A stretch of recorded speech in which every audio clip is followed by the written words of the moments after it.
cameraman, but I'm the cameraman. Stay creamy. Yeah, I started on a 50 mil lens. Now I'm about to bag 50 mil yen. I can shoot all day, I got stamina. Turtleneck on with my camera, yeah. Stay creamy, man, that's what they say. Shoes laced up and I came to play. Yeah, I'm first team, I'm a superstar. They call me Cream, like Abdul-Jabbar. Yeah, you have to face it, let's get back to basics. I'ma take the shot like it's a vaccination. I don't have the patience, I'ma shoot right now. Yeah, we undefeated and you gon' lose right now. Like click, click, click, click, swish. I can switch it up anytime like this. I'm a videographer and I'm on the verse. So when I shoot my shot, I don't miss. I'm gonna take the shot, take the shot, take the shot.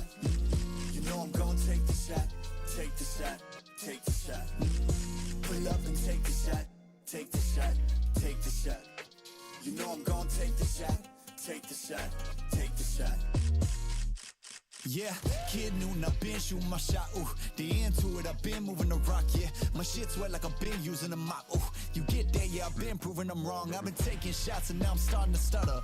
Vision getting blurry, I should check my shutter. I'm the cameraman, I need my camera madam. Shoot my shot like a Mansell Adams. I develop film, not feelings. Ooh, I develop film, not feelings. Ooh, I develop film, not feelings.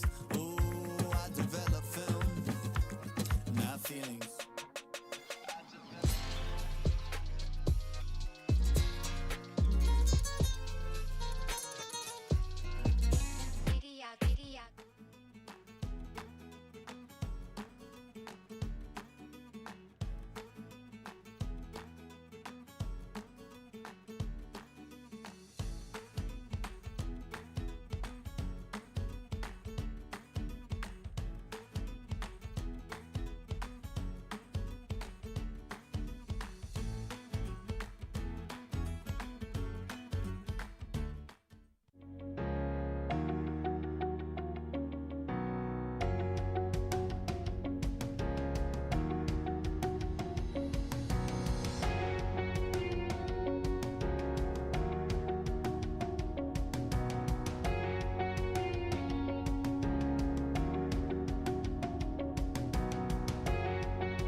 Sekreto ng mga gwapong Master Gamer? Para fresh all day, bring your clay game with Master.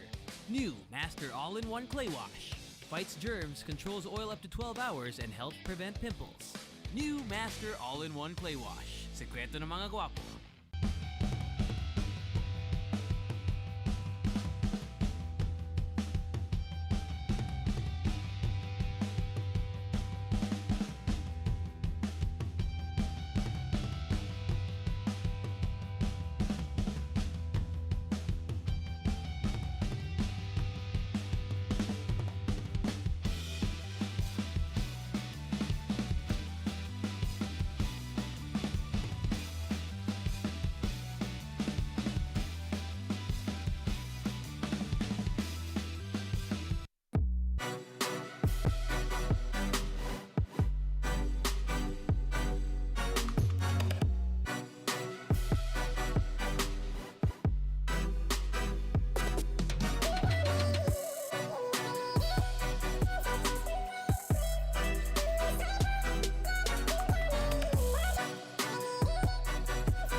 Manong Fishball ang tawag sa kanya. Everyday siya kung dumating. Kaya parang institusyon na siya dito sa area namin.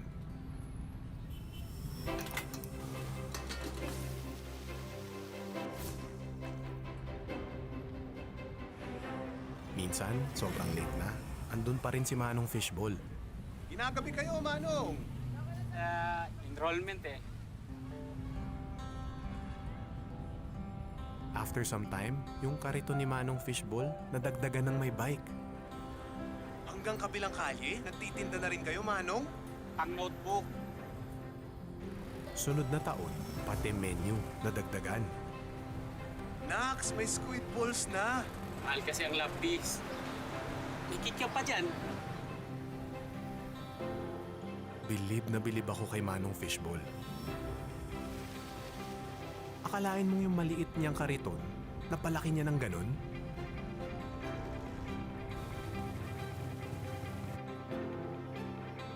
Ang nagagawa nga naman ng pangarap ng isang magulang. Manong, anong grade na ba yung anak nyo? Tagal nang tapos sa mga bata. Ako naman ngayon. Manong Fishball ang tawag sa kanya. Pero sa mga araw na yun, many years ago, higit pa sa fishballs ang binigay niya sa akin. He taught me na walang di natutupad na pangarap sa taong handang magsumikap. Dami niya na. Panghapunan. Pantoga.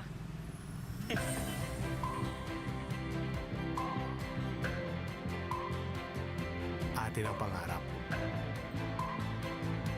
Atin ang pagsisikap. Atin ang mundo. Globe. Play League of Legends Wild Rift anywhere with Globe Prepaid's Riot Go 80 for data and premium bundles. Enjoy exclusive items you can unlock. See ya!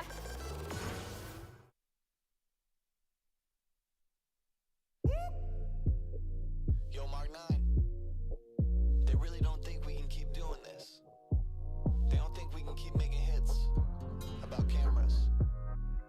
But I'm the cameraman. But I'm the cameraman. Stay creamy. Yeah, I started on a 50 mil lens. Now I'm about to bag 50 mil yen. I can shoot all day, I got stamina. Turtleneck on with my camera, yeah. Stay creamy, man, that's what they say. Shoes laced up and I came to play. Yeah, I'm first team, I'm a superstar. They call me cream, like Abdul-Jabbar. Yeah, you have to face it, let's get back to basics. I'ma take the shot like it's a vaccination. I don't have the patience, I'ma shoot right now. Yeah, we undefeated and you gon' lose right now. Like click, click, click, click, swish. I can switch it up anytime like this. I'm a videographer and I'm on the verse. So when I shoot my shot, I don't miss. I'm gonna take the shot, take the shot, take the shot. You know I'm gonna take the shot, take the shot, take the shot. Pull up and take the shot, take the shot, take the shot. You know I'm gonna take the shot, take the shot, take the shot. Yeah, kid noon, I've been shooting my shot, ooh. The into it, I've been moving the rock, yeah. My shit's wet like I've been using a mop, ooh. You get that, yeah, I've been proving I'm wrong. I've been taking shots and now I'm starting to stutter. Vision getting blurry, I should check my shutter. I'm the cameraman, I need my camera madam. Shoot my shot like a Mansell Adams. I develop film, not feelings. Ooh, I develop film, not feelings. Ooh, I develop film, not feelings. Develop film, not feelings.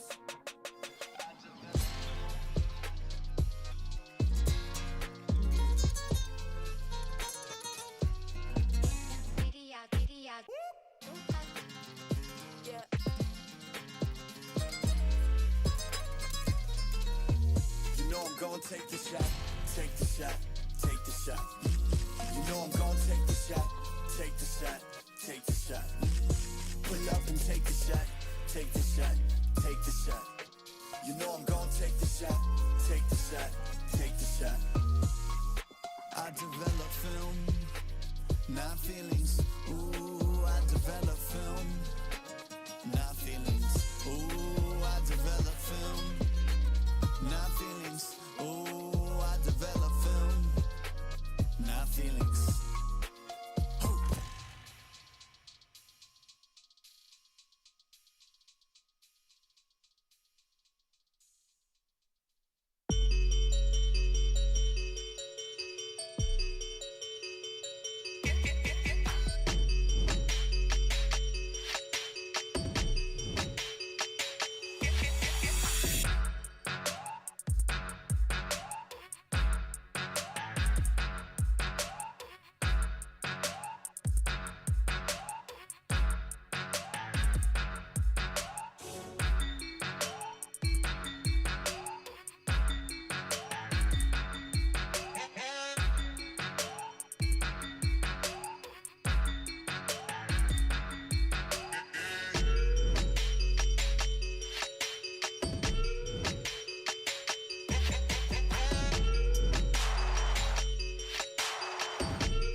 the cameraman.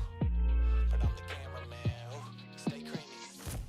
Yeah, I started on a 50 mil lens. Now I'm about to bag 50 mil yen. I can shoot all day, I got stamina.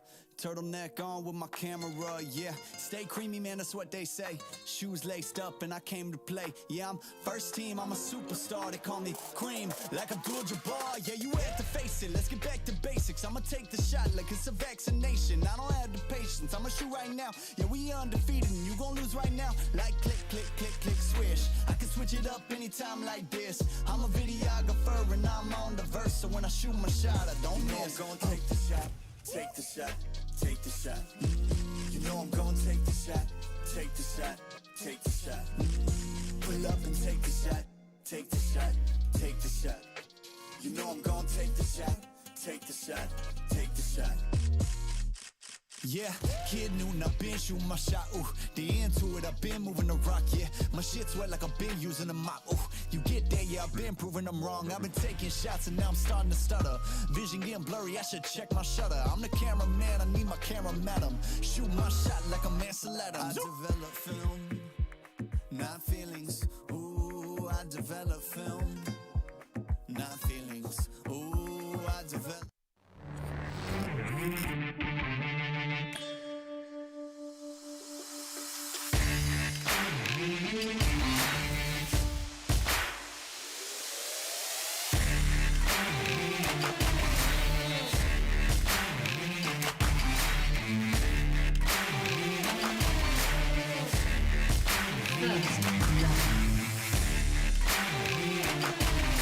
Double kill.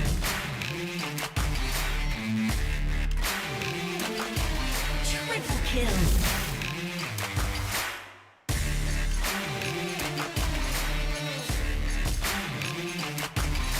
Rampage.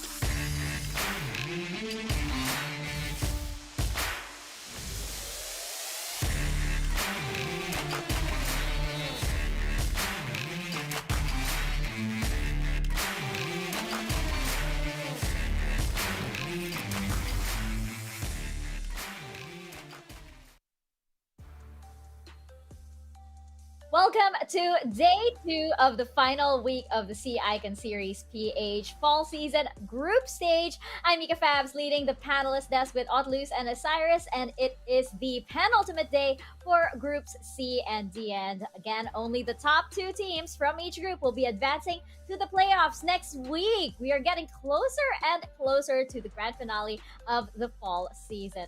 Thank you, of course, to all of our sponsors. Thank you so much to Mineski Philippines and to Riot Games for bringing the Icon Series over here. And of course, thank you so much to Globe Telecom. With Globe Telecom, you can reinvent your Wild Rift journey like never before. Own the enhanced gaming experience on League of Legends Wild Rift with the new Riot Go promo. Register now to get exclusive champions, emotes, kill baubles, and a whole lot more. You can get it now via the Gcash app and the Globe One app. Very, very accessible indeed. And of course, thank you to Oppo as well.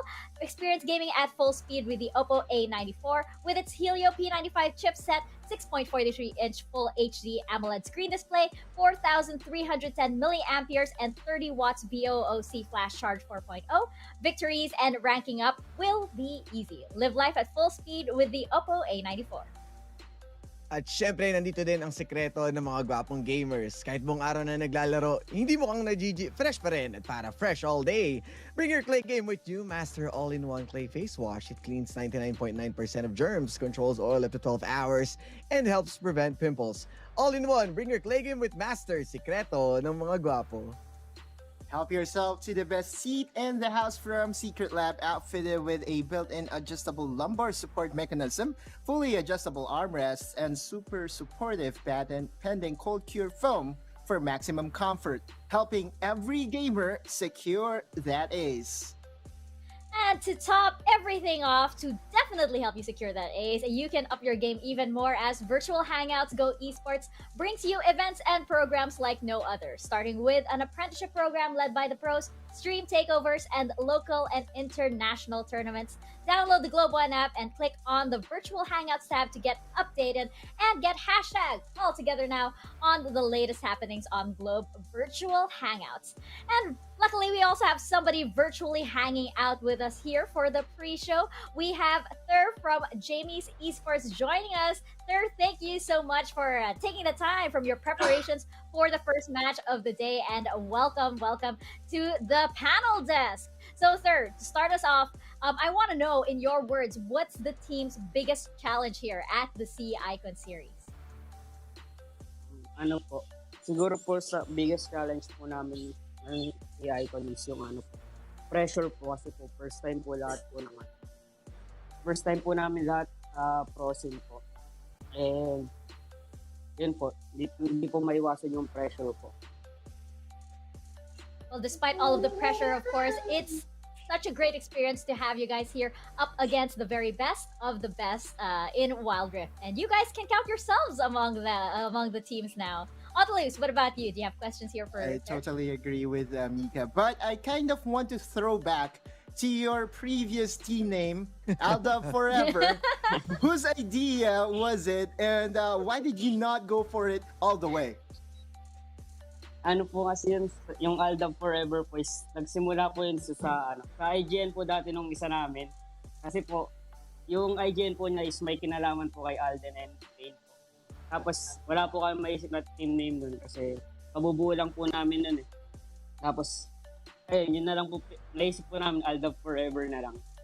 Tapos, yun po, naghanap po kami ng sponsor po after po makapasok ng qualifiers. Kaya po, there you have it. Nadala. You know what? I feel like you guys should have stuck with the name. I don't know. That's just me. I feel like it would have been so memorable. But Jamie's Esports is also equally memorable, and of course the yummy chili garlic that you guys have. Osiris, what about you? Yeah, I just want to say it feels like I remember that IGN with an Alden and Main. So yeah. My question is, what made you decide to go into a professional player, and who inspired you international player, I must say? Nag-inspire po sa amin is yung mga ano po siguro sa role PC pa lang po kasi nag-role PC na po kami. Nanonood din po kami ng mga competitive po. Tapos yun, siyempre, yun po, nangarap din po kami na mga pass din po sa Pro Scene. Kaya trinay po namin yung qualifiers. And dahil po, mga pa. And now you guys can count yourselves among the pros as well. Sir, before we let you go, we know you have to prepare for your upcoming match. Do you have any shout-outs that you'd like to give maybe to all of the supporters of Jamie's Esports? Maybe to, Alden and Main who might be watching. Who knows? Yun po, shout out po sa lahat po ng supporters po ng Jamie's Esports. Tapos sa family ko po, tsaka sa mga friends ko po. Kay Lloyd po, kay Ward, tsaka kay Mark po. Tapos shout out din daw po kay Kimberly po. Pati kay Nami Garcia. Pinapasabi po ni Pego. Isa daw po na. And thank you po sa thank you so much. Thank you po pala sa PPGL po, sa Mineske and sa Riot. Of course. Thank you so much to you too there for joining us. And now we will leave you to prepare for your match. Best of luck going up against VR Esports. Thank you po. Well, there you have it. The origin story of Jamie's Esports. And yes, they had a very memorable, previous name. Yeah. But I would say the Jamie's Esports is also quite memorable for very chilly and very garlicky reasons indeed.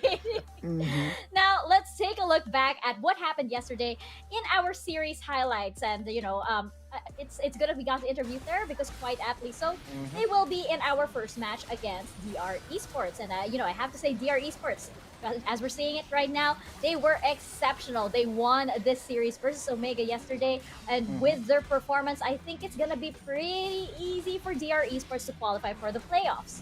Yeah, the magic number has remained to be number 4, right? If you have 4 wins, you basically have secured the playoff spot. And this is DR Esports getting another win off of Omega Esports. We know that Omega Esports is part of our top 3 during the summer season. So it is really a big achievement for DR Esports, just showing everyone in the Philippines what they are made of.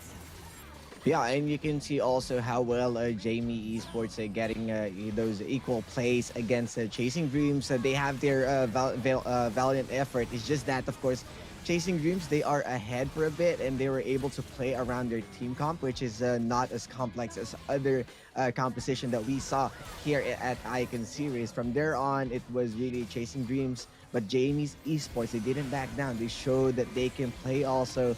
And the same as how it goes for Leonites and Mirmooo, they keep on going at each other, and we really did enjoy the yesterday's game with the continuous 2-1s across the board. Oh yes, indeed. And actually, on the opposite end, we were talking about this. We feel like maybe it's gonna be the flip side now. Maybe it's gonna be raining 2 zeros today. Who knows?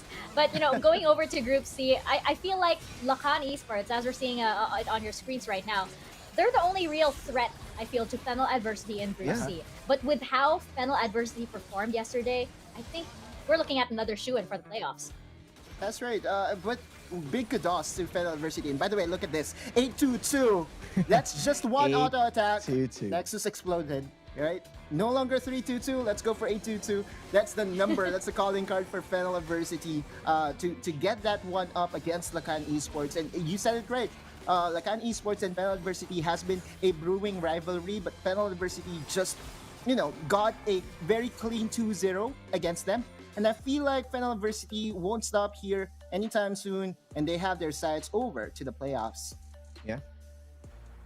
Definitely. And of course, they look more and more confident. As we mentioned yesterday, coming from the summer season and heading into fall, we already saw that little bit of potential from them in the summer season. Now they look even better. They took that potential and ran with it indeed. Let's take a look at today's schedule to find out what the standings might be at the end of this. We predicted 2 zeros all around, but again, I kind of don't want to throw predictions and preempt anything anymore, especially with how the last week of Groups A and B went down. And right now, we have DR Esports and Jamie's Esports up first, followed by Chasing Dreams versus Omega Esports, Leonites Esports versus Lakan Esports, and Mirmooo Esports versus Fennel Adversity. And I have to admit, guys, right now, I'm looking at match 2, Chasing Dreams versus Omega Esports, because, Omega yesterday, okay, they're definitely struggling here. We have to address the elephant in the room. They're definitely struggling. And as we discussed yesterday, it could be that the new roster still needs some time to smoothen things out. And this could actually be Chasing Dreams' big break, I guess, over here. I definitely agree. Again, yesterday, Chasing Dreams behind Motivate's very, very stellar performance could be the key and the catalyst in, upsetting Omega Esports. And we could be in a very interesting position if Chasing Dreams does win. Yeah, and knowing the Chasing Dreams, they also have this kind of problem wherein they're having a hard time closing the game. That's where Omega might surprise us, because impressive, they were able to take one game because of that Rengar play. But what intrigues me the most is the one who scarred the armor of Fennel Adversity. That's Mirmooo Esports, who put them on a 1 defeat. Then they're going to face again at match 4. Yes, thank you for reminding us of that. That is also really interesting indeed. Actually, it's today I feel like it's now or never for the underdogs. And let's actually check out the group standings right now, because again, the underdogs of Group C and D over here. If, for example, Leonites Esports, Mirmooo Esports, Jamie's Esports, and Chasing Dreams, if they want to contest those top 2 spots, they can't lose any of their games today. That's right, do or die, baby. Leonites Esports, I believe that they have a match against Lakan Esports, so we would know who really has the better for the playoff spots, because that will be very pivotal. So far, Leonites and Lakan Esports is tied at 2-2. Anything can happen from here on. Yeah, and that's the surprise or the magic and the reason why you need to watch all these games, because it feels like we are seeing most duos, but at this point of the day, we are on the second day. They need to shake things up. They need to maximize, or they need to surprise us just to change everything. Yeah. Whatever they have, hiding within those 3 weeks that we had of a break, they got to bring it out now. As Oculus mentioned, it's now or never. And you know what, guys? It's now or never as well for you if you want to get some wild cores, or if you want to win our grand prize of a Secret Lab gaming chair. That is right. You can win one of these babies right here as well. And of course, you got to work for it a little bit. But first, what about those wild cores? I think that's a little simpler, isn't it, Osiris? Yes, we know you love to share your fearless forecast with us, and now is your time to express yourselves and bring out the game analyst in you and be one of the 15 lucky winners of 790 wild cores. Here's how. Make sure to like and follow the PPGL page, and then like and share the live stream with the hashtags on your screen. So don't forget that it's 4 hashtags coming at you. And during the broadcast, comment your game. Yo, Mark 9. And the best comment will be pinned after each series. A total of 15 winners will be announced on the last day of the broadcast week. And for the grand prize, Mika mentioned it. That's the Secret Lab gaming chair waiting for you, waiting for our viewers. 1 grand winner will be selected and announced at the end of fall season PH playoffs broadcast on August 29, 2021. The mechanics to get the raffle entry for the Secret Lab gaming chair is: number 1, make sure to like and follow PPGL and Secret Lab's official Facebook pages. Number 2, like and share the live stream with the hashtags that you are currently seeing on the screen. And number 3, quiz time, right? Before the end of each broadcast week, a link to the weekly Icon Series quiz will be shared in the stream chat or in the PPGL Discord server, wherever, which you need to answer. This will count as your raffle entry, and I just couldn't wait for you to have the best seat in the house. That's right. Count those hashtags, guys. It's a lot, so make sure you have them all. And yes, in case you're looking for that quiz, you can also head on over to the PPGL Community Discord server. We sometimes have very interesting discussions, as we did yesterday. Oh, yeah. Which led to a very interesting debate that could come up once again today. To find out what we're talking about, again, join us in the PPGL Community Discord server. What happens there stays there. And you can check out all of our other channels as well. We are live on Facebook, on YouTube, on TikTok, and of course, here on Twitch. And in the meantime, we have this video to explain the entire C-Icon series format to you guys, especially as we get closer and closer to the playoffs. Check this out. The Rift is open yet again this fall season with a new format, new teams, and new stakes for another exciting and action-packed season. This is the Wild Rift Southeast Asia Icon Series Philippines Fall Season 2021. Instead of last season's regional format, teams from all over the country were able to take their shot in the tournament's open qualifiers. The top 3 teams from each qualifier advanced to the fall season group stages. For the group stages, 12 teams from the open qualifiers are shuffled and split into 4 different groups, with 3 teams seeded from the summer season's playoffs, along with another team from the last chance qualifiers. Teams are awarded with Globe Cup points for every series won in their tournament run. 1 Globe Cup point is equivalent to 1 peso. Globe Cup points up for grabs in the group stages is as big as 3.6 million points.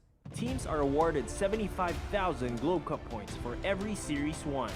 The prize pool for the playoffs is 1.4 million Globe Cup points. We kick off the action with the playoffs upper bracket quarterfinals, where the first seed teams will go up against the second seed teams from a different group in a best-of-3 series. Teams that win their matches advance to the upper bracket semifinals and receive 75,000 Globe Cup points.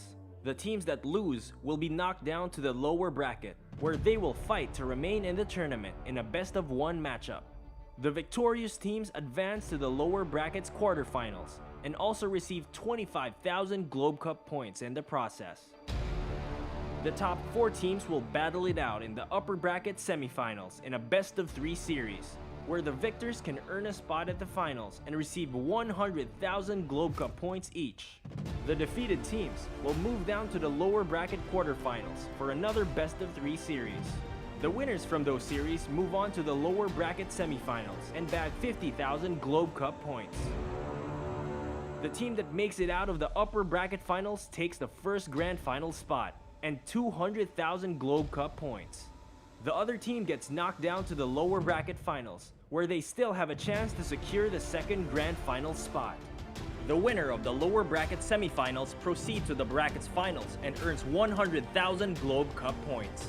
For the lower bracket finals, the defeated teams gets placed third, while the winner naps the second grand final spot and picks up 150,000 Globe Cup points. The last 2 teams go head-to-head in the grand finals, and the winner takes home the fall season championship and grand prize of 300,000 Globe Cup points. A new champion will be crowned, and new legends will be made.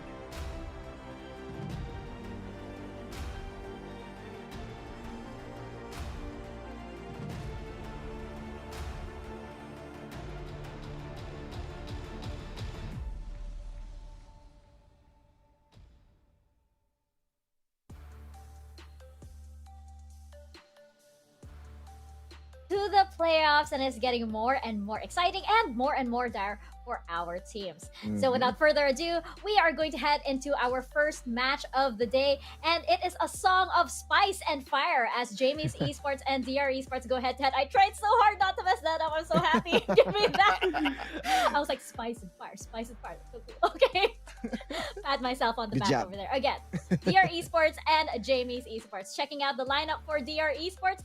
As we mentioned earlier, I'm kind of expecting nothing less but 2 zeros from these guys from here on out, right? Yeah, I mean, these guys are the undefeated ones. And as what Autolus told us, the magic number, which is 4, they already got it. So they're just playing for the juicy 75,000 Globe Cup points. And at this point, everyone is enjoying. We saw Etaf on that Lee Sin. We saw Etaf on a nerfed Fizz. It feels like it wasn't nerfed at all.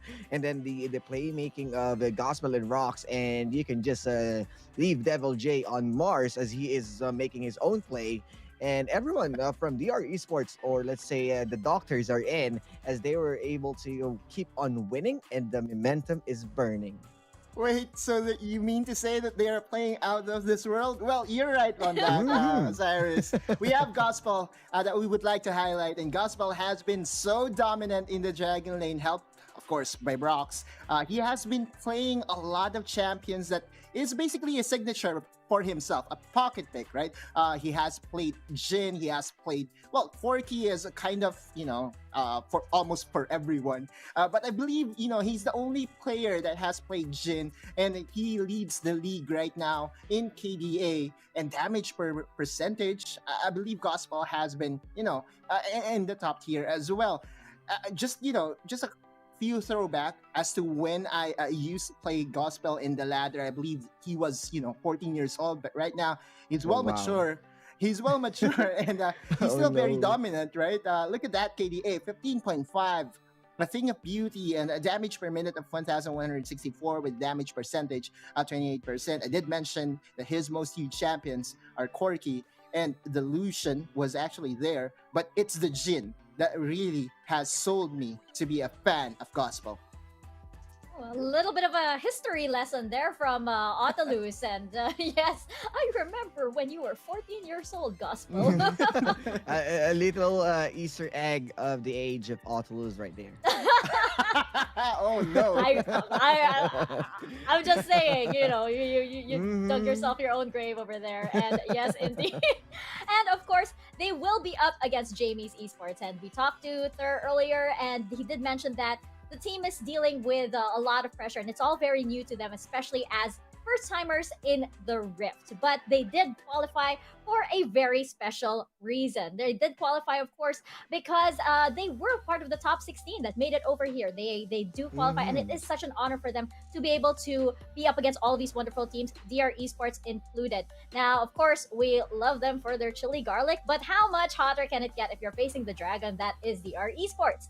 We saw Jamie's Esports, tinker around with a little bit of that late game potential, I believe, yesterday. Do you guys think they'll refine that? Will it work against DR Esports, though? Yeah, I mean, Jamie's Esports, they are fairly new, and they are the ones who's going to stand up against an undefeated team, a 4-0 team. And it will not be an easy task for them, and that's understandable. They are trying to shrug off the adjustment phase, and they are really doing well in their own terms, in their own identity as Pago, as one of the assassins that you need to watch out. Papa Pig, even the other three members, that they are explosive in their own terms. It's just that the standards right now at the Philippines Esports of Wild Rift is fairly high for the teams that we are looking at from Group A to D. Yeah, I feel like the mechanics has always been there, right? When we're talking about Jamie's Esports. Yeah. But the mechanics, the discipline isn't there yet. What is there is Thur, right? And Thur here, the boy wonder. Yeah, Thur over there. Let's go. The boy wonder here looks like he's way, he's too young. I mean, look at him. He looks 14. But anyway, so KDA of 1.61 damage per minute, of 1,060 damage percentage of 24%. Yesterday, he flashed his Vayne. I believe that's his comfort pick, and expect him to, bring out the same pain on that Vayne. Oh, yes. And, this is something that Jamie's Esports does have to work around indeed. They need to be able to give Thur that time if he's going to play the Vayne. It did work a little bit. We saw them fight back yesterday. But there's a lot of adjustment that the team needs to make. And again, they were saying how this is all very new to them. And honestly, up against DR Esports, it's looking really scary. It's looking really scary, but this is, again, a lot of experience for the side of Jamie's Esports. This is, a growing moment for them. And come on. I mean, we saw in Group B, I believe, Action PH, it took them some time, but they did eventually get that victory. There is a growing curve over here for the professional. I mean, instead of just mechanical skill, the chemistry of the team as well comes into play, especially in an arena like this, in the Rift itself. Of course, we also have our Globe key player clash over here. We have, I believe we're going to see Ryuken and Etaf over here. And you know what? I have to say, Etaf yesterday was an amazing player. Or I believe it's going to be Lyra in the jungle.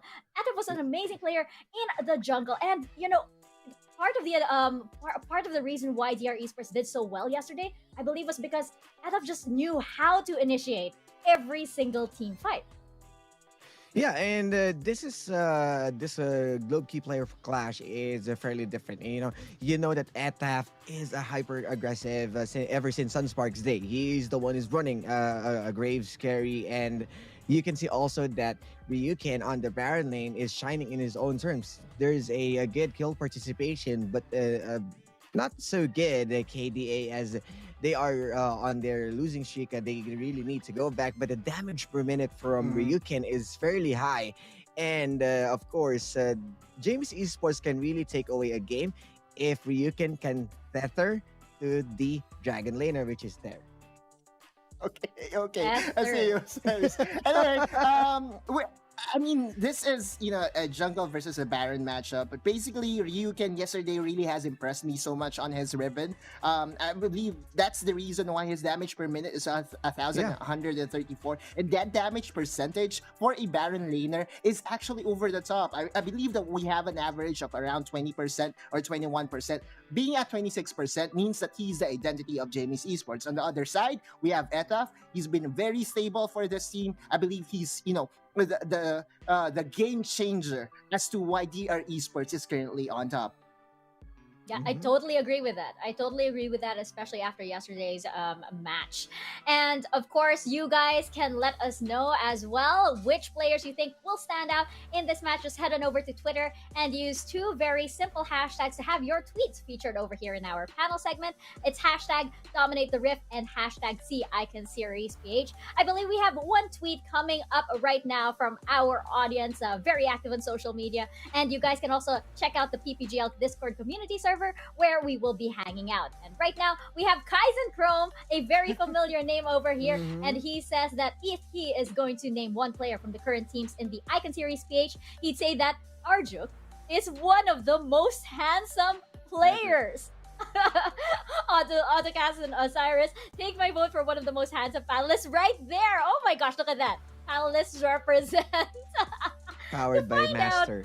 What we were talking about, guys. Join us in the PPGL community Discord server, and we will recount what exactly this most handsome sort of like debate that's going on here. We will make that all clear for you guys, so we do hope to see you there. But in the meantime, we are going to be heading into our first match of the day. This is DR Esports versus Jamie's Esports. Casters, over to you guys.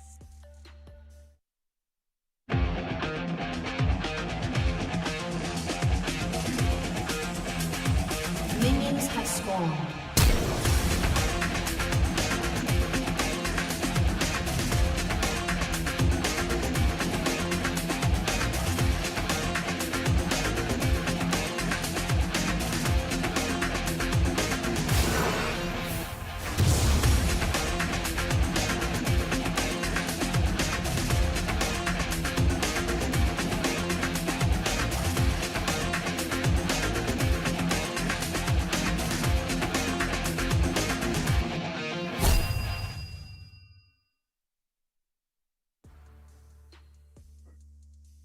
This will be a David and Goliath of a matchup, but this time Goliath is a dragon. DR Esports versus Jamie's Esports. Will the underdogs get their first win of this tournament, or will the dragons have chili garlic for dinner tonight? Ladies and gentlemen, good afternoon. Yorick here, and with me is the lovely Yuko. How are you this afternoon, Yuko?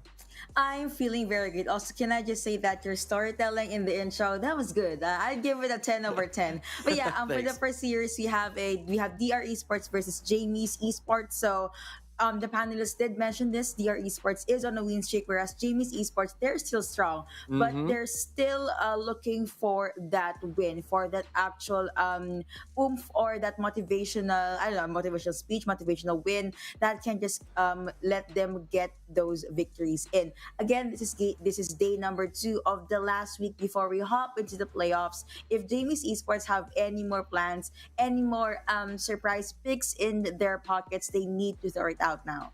Yeah, they will need that coach's big slap at the back to really wake them up. That will be very important for them in this matchup, especially they're going to go up against DR Esports. But interestingly, yesterday we saw a very good strategy by Chasing Dreams on attacking Jamie's Esports on Lyra's pick on the junglers. Are you expecting that to happen again this afternoon? Honestly, yes, because again, this is the last week before we hop into the playoffs. So surprise picks, cheese picks, I'm gonna expect more of those today. And as long as the team was able to master that cheese pick or that surprise tactic, I think they'll be able to pull it off. Yes, for me, I think you're talking about cheese picks. This is a good time. I think it's not gonna be surprising if we see your esports go for cheese pick. They don't really want to send out a lot of information to the entire competition. This is going to be a comfortable game for them. Maybe a trash will come out in this game. I will love that to happen. But yeah, who knows? Yeah, I was actually expecting Thresh too. I don't know, maybe DR Esports could give us the chance. You know, the casters is requesting something. Rox, of course, definitely one of the most known support players here. And we talked about the roles, we talked about the players. Let's hop into the first pick and ban phase. Of course, thank you so much to Right Go for making this possible. Gragas will be the first ban for DR Esports, and immediately I can see the setup that DR Esports wants. They most probably want to have a 5v5 because Gragas with Explosive Cast is all about disengage. Jamie's Esports will now ban out Camille. Well, I don't know. We usually see a Camille ban anyway that can be flexed either in the jungle or into the Baron, and she just provides a lot of response and a lot of damage for the team. Yes, definitely. Camille will be taken away for Gospel. Gospel has a scary Camille gameplay. So I understand the target right there. And you don't really want to give Camille off as a first pick onto DR Esports. The response on the Camille ban will be a Darius ban. All right, interesting. Yeah, I guess DR Esports, they just don't want this nutty damage into the hands of Jamie's Esports. Lee Sin will be banned out. Jamie's, they don't want this early game power from the Lee Sin, and we actually see Etaf and into that Lee Sin, he is just scary. Right, and the true. last ban for DR Esports will be a Kazik, so you have the usual jungler bans. Senna is being banned by Jamie's Esports. I guess they don't want Gospel or either Rocks to get their hands on that. But overall, Riven is open, Kai'Sa is open, Renekton is open, Galio is open, Ziggs is even open. Let's see who will be the picks for our teams. Yes, and that Senna ban really disables the cheese picks, and you don't want to see cheese picks from DR Esports at this point. So yeah, Galio is going to be hovered over. That is going to be taken by Jamie's Esports. Love this pick so far. Their second pick is going to be Kali. All right, I love that too. Definitely. I've still yet to see if this is gonna be a Baron Riven or a jungler Riven, and yeah. The question is still not answered because Olaf can be flexed too, and we mentioned this. DR, they want to run the unkillable comp. You have Lulu, you have Olaf. The win condition here is make sure Olaf will be untouched, and this is where Akali enters for Jamie's Esports. She has to make sure that she can hunt down Olaf. Now we are going to be seeing a Wukong hover, most likely a lock into J4. There it is. Love the counter. That is going to be the counter. And aside from the Cataclysm onto Olaf, you also have the Mega Inferno Bomb. So Jamie's Esports, they want to run this, I wouldn't call it baby cage, but more on Cataclysm and then the missiles rather. They did switch that with Corki. Still want to go with the intense and burst damage to the side of Jamie's Esports. DR, they locked in this Twisted Fate and then the Fizz. Love the mind game so far. TF, counter after counter. So you picked up Olaf. We have Jarvan 4. You picked up Akali. We are going to go for Twisted Fate. Fizz on Rocks Fizz? I'm not really sure about that. That should be Lulu. It's going to be Lulu. Right. I think it's going to be a Twisted Fate ADC, yeah. Right. Renekton is going to be picked right here for last onto the side of Jamie's Esports. So that's going to be Renekton versus Riven on the top side. Ryuken and Devil J. This is going to be action-packed. Right, so looking into the early game, I don't think we're going to be seeing much from Twisted Fate, which is the opening that Jamie's Esports have. I'm not saying they should try and catch Twisted Fate, but the problem here is he does have the gold card, and if Corki gets caught out by the gold card, he has to pray.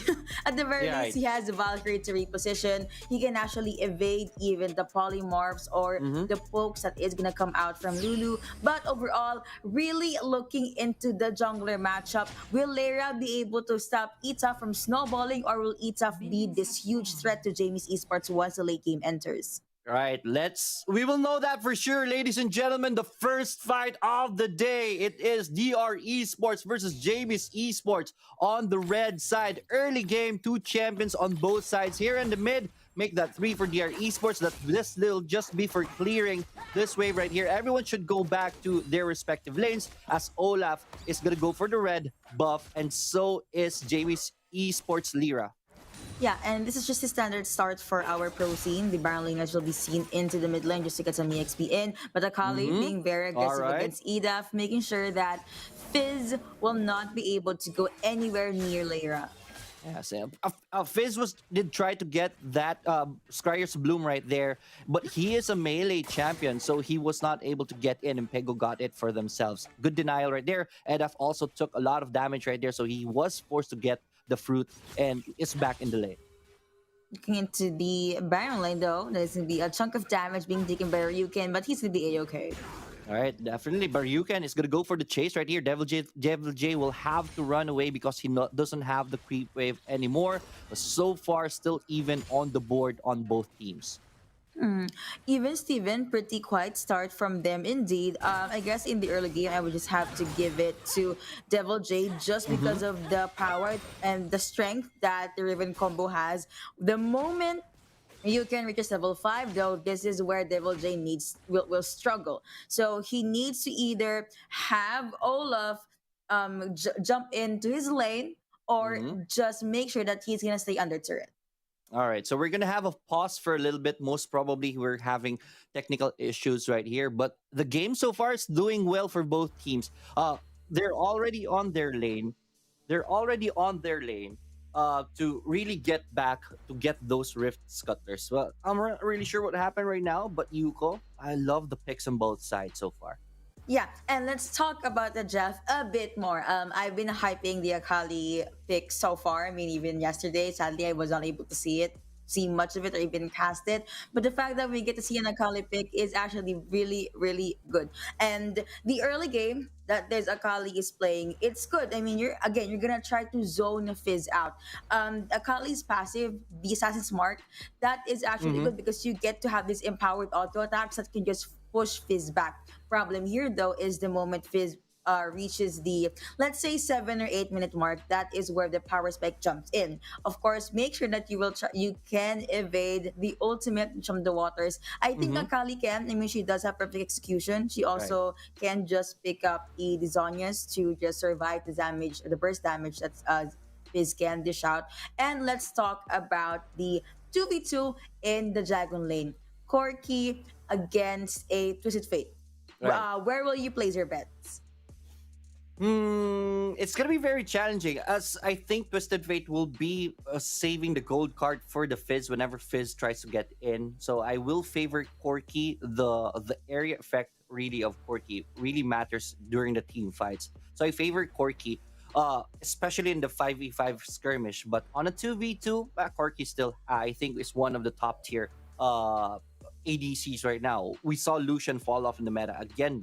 I haven't seen Lucian see the light in the tournament so far. When I'm casting the fights, there is no bans on the Lucian. There is even no picks on the Lucian. So Corki, I love Corki right now with the current patch. Don't worry, Corki loves you too. But yeah, a lot of utility from the champion as well as the damage. And again, you can reposition with the Valkyrie.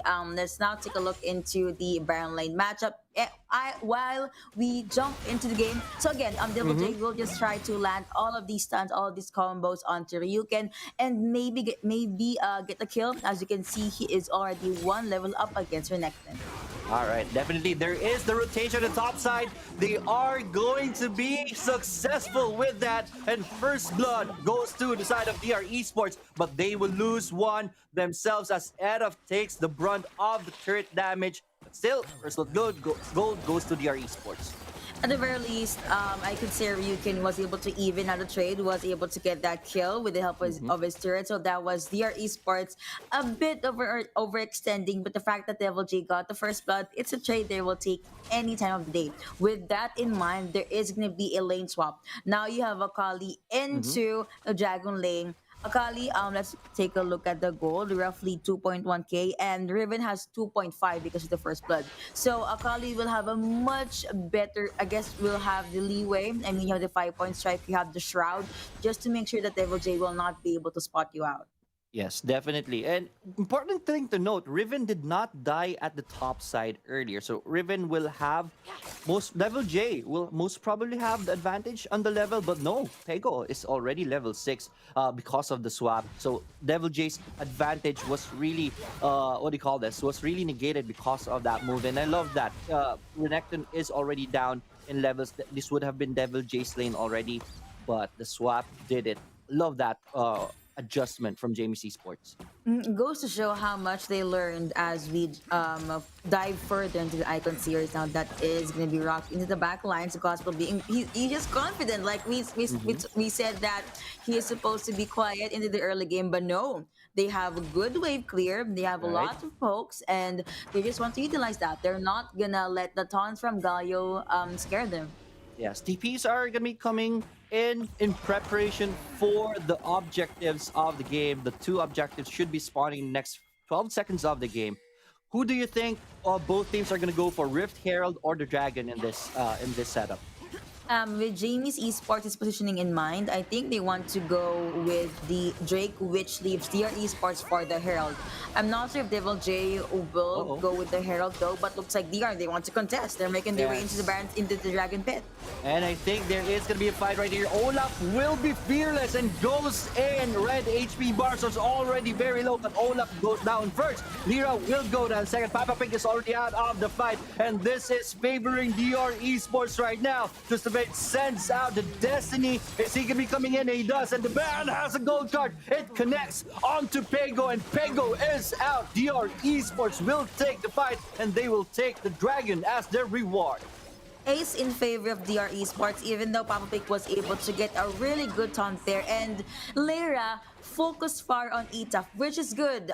Olaf did get taken down, but their engage from DR Esports was just too strong. And as you can remember, DR was able to cut the fight into half. Ryuken was focused on a different champion, and he left his teams unattended, which was the opening that DR Esports wanted. The moment they got isolated, you saw Fizz jump in, you saw even Gospel with the gold card. The moment they were able to stun, I think that was Pego or Ryuken, it was just a kill going over to their side.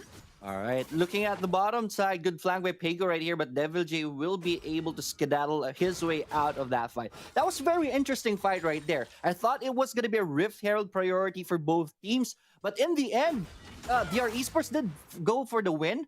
But Dragon, Ocean Drake did go to their Esports. Rift Herald then ended up into the hands of Jamie's Esports. At the top, there is going to be a push right here, and here comes Cavalry. Renekton goes in, and he will be fearless. Takes the Dragon Force. That's a big cataclysm right there, trapping the Twisted Fate, and he goes down. 7-3 on the board. Yuken did go down. It will end up with a 1-for-1 trade. Yeah, I think that was a good engage from DR, but the fact that Jamie's Esports, the moment they saw that Ryuken was alone, they rotated over to his side, and Jamie's Esports honestly holding out well in this early game. They were able to get the trades aside from the ace that was in favor of DR Esports earlier, and I noticed Etaf, he would wait for Lyra to use the Cataclysm before he pops in with the Ragnarok, which is smart because the moment he's out of the terrain, he can just jump in with the Undertow, dish out so much damage, and even evade her. Yes, definitely. That's what happened earlier, but then again, the Cataclysm did land onto Gospel. But here, trades on the bottom side. Renekton is has a free reign on the top lane. That should be more damage onto the top turret. But here comes the defense. Gospel is in the area, bringing a gold card. This is a very good setup right here. Ryuken, you are in the wrong side of the neighborhood. The flanks are going to be coming in. Ryuken already very low. Where are your friends? Where are your legs going to take you? It will take you to the graveyard. He goes down. On the bottom lane, though, Rift Herald will be used right here. Let's see if they are going to be successful with the push. Jamie's Esports, they're just going to leave the Rift Herald right here. One bash onto the turret, but no follow-up. So DR Esports with a very good defense. I feel like that was a waste usage of Rift Herald, but Jamie's Esports, I can't blame them. They saw that Olaf as well as Fizz was rotating into the Dragon Lake side. They do not want to risk giving any more kills to DR Esports.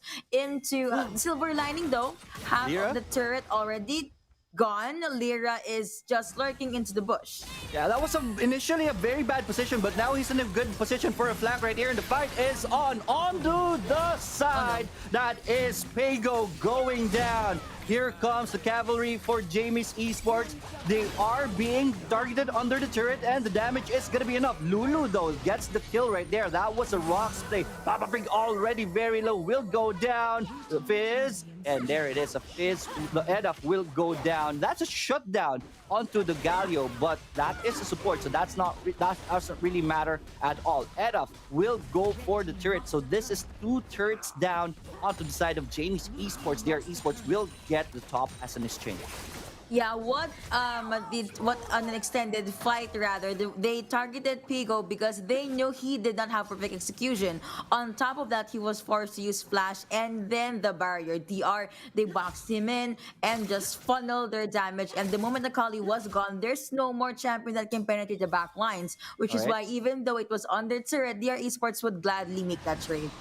All right, definitely. But I'm looking at the Infernal Drake right now. This is the second time that Jamie's Esports is here very early for the Dragon and forcing a reaction from DR Esports. Dragon is already very low at this point, and that's a good taunt right there by Papa Pig, but his HP bar is already low. He uses the Grand Entrance right here. The red team is already losing champions. Lyra is already out of the fight. They did get the Dragon, make that 2 champions dead on the side of Jamie's Esports and make that add 1 more. So this is DR Esports taking a 3-for-1, but Dragon did go to Jamie's Esports.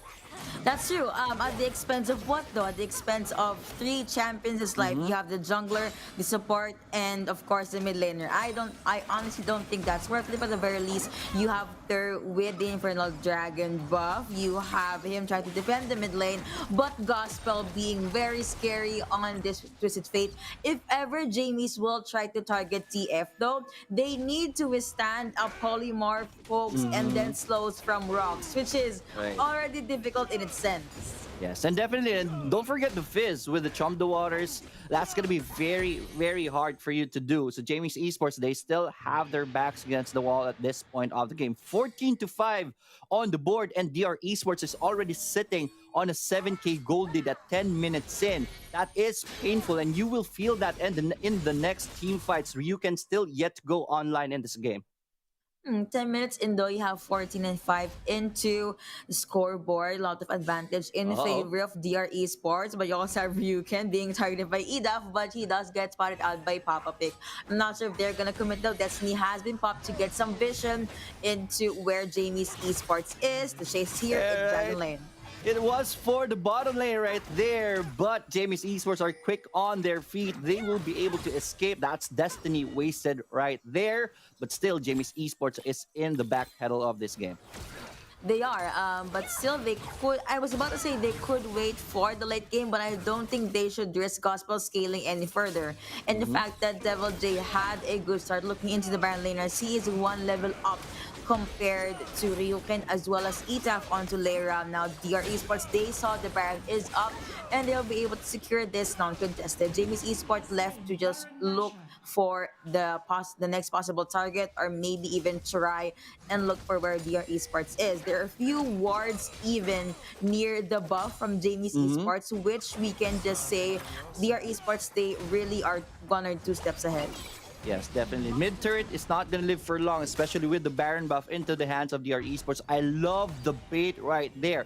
TF is a juicy champion to kill. It's going to be very easy. So James Esports went for him, but unknowingly, DR Esports did not have any plans to engage, and they went for the Baron, and they take it right under the noses of James Esports. Right now, the setup is going to be 1-3-1 right here. No fights just yet, and I love this. Look, here's the fight right here. Olaf is going to start the charge. And here he goes. Ragnarok is going to be casted right here. Ryuken, that's already very low. And everyone is just using their skills to survive right here. Even Third will have to flash away to survive that one. So DR Esports takes another turret on the mid, and they're going to take this bottom also. So that's 3 turrets for this push. 5 and 1 turret takedowns. Now you have Baron buff minions lurking and pouring into the side of Jamie's Esports. Can I just say that at this point, I really need to highlight the fact that Lyra needs to lock or maybe box Olaf in. Problem is though, I'm not sure one initiate ultimate is worth it if you're gonna commit it only to ETAF, because you also have EDAF, you also have Twisted Fate, you also have Rax. Let's mention even Devil J. So a lot of good targets, a lot of champions that were able to scale that Jamie's Esports, either way they are gonna struggle. So it's basically a pick your poison kind of game.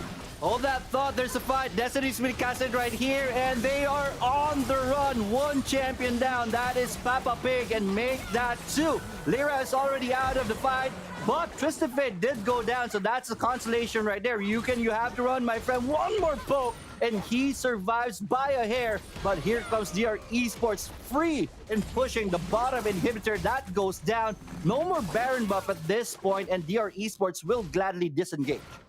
That is going to be another dragon up. DR Esports being able to survive that fight with smiles on their faces. 6-1 third takedowns.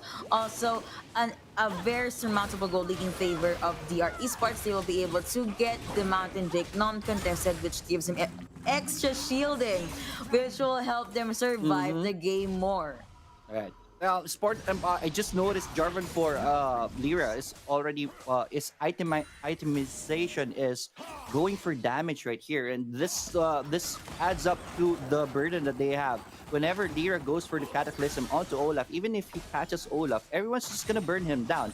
You have Edaf right there, Devil J, who can and also Gospel to really poke you down. So it's going to be very challenging for Lyra in the next coming fights. I'm not really sure how they can get back into this game. The Baron could be something, or the Elder Drake could be something, but there's a fight right here. Papa Pig will be the first target right here, and he goes down before he can do a damn thing, and they're not done yet here. Esports is going to go for the... Oh, there it is. The Chum the Waters will be negated with the stasis, but the stun is going to connect onto Ryuken, and Ryuken, that's Alligator down. Jarvan Fort sends out the Cataclysm right there, but it does nothing at all. And just like that, the fight favors DR Esports once again. They're in too deep, kind of trapped right now, but the wave is already here. But that was an Oppo ace moment. DR Esports in full control of this game. Rapid Fire Cannon, Wits End, and Blade the Ruin King. That's the reason why Crucifade really hurts a lot. Even though Corky did get a shutdown, you have the minion wave still into the base of Jamie's Esports, and it looks like DR Esports will be able to finish the game. No, not really. You actually have a Gaudia Penguin top, and which was able to just push the Lulu and the Riven back. Now it's only 317 left into the Nexus. Jamie's Esports, their base is left. If their base will be left unattended, it's not gonna spell good. Why? You have a ward there, and you also have Destiny from Gospel. So anytime DR Esports can just jump in with the backdoor plays. Yes, the panelists are going to take note of that number. 317 is the number for Jamie's right here for them to survive. Let's see what the plan is from DR Esports at this point of the game. They are charging on the top side. They spot the Ryuken right here. Ryuken, there it is. Destiny's going to be casted right here, and the man has another gold card right in the face of the Alligator. He does have the ultimate right here, so Ryuken will be okay. But from the waters is going to be connecting onto Papa Pig. And once again, Galio goes down. Papa Pig is out of the fight. 5v4 in favor of DR Esports. They're hunting Pego right now. Pego just erased just like that. That's like magic, just erasing everyone. There's a ward right here onto Edap. Edap has to be careful, but love that. Love that emote right there. But yeah, DR Esports just having fun at this point of the game. They are, and the fact that they were able to cage Jamie's Esports into the base and then get Baron and then pop the GA for her next inside. Now you have J4 with the initiate. All right, this is the last fight of the game, I believe so. But Edap goes down, so is Rox. So this is numbers in favor of James. No, it is a 3-for-2. Sorry about that. So this is still in favor of DR Esports. Stas is on to there, but that's just gonna delay the inevitable. And right now, Nexus is taking a lot of pounding right there. And with just 2 champions, what can you do? James Esports goes down. DR Esports wins game number 1. DR Esports being able to get the upper hand in this first best of 3 into day 2. Man, this just speaks volume of how much they can just play as a team. That was I would not say it's a stop, because there were times Jamie's Esports did shine, but it was more on the pickups. When we talk about team fights, 5v5s, maybe even 4v2s, 4v3s, DR, they consistently got the win.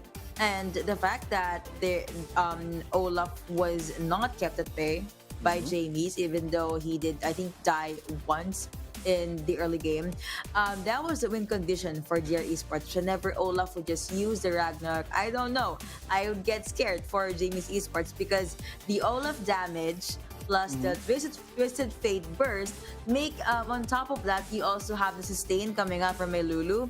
It was just too much firepower for Jamie's Esports to bear. I was waiting for Third to make things happen. Maybe even Pago. I mean, most of the damage will come out from them. But I guess James Esports was just really behind. Now you have Gospel 6-3 and 16, which is going to be the MVP of the game. Also has teleport there. He just knows when to use Destiny. He doesn't actually use it for ganks, more on so DR Esports will know where Jamie's Esports are. Devil J, despite the swap that Jamie's Esports did, he was able to still go up against Akali or challenge the Akali and eventually stop Pago from snowballing. EDAF just had that time. It was like, even though there was a Renekton in the mid, he was okay. I mean, he has Rabadons, also has the orb, just spit out an intense amount of damage, and you also have rocks that's just polymorphing everyone in the back lines and then giving wild growth to, I don't know, Ita, maybe even Gospel at some point. You can actually put the wild growth to any of the champions here, any of the other 4 champions from DR Esports. This is why Rocks probably had a great time. Yes, definitely. Love the patience of Eraf in this game. Really just waiting for the Cataclysm to be casted before he goes for the Ragnarok. There was one fight where he did use the Ragnarok, but it was still in favor of them. But yeah, Eraf on the Olaf is scary, and you don't want to give this combination once again onto to DR Esports if you're Jamie's Esports, because even if they countered this with the Cataclysm, but hold that thought, here is the master of the game. It is going to be Gospel on that Twisted Fate. Once again, 7.33 KDA. Kill participation is 79%. He was just all over the map, and the damage per minute is crazy, 1744. Almost at the 1.8k mark. I mean, we saw that. The cards just literally cut through the crocodile, cut through the corki, and he can just target anyone. On top of that, he was actually, I wouldn't say he's protected because he was near the front line. That's just how confident Gospel was. And again, I mentioned the items earlier.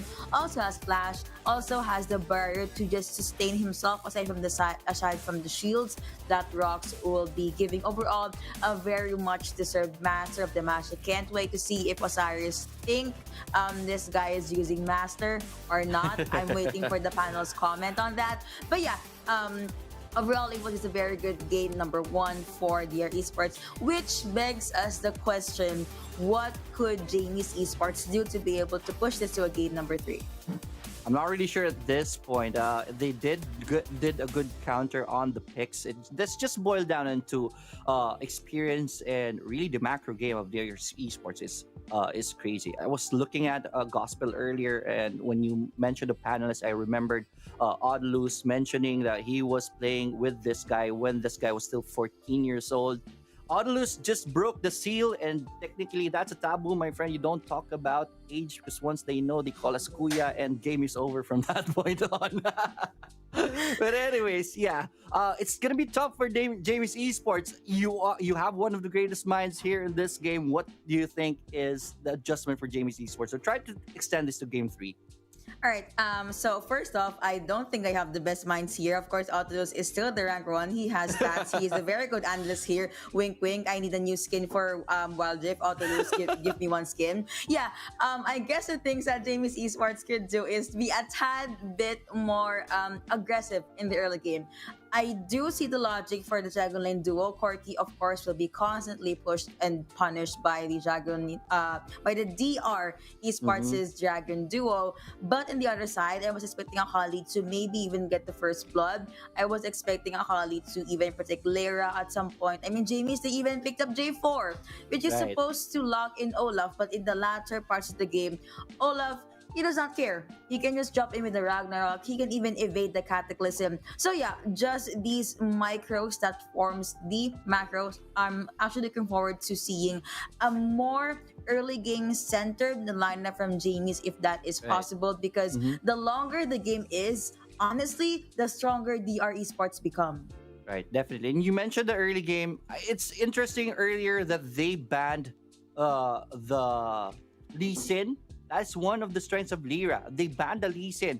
I think they should not ban Lee Sin for game number 2 and get it from themselves. I don't think your esports is gonna run a Lee Sin composition, so you don't really have to ban it. A Lee Sin will give you extra firepower in the early game. Xin Zhao maybe that's something they have to try to snowball in this game, in the early game, because then again, if you're against DR Esports, it's gonna be very hard in later parts of the game if you do not dominate them in the early parts. Right. So my favorite part of the series, this is the draft in order. Let's go. All right. So again, DR Esports is the blue side. They banned out Gragas, Darius, and Kha'Zix. What do these champions have in common? Nothing, because they have their own chances. You have Gragas with disengage. You also have Darius with, of course, the Noxian Guillotine that can just have this intense or a surmountable amount of damage with just one skill, and he also has apprehend. So if ever DR Esports lets this go, it will not be good for Riven. It will not be good for Devil J, because the strength of Riven is she can jump in, jump out with the broken wing. She can just stun with the key sword and all that. Kha'Zix, I guess this was just to protect Lulu. Maybe even Twisted Fate, right? Because of the lead, because of the hop. Or jumping to the side of Jamie's Esports, you have Camille, Lee Sin, and Senna. I've seen teams ban Senna out, but I don't think Jamie's Esports needed to ban out Senna. Maybe they could have just banned out Akali, but I guess they picked Akali for themselves, or they could have banned out Riven.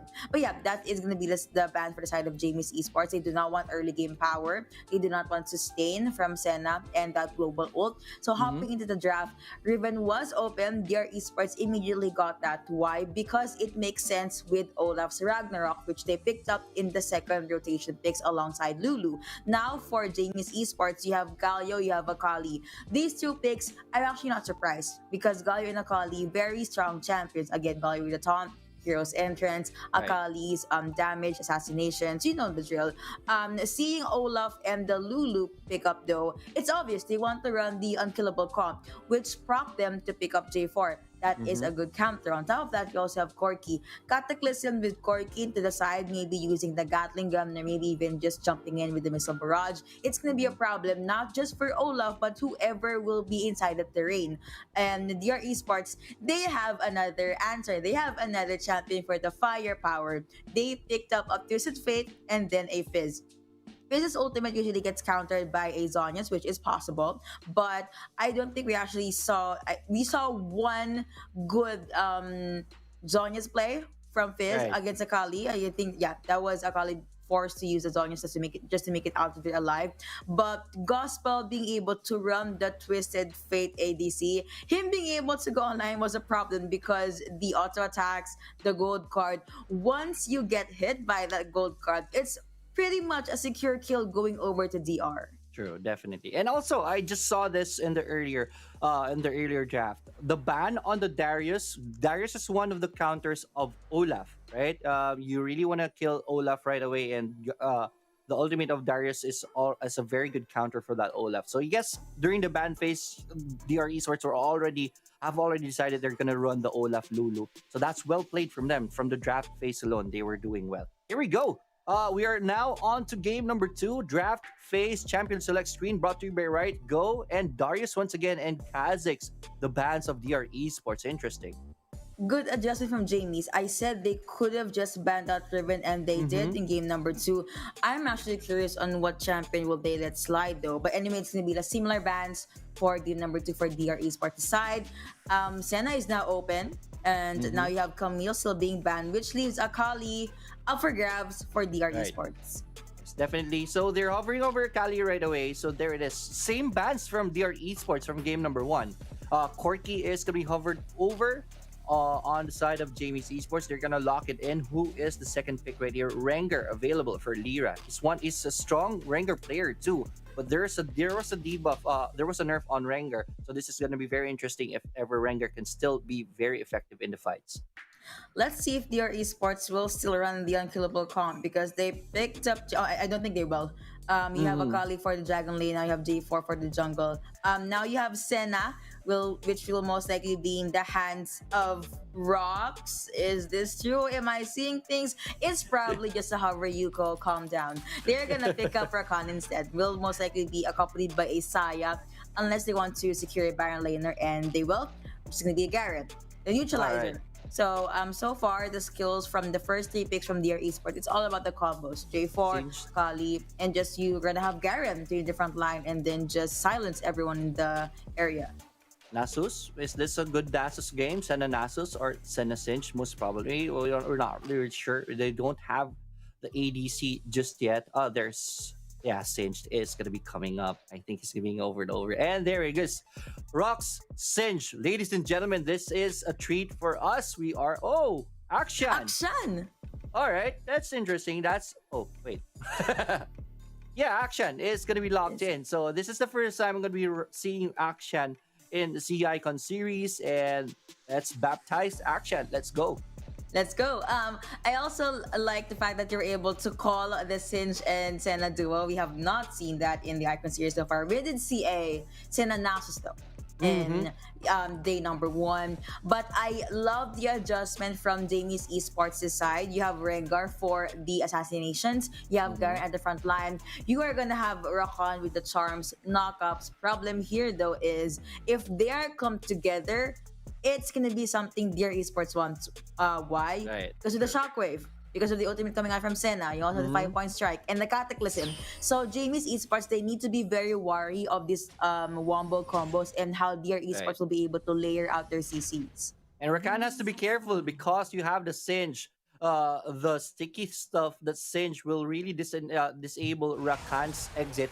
So it's gonna be interesting off the bat. It's gonna be a fight right here and right there.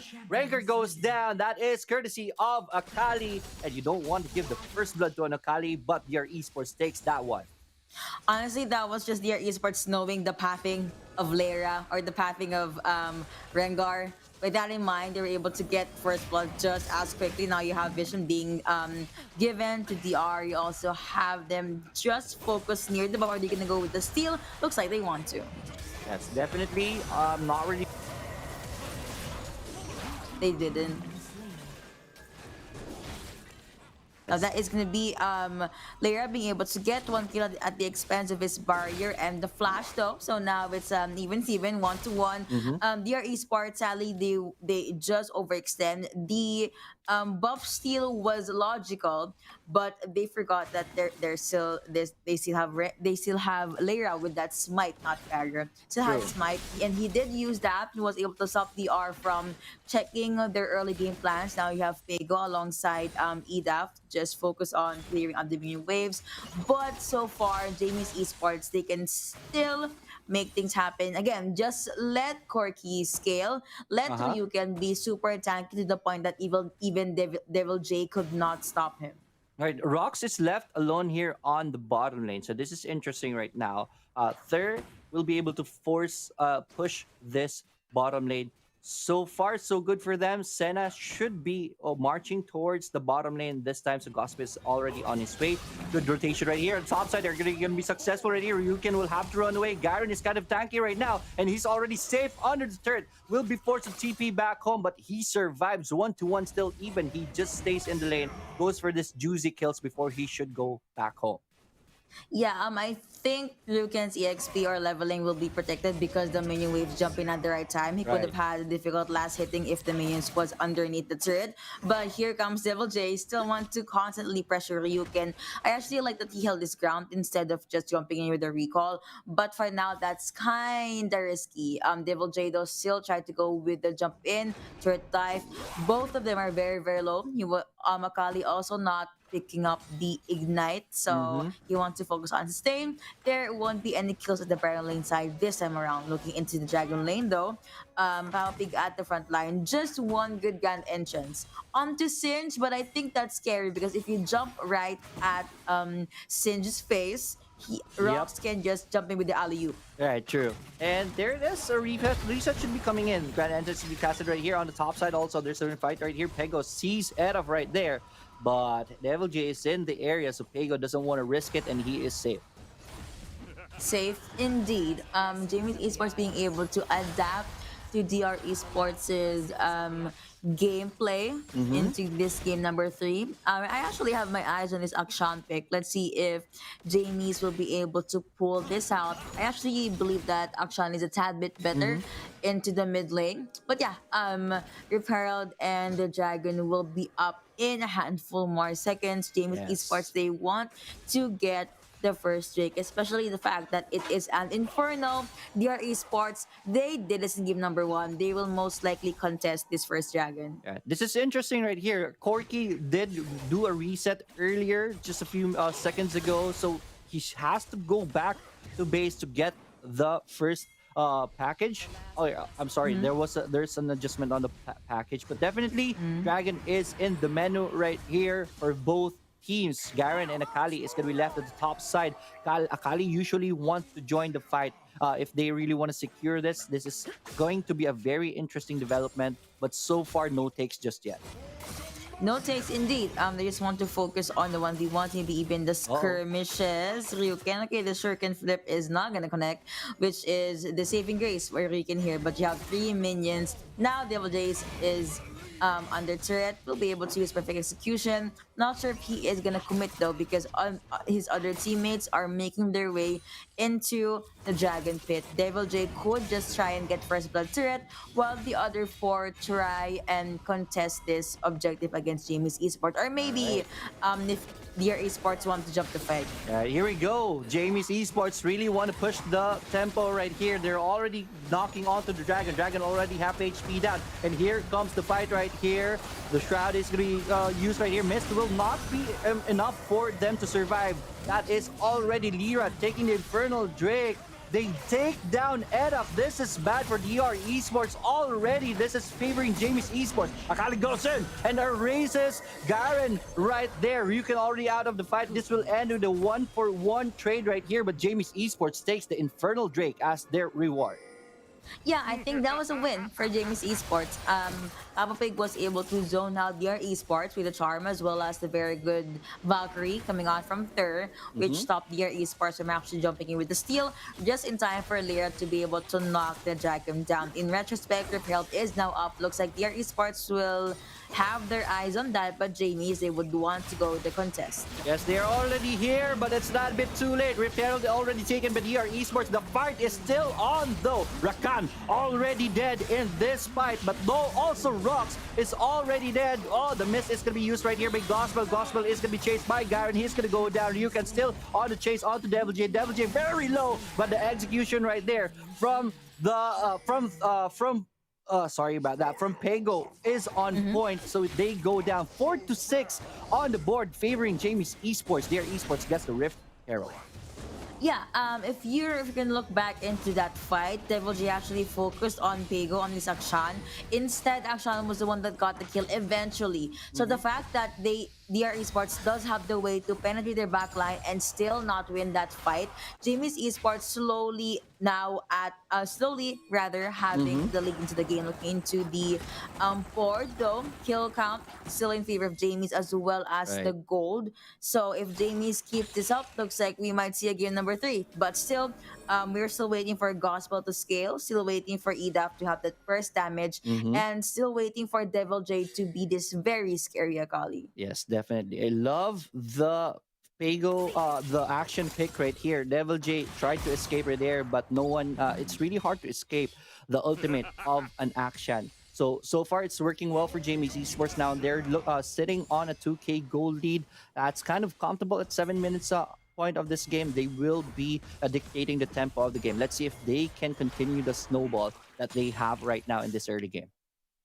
Let's see though. 2K gold lead now in favor of Jamies. Lyra is having a much more comfortable game this time around, and Corky plus Lyra Contic working really well for Jamies. It's just all gonna fall down to the initiated Papa Pig, or maybe even Lyra will be able to do. Because again, Ryuken, if we're gonna look at the itemizations, he wants to jump in with that tanky, but can also take you down kind of Garen. So the Dimension Justice will be a problem to either EDAF if he gets to reach him, or maybe even ETAF. Given that J4 is going to be the one at the front lines. Rox, I don't think he will be catchable just yet, given the fact that he can literally turn things around. Right, definitely. I love the picks right here. The itemization of Rakan onto Papa Pig. They're gonna go for the Twin Shadows right there. Actually, I just realized this is a very good counter on the team composition of DR Esports. Rift Herald, though, is going to be summoned on the top side. Cross-map pressure right here from Jamie's Esports. They're going to go dive in onto the Akali. Akali will be forced to flash away, will survive, but the bottom turret will not do so. The top side, though, the Rift Herald is still healthy at this point. Garen doing his best for the defense right here, but he is slowly being chunked down. Jarvan for Cataclysm will miss, but never mind. That's still a kill right there. Top turret is going to go down. DR Esports evens the push right there. Well played. A kill is a kill, nevertheless. That is going to be even trade so far. But now, Jamie's Esports, they will have first dibs on the Ocean Jade. And the fact that Etap had to commit his flash there means he will not have flash. He will also will not have Cataclysm in this next dragon, which just went over quickly to Jamie's Esports. Oh, Devil J, you are caught, my friend. And this is what I wanted to talk about earlier. You have the Akali with the Shroud. You have Gospel on that Senna with the Mist. But you have Twin Shadows already available under Papa Pig. And Lyra with the ultimate is going to be able to hunt down everyone. So there is going to be hard escapes on their esports. But that was, they're going to be very much countered in this team comp. Baron is going to be up in 10 more seconds, and so far Jamie's Esports they're the ones that have the upper hand. There's also a huge chunk of minion waves lurking into the Dragon Lane side, which will go over to Devil J. But the fact that they can roam around the map a bit more, it goes to show how much lead they have. I'm looking at the Baron lane right now. I thought Rox is gonna get boxed in. You have J4 there as well, but looks like Jamie's, they just want to clear the wave. They don't want to overextend. Yes, but they did use the thrill of the hunt right there. So Lyra is already spotted right here. Here comes DR Esports. Garen is a fast champion, so Ryuken is gonna be okay. The mist is gonna be used right here. Let's see if they're gonna initiate at this point. Rox is in a good position if he runs in and goes for the alley-oop, but DR Esports will not choose to engage. At this point, they're down 4K, so that's a wise decision. It is, and Jamie's, of course, despite the lead that they have, they still respect the power and the fact that their esports might jump in with the comeback, so they don't wanna force these small fights or sudden fights that they know might not turn into their favor. But look into the mid lane, you have Senna, you also have Oriana. They're now come together. They're now the duo that is lurking all around the map. Lyra will be alone into the Baron lane, but will be accompanied by Garen. So far, no team is pulling the trigger. They could wait for anyone to jump into the Baron side first, or maybe they just need to get their recalls in. But so far, Jamie's, they want to have the upper hand when it comes to the minion waves. True, definitely. I think this is going to be dragged into the late game. That's what DR Esports' plan is. At this point, top turret is being taken down. It's still surviving right now. Jarvan goes for the Cataclysm right here. It is going to connect onto Lyra. Lyra is already down, and so is Papa Pig. You need to run away, but let's see. Lakan is here, and a little bit more HP. No, it is going to be Third instead who goes down first. Instead of Papa Pig. Papa Pig is hunted on the back lines. Good job by Rox right there. Rox, though, already on the run. Is kind of tanky at this point, slowing everyone down. So the chase is real. But there it is. Pego goes for the ultimate, will take down Rox. And this will end in a 2-4-2 trade. 8-9 still on the board. 5K gold lead on James Esports.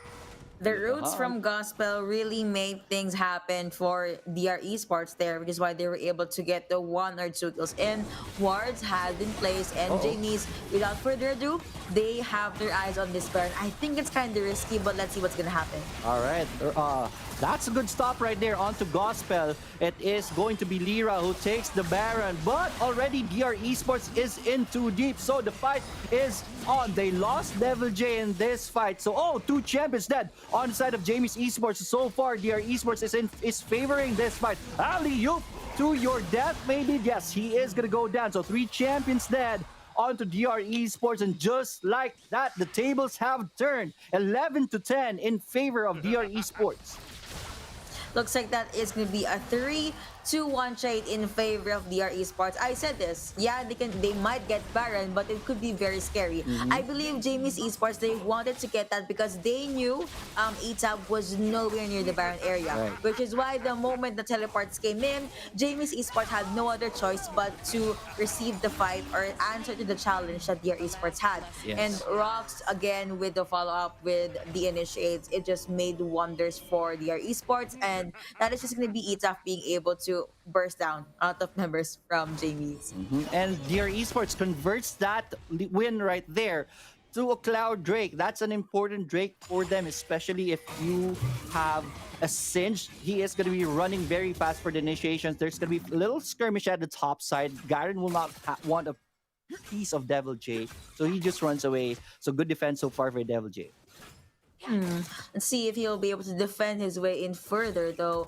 I've not seen a full-on 5v5 fight from DR Esports just yet, but I guess they just want to run this 4-1 composition rather, but now it's going to be a 1v1.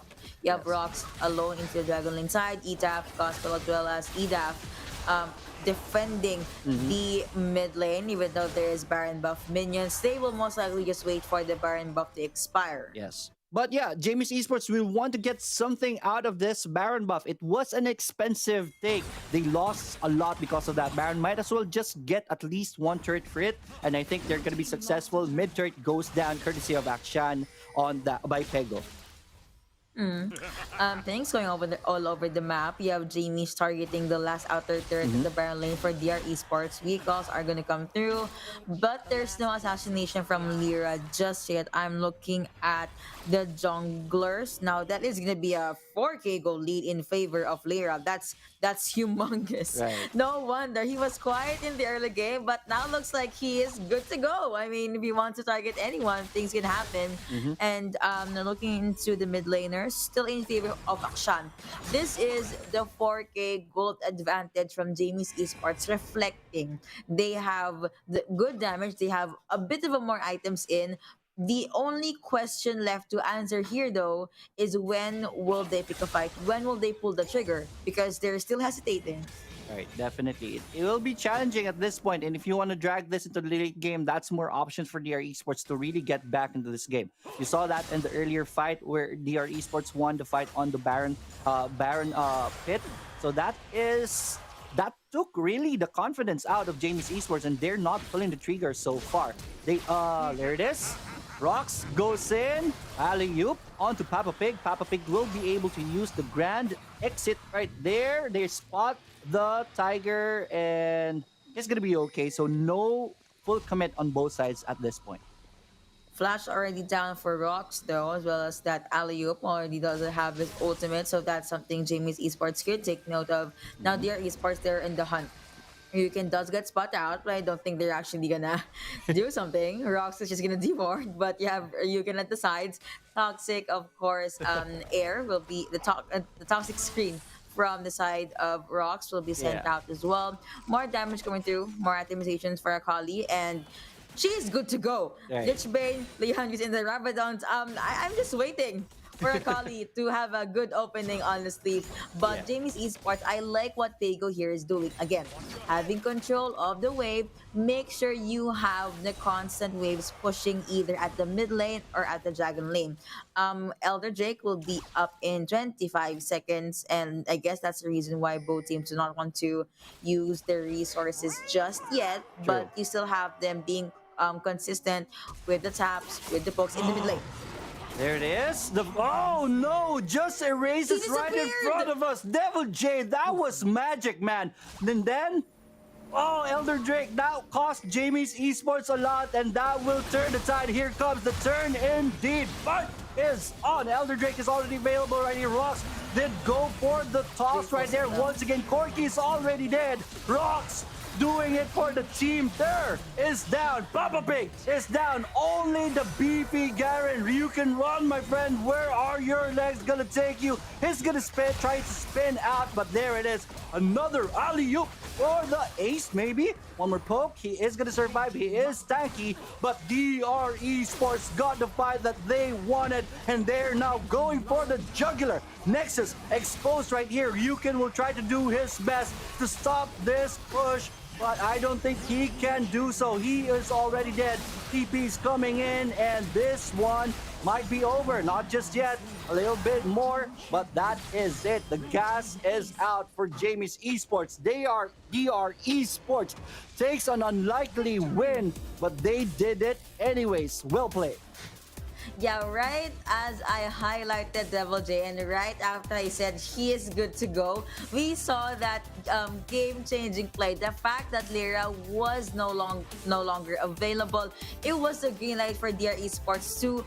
I thought they were gonna go over to Dragon to try and contest, but looks like they actually want to go with the fight. The fact that it was a 4v5, it just gave a lot of advantage on the side of DR Esports. I believe Jamie's Esports could have just taken a step back, but I guess they were already in too deep. And if you can remember the setup, Cataclysm layering over to Senna's ultimate, literally Jamie's Esports could not get away. They had no other choice. Plus, again, you have folks coming through from mid laner, and even Devil J. Like the moment he entered, it was just a huge chunk of damage going over to DR Esports. There was one, I'd say, a funny play though. He overextended. The Nexus was hitting him, so he was forced to jump back, use perfect execution, and then pop Zhonya's, just so he will not die. But overall, it was a 17-11 in favor again of DR. Despite the fact that Jamie's had the lead, they struggled when it comes to closing out the game. The Akshan pick kind of worked in the early game up until the mid game, made things happen, but we did not see much of it into the late game. Lyra, he could have been the saving grace, if I may say, for Jamie's Esports, but what can he do when he just got taken down by an assassin? Right, definitely. This all boiled down to experience. I will say composure. DR Esports showing you the composure of a champion. Even if you're down in the game, you just keep on playing. Just make sure you don't commit any more mistakes at the later parts of the game. And they did it. Here, hold that thought. Master of the match, Era, right there on the Jarvan for 5.33 KDA, but the kill participation, 94%. That's crazy numbers right there. Yeah, that's KP, and because he is only the solo initiator from the side of DR Esports, aside from Orianna. But basically, the setup is in his hands. Cataclysm, that terrain, lock everyone in, and then they're gonna die. They're like, you lock Jamie's Esports in. You also have the toxic gas that is coming out from rocks, and you have the orb that can be sent out by Orianna. You also have daggers coming through from Akali. So basically, it was just full on 5v5, and Jamie's, they held out really well in the early game. But I guess that was just DR Esports. That is just their lineup waiting to scale, waiting for the perfect opportunity to turn things around. The same way Rox would just turn his opponents around to his team, and then they get the kill. Yes, but I would say Devil J with the last play at the top, taking down Lyra like he was nothing. That was the winning point of the game. I would say he is the unsung MVP of this game, the real MVP of game number 2. That was well played, but there it is. Kill participation of 94%. That tells you a lot how influential Araf is during the team fights in game number 2. And this is still a well-deserved tag right here. And I'm just really blown over that play right there. I wasn't expecting the instant kill onto Lyra. Lyra was the top farm champion onto the side of Jamie's Esports, and he was taken down like he was nothing because of Devil J. Yeah, again, Lich Bane, Ramadan's, Leandris, just online. Very, very much online. That is just a lot of things happening on the side of DR Esports. But yeah, again, just that one pick off from a 1-1, DR Esports was able to push the series to 2-0. So we start the day with a 2-0. Let's see. More 2-0s? Will we see 2-1s? I'm looking forward to seeing what's gonna happen as the day goes by. Yes, definitely. We will know that for sure later on. Don't go away. Our panels will be back to break down this game further.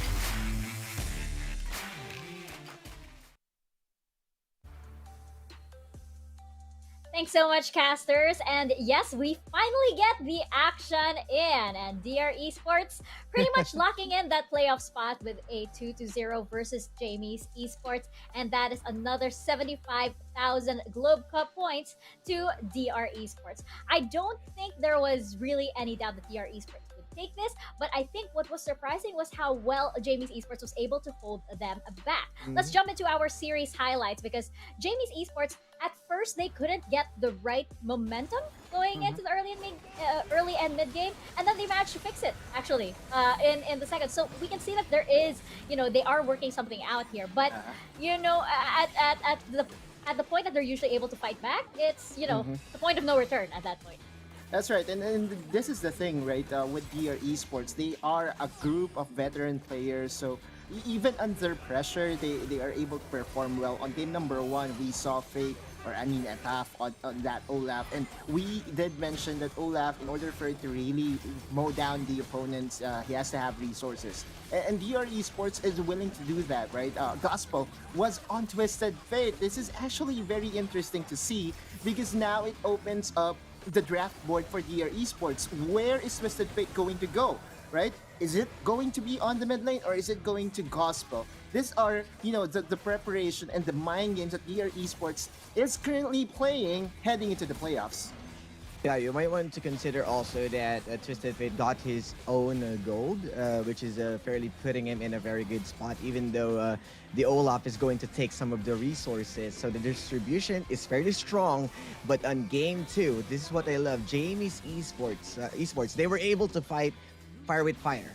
And the Akshan and Pego surprises a lot of person, but you gotta understand that this is DR Esports. As what Oculus told us a while ago, they are composed of veteran players, and they can take those games easily with one mistake. They can capitalize. From the caster itself, it was Devil J who's popping off everyone from the rifle targets. The assassin is there. The potential is there. And as for Jamie's Esports, this is the closest that they got against the DR Esports, but one missed opportunity. That's DR for you. Yeah, and hopefully Jamie's Esports gets another chance tomorrow. They are onto something. And the fact that they were able to, withstand actually DR Esports several times during team clashes. Again, a team of veterans versus a team of first-time pro players. I mean, that's something. It just goes to show that Jamie's Esports, there is something there. But congratulations, of course, to DR Esports. They will get 75,000 Globe Cup points. And of course, looking even better for the playoffs. And not just in terms of points, but of course, in terms of how they are playing, they're looking pretty unstoppable over here. And of course, we will be moving over to our second match of the day, which will be between Chasing Dreams and Omega Esports. Now, we pointed out there's a bit of an interesting scenario here that we talked about in the pre-show earlier. This could be Chasing Dreams' big win if they play their cards right. They also, just to remind everybody, they also managed to take one game off of Omega Esports last time. So while the odds might favor Omega right now just because of skill and experience, I'd actually say that there might be a chance that Chasing Dreams could get this. Let's take a look at their lineup over here. And Otlus, I want to hear your thoughts on this. Well, for Chasing Dreams and Omega Esports, again, when we're talking about Chasing Dreams, we have to remember that, Cool is still the identity. But yesterday, Motivate popped off on that Akali. That's something that you have to consider, especially with Omega Esports, right? They favor the Akali pick. Now, Chasing Dreams is not going to hesitate to take that away from Horizon and use it for themselves. Yeah, and everyone really played well yesterday. It shows the potential of this young lineup, but I wanted to put the player spotlight, of course, to Kame, the support of Chasing Dreams. And as we talked a while ago, everything went well for them yesterday. They showed a glimpse of how well they could play at their peak, and that's where Kame also went in. He got the KDA of 4.32 and a kill participation of 76%. Damage taken per minute isn't really high, but the execution is there. You got a surprise from Rakan and the Senna, and even the Alistar. So I think Kame really complements how Chasing Dreams function, and this time he will be one of the pivotal point of this match. Yes, indeed. And as Otlus mentioned, Motivate yesterday, I think he got, was it 18 kills Around in, that. in one game? Yeah. Ridiculous. So there's definitely something special about this team. And right now, Omega Esports, we know Omega at their prime. They work like clockwork. They're scarily good at objectives. It hasn't been the same lately. We're just gonna address the elephant in the room here. It hasn't been the same, and we know it's because this roster has been going through some changes, and they're still adjusting. But we have 2 days left over here. We have 2 days left, and they need to be able to reclaim that throne and that title. Once again, checking out the lineup of Omega Esports here, I'm curious to know, guys, what do you guys think they need to bring to the table in order to really, prove that this is a dominating match favoring Omega Esports versus Chasing Dreams? Whoa. So, we are going to see JLC on the mid lane. So, we are shaking things up in the squad. Everybody just didn't know what to say. We're like, I'm we're like, completely wait. speechless. As much as we understood that Chasing Dreams got the potential on winning this one, they are surprising us. They are putting us in a backseat just to watch how JLC is going to play onto the mid lane, while Arisen is going to channel his inner Arise with the end to technically win those 1v1s. So this time, everything changes for Omega. Yeah. And I feel like this decision has something to do with the post of Arise that I saw a couple of days ago, that he's just recovering from sickness, and get well soon, brother.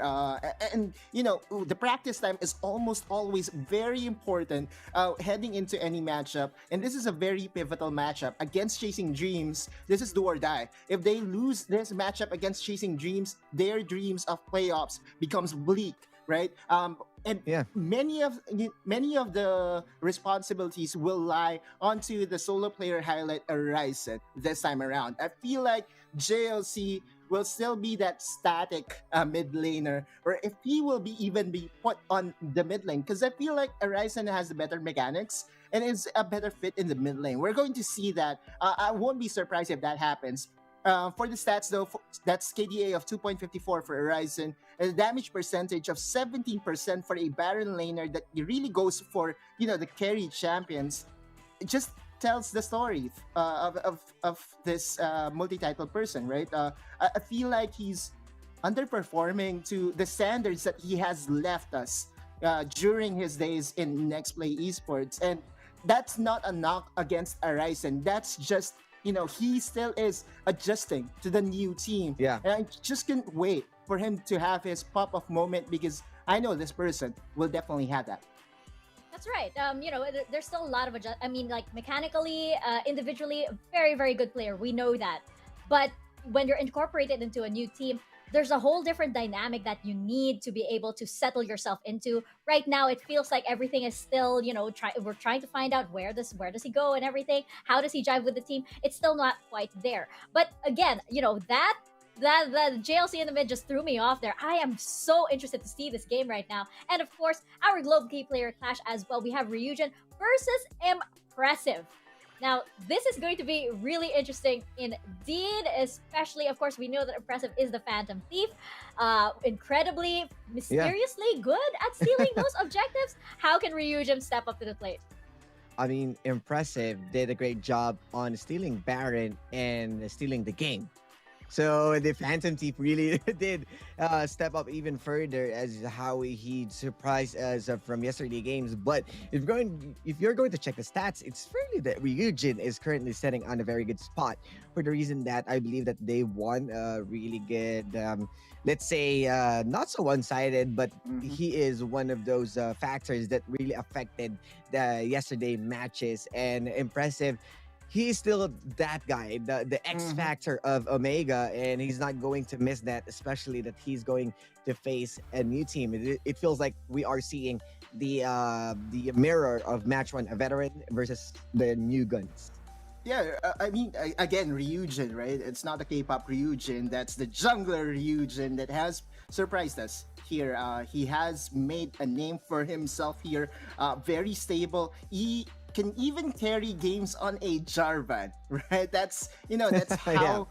That's how big Ryujin is or has been for Chasing Dreams. Meanwhile, for Impressive, we're still waiting for his pop-up moment for Fall Spit. During the summer season, he wowed us with a lot of highlight plays. And this could be it, right? This is the do or die between Omega Esports and Chasing Dreams. I feel like Impressive will, have the impressive game today. Okay, so I have to ask you guys, now that we had a little bit of a shuffle over here and we have something that we've never seen before, which way do you think this match is going to go? Is it going to go in favor of Chasing Dreams or Omega Esports? I feel like Omega Esports still has that one up. And veterans also able to, JLC is still the most consistent member of Omega Esports, and I feel like he's going to be the key to the victory. I believe that Omega, of course, they are the undefeated South, and I'm still betting on them. But I want to go in the other way, as Autolus is going for Omega. I'll go with Chasing Dreams. Yes, we're going to chase that dream to be victorious against Omega. Are you sure? You know what? We've never seen JLC in the mid lane just yet, so I actually think that I think this is something that not a lot of teams. I think this is something that no team has prepared for exactly. Yeah. So I think this is gonna go in favor of Omega Esports right now. I think this is a sign of the Omega Esports of old coming back, and this could possibly be the match that we've been waiting for them. But let us know if you agree or disagree with us over on Twitter. Just use two simple hashtags: #Dominate the Rift and #SeeIconSeriesPH to have your tweets featured on over in our panel segment. I believe we're going to feature a couple of tweets right now, and you can also head on over to the PPGL community server, where you can see us panelists, some talents, some players, some coaches even, hanging out and discussing the matches. Now, right now, we have Shark Kathy. Shark Kathy, welcome back, by the way. Welcome back to our panel segment. Still hyped for the second day of this week's group stage, and I wonder if today's the day we see Ate Mika Fab's favorite Buccaneer for the very first time this season. We did! We finally got that action. Thank you very much to Jamie's Esports. Once again, good luck to the teams, and keep up the good work, panelists. Thank you so much, Shark Kathy.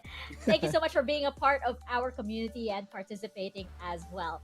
I believe we have another tweet incoming right here. And yes, you guys, you can also head on over to the Discord community server to find out how you can win a secret lab gaming chair. I do believe that the weekly quiz is posted over there, so do give it a try. What's there? That's us. Right now, can I screenshot? I'm gonna screenshot this right here. We have I believe that's Wild Rift. Wild Rift Obs 1. I think that is. I'm just here for Mika Fabs and all, of course, the appropriate hashtags. Thank you so much. Double heart. Thank you so much. You know what? It's such a big deal to me when Prod loves me. It's the biggest thing in the world. You gotta have production love you. Thank you so much, guys. And yes, whether you want to give your analysis, whether you just want to say hi, whether you just want to, meme out or something, you are very much welcome to share your thoughts and reactions over here on our panel segment via Twitter. Now, of course, we are going to get into our second matchup of the day. I am so interested to see how this plays out. Chasing Dreams versus Omega Esports. Let's riot go on over to the casters, guys. Take us into the rift.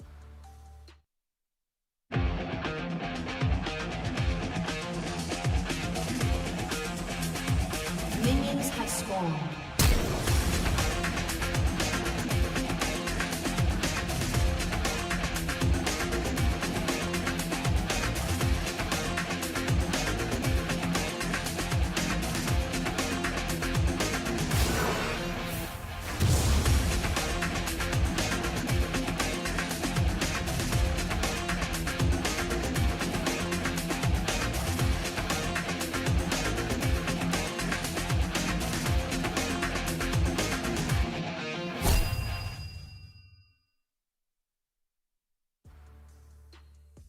We have boys who are chasing their dreams, but to do that, they will have to go through Omega Esports, who can turn the dream into a nightmare. Chasing Dreams versus Omega Esports. Who will win? We will know shortly. I am Lyoric, and with me is Yuko. What are your thoughts on this matchup, Yuko? All right, so this matchup definitely has a lot of history. Again, I remember Chasing Teams being able to get one game up against Omega. So let's see if that is going to be the same story, or will Omega, with the switch up that we saw Mm-hmm. just now, will they be able to get the 2-0 win? I was just as surprised as the panel was earlier, but let's see how things are going to go. Yes, definitely. JLC is gonna be playing our mid right here for Omega Esports. Maybe the changes is gonna be a good omen for them. Maybe not. We will know for sure later on. But yeah, the panelists did say that Omega Esports, they're not looking like they are themselves lately. I kind of agree with that. But it will all boil down to how they bring the game. And with that, let's go to our champion selection screen. Bans are already coming in. Omega on the blue side, Chasing Dreams on red side, Fiora the first ban. Yeah, looks like they just do not want Cool to have Fiora as well as Olaf, but Cool had a very good, a spectacular Darius game even yesterday. And actually, I would like to throw in a random information about the swaps or role swaps for the teams. Looking back into Origin series, a lot of teams in game one, the mid laner would be in the mid lane, but for game two, you're gonna see him flex in the jungle or in the Right. ADC. So it's kind of like a normal thing overseas, but I guess here in SEA, specifically in the Philippines, whichever your role is, you basically just master that. So the switch ups are a bit surprising, but I'm actually glad that we're gonna be seeing it here for Omega for the first time. Riven though will be the first pickup for Omega side. Now you have Galio and Corky, of course, going over to Chasing Dreams. Akali got banned out, Lee Sin, and again Camille got banned out. Yes, definitely. Riven is already there. Galio and Corky. I love this picks right now. Again, Corky for me is one of the top ADCs, top ADRs of the game so far after the Lucian nerf. So I love the Corky pick. Nami is gonna be picked right here. And there it is. Lucian, Nami Nami. Lucian. Alright. For once, I will see Lucian being picked in the game by Omega Esports. Yeah, there's a first time for everything here in the new week in the day number 2, but you have J4 being hovered, most likely being locked in. So the Nami and Lucian combo is very suppressive. Riku mentioned this. We even talked about it just because of the pokes, damage, and CCs that this combo can provide. And speaking of pokes, CCs, you also have Lulu going over to Kome later on. Xinjiao, I said this yesterday. If we do not have Gragas, the best champion to have as a disengager will be Xinjiao. And on top of Right. that, you have so much damage in the early game. Yes, definitely. And you have advantage for the objective. You will have the freedom to really choose which one you're going to go for. Is it the Rift Herald or the Dragon? Sinzao has that power spike during that objective, really. And Singed right here is going to be picked up as the mid, right? For Omega Esports. Yeah, I think so. Unless they want Riven to be in the mid lane. Mhm. But well, Yes. GLC is known to use Singed anyway, so that's gonna be that is gonna more likely go over to the mid lane. Right. For the side of Chasing Dreams, we will be having a who it's gonna be Corky as the ADC, Lulu for support, Gaio in the mid lane. Yeah, and Cool will still have his hands on this Darius. All right, definitely. So love the matchup right here. Who are you favoring more with the draft? I'm in it for the crazy stuff, so I'm gonna have to go with Omega just because we're gonna be seeing JLC in the mid lane. Yes, definitely. But yeah, Nami, I love the Nami Lucian combo still. Even if Lucian had that nerf, Nami, if she gets the staff of flowing waters, that will still complement Lucian. Lucian will still be dashing all over the place, so it's gonna be very hard for them to face up with this Lucian. But we'll see as they have as the Chasing Dreams have the Jarvan 4 to really catch any target that they want. Lulu, the Wombo combo, and the Galio, and Darius on top of that with Corky. That's still gonna be very scary for Omega Esports. Very interesting matchup right here. Xinjiao is gonna be in the Baron lane because Impressive is pretty much known for using Riven. So it's gonna be Riven versus J4 into the Dragon lane. Let's see how things will pan out as we hop into game number 1. Yes, definitely. Ladies and gentlemen, boys and girls, welcome to the Rift. We are now 30 seconds into the game. We are Lucian. Lucian is in the mid right now. He got the Sky's Bloom right there at the top. Cool is taken down by Impressive. So far, so good for Impressive in this lane. Impressive. Oh, wait. Horizon is now the jungler. Right. And Impressive is now the violator. Oh my god, Esports, what? Anyway, I'm so happy I casted my vote for them. This is new stuff. You have time lapse even at the middle. What is happening to the Icon series PH right now? But yeah, Right. time lapse will just most likely get the farm in, get the EXP in. You have Nami as well as Singe lurking into the jungle lane side. Horizon will be up for reach in if ever there is going to be a Right. skirmish or a fight in the dragon lane side. But look into the mid lane, you still have Ryujin and his Batons at the back lines. Flash is going to be forced right here. Clutch right there for the plant, but it is not going to be enough. First blood taken by Jarvan 4, but here comes Horizon for the cleanup. Will take down Motivate. So that's 1-1 even. That was a good play by Chasing Dreams. Yeah, I guess they just really want to demotivate there, but looks like Omega Esports still jumping in. All right, that's a fight for the Rift Scuttler right here. Alley-oop onto Ryujin. Ryujin will find the distance to really survive, so there is only Shino will go down. So that is a win by Omega Esports. That was costly for Chasing Dreams for a Rift Scuttler. Actually, to give you a bit of a backstory, I remember during the beta part of Wild Rift, I would get queued in with Horizon, and this guy is a beast with Xinjiao. This was Right. before Xinjiao got nerfed in the beta phase. But yeah, really happy to see that he's back in the jungle role because way back when I would just play Wild Rift with him, he does carry the team. But of course, this is really the pro scene. A lot of things are pretty much different, but let's see if Chasing Dreams will be able to hold out. True, it is really refreshing to see Xin Zhao back in the meta somehow. That monster Xin Zhao, we are starting to see him once again. Let's see if Horizon will be able to carry that on this role. It might be that they have this planned out and they practice for this, or it might bite them back in return, and maybe this is still Omega lurking in the dark. They're still finding their way. We will know for sure in a bit. They are already up 1k in this game, so that is something for Mega side, courtesy of that kill on the bottom lane. 3 minutes and 12 seconds into the game, preparations for the objective should come up.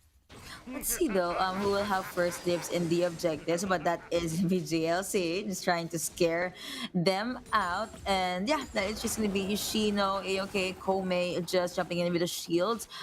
Repel as well as the Frederick is gonna be up in 27 seconds. You still have Horizon focused on getting the buff.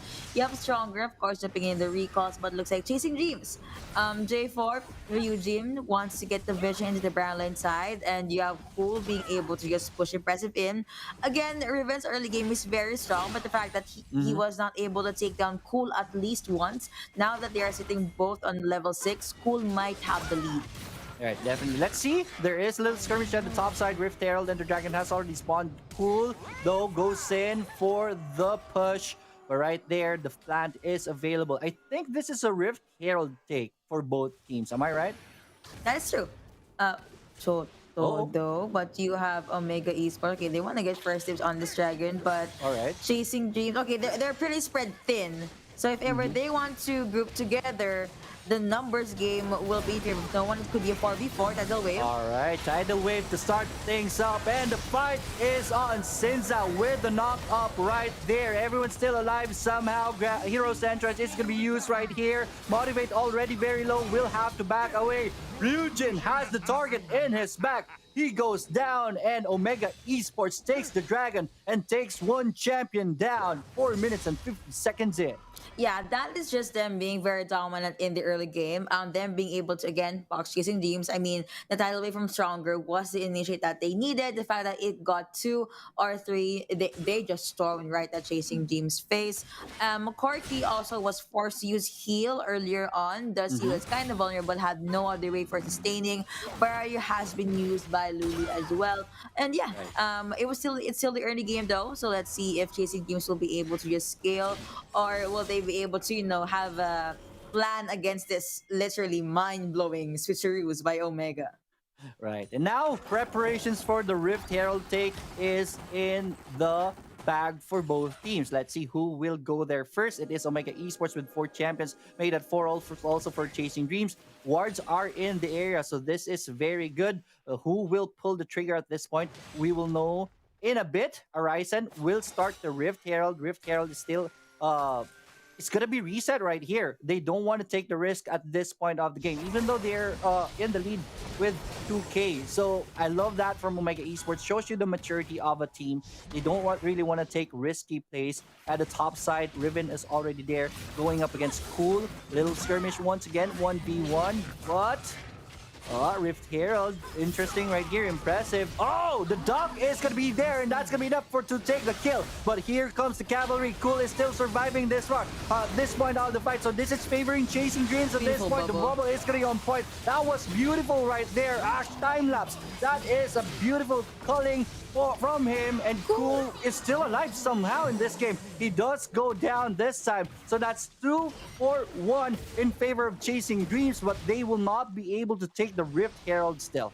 Yeah, that was a very much extended T5, but I cannot comment stronger enough. That tidal wave and that bubble pretty much saved Arisen, but Omega Esports, I believe they need to look at Cool this time around because yes, he did die earlier, but he was able to just put a lot of damage onto time lapse. Oh, I thought that was going to be a Jarvan Force steal right there. The plan is on time, but it is an Arisen win on that smite button right there. So Omega Esports will take the Rift Herald, and they got the first dragon. We're now looking at just a 1k gold lead on Omega Esports side though. Yep, still could be taken over by Chasing Dreams. Item check though, you already have Roa available for Motivate, and that is gonna be more damage rather, not items shipping over to his side. Chasing Dreams, I was about to say they could go with the pickoffs, but if you're gonna look at how Omega Esports is playing this, they're pretty much come together. Yeah, they sometimes leave JLC alone, but now they're gonna run the 1-3-1 composition with JLC back at the Baron lane side. You have Impressive alone at the Dragon lane, and you have this basically obnoxious trio in the mid lane that if you got caught out by Stronger's bubble, by the tidal wave, you bet there will be a spear and there will be a gun to your heart. Yes, and definitely.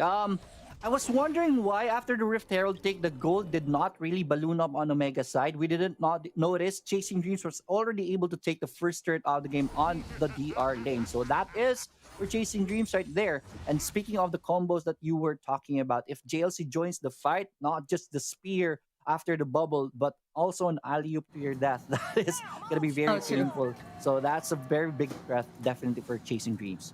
Yeah, and now the Infernal Drake is already up. Omega Esports, they're at the mid lane. I believe they want to pick a fight instead of contesting the Dragon. It's a 4-4 though. Riphead has been someone into the mid lane. Will we see a fight?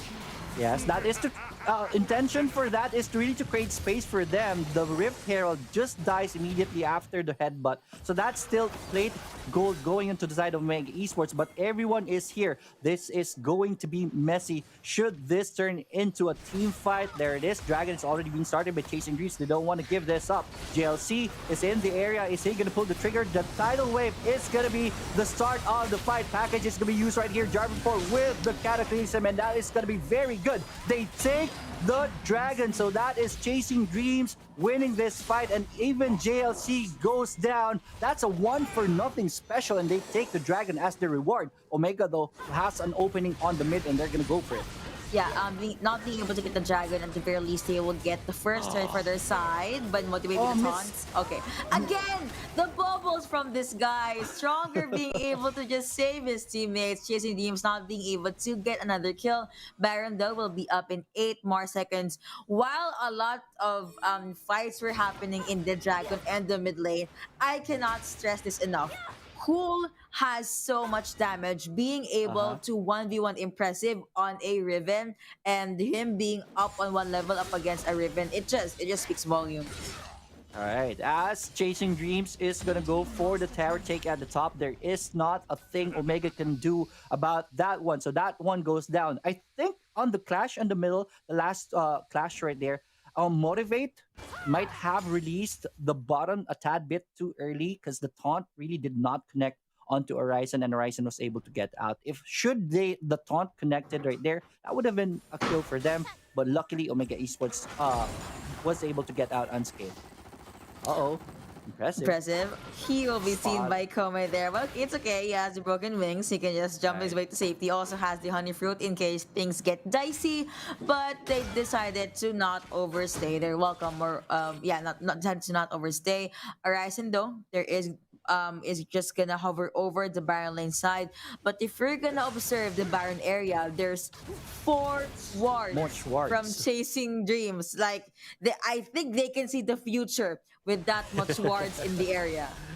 And they were able to spot Arise, and with that rotation, so Galio was able to really back off. So it is somehow paying dividends for them. Tad bit too many wards, I would say, but information is still very valuable at this point of the game. You will never know; it will pay you dividends in the later parts of the game. But looking at the gold, 39k to 38.6k, pretty even at this point of the game. 4 to 5 on the board. This is a close match. It is. And that I guess that is because Chasing Dreams was able to adjust accordingly. Motivate. But Motivate, though, caught in a sticky situation right there, will just die. So that's 5-5 even in favor now of Omega Esports, because that kill will give them a little bit of gold. And now they are up with 500. That's not too big, but there's a good position right here. Rotation onto Cool, but Cool is crazy at this point, so they just back away. Now here comes the They can do this. they will not go for it. They will not pull the trigger, so Mega Esports will be able to back away. Yeah, they can't do that just because of one reason. Time-lapse does not have the culling. But looks like they're gonna try and just go and get this turret. Now you have Horizon. All right, there it is. Kome is already very low, will just tick down, and he's already out of the fight. Cataclysm will be on the time-lapse, but time-lapse still okay at this point. No, he just goes down from that point. Ryujin already very low. Bottom turret is already down. Motivate with the taunt this time will be successful, but Quadra. the follow-up is not going to be there. Impressive though, playing around with the area, but Chino is going to be here, so he will just back away. That was kind of messy, but Omega Esports will take the bottom, and they will even take the top turn. That was a 5v4 at the bottom. It was. And now can I just say that the discipline from Impressive is very impressive. Personally, I could have just taken the Quadra and then die, but he just does not want to die. Nope. No shutdown goal for you guys. Mountain Jake is already up. And yeah, initially, the trio at the Dragon Lane did not want to initiate because again, there is no the calling. But the moment they saw Horizon make his way down to the Dragon, it's go time. And that is gonna be the reason why they were able to win that fight. Yes, even in a 5v4, that was a big win, definitely. They got the top turret because their Singe was at the top side. So with that, we're looking at the gold. It just suddenly ballooned to 4k on Omega side. Dragon is already available. Omega Esports is not really in a good spot right now. Let's see if they can do a challenge right here. Tidal Wave is going to be used right here. Horizon will take the brunt of the damage right here. It's already very low. Package is already used in this fight. Cataclysm will be used. Oh no, beautiful culling right there by Time-lapse. And that will take Ryujin down. This is now favoring Omega Esports. And now they're in for the chase. Alley-oop. And GA is going to be popped. But the bubble is going to be there right on point. And with that, Impressive is at the top side, pushing the inhibitor turret right there. Another 5v4 win by Mega Esports. And it's just a good play right there by Impressive. Takes one down before he goes down. So that was well played. Yeah, in that fight earlier, Time-lapse was untouchable. Also, Ryujin already used his flash in the fight. That's why he had no other way to disengage, and he just paid for that Dragon with his life. But teleport is gonna come through.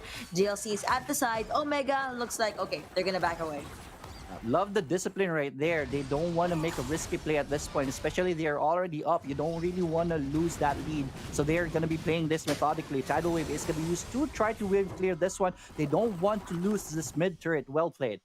Well played indeed. So we are in almost at the 16-minute mark. Baron still not being taken by anyone, but Cool just needs one good opportunity. The same opportunity that Devil J had in the previous series. But Omega, they're just this tight-knit bunch that moves as a unit, and time lapse, need I tell you, is left unchecked, even though he's a 1, 2, and 7 right now. But means he just had a lot of items in. The calling already hurts a lot. And the fact that you have Rise in the front line to disengage, push you back, and Omega's JLC can just have a surprise or take you by surprise rather, and then deliver you to your death.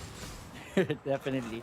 Yeah, interesting itemization right here by JLC. He is kind of tanky, but will be painful also. That the damage per second, you're not gonna notice that, but it will just surprise you. Where did your HP go whenever a team fight happens? But here we go. Baron is available. Rift Scuttler is gonna be taken by Chasing Dreams. That will help them with their vision here on the Baron side, especially it's being threatened by Omega earlier. But no fights so far.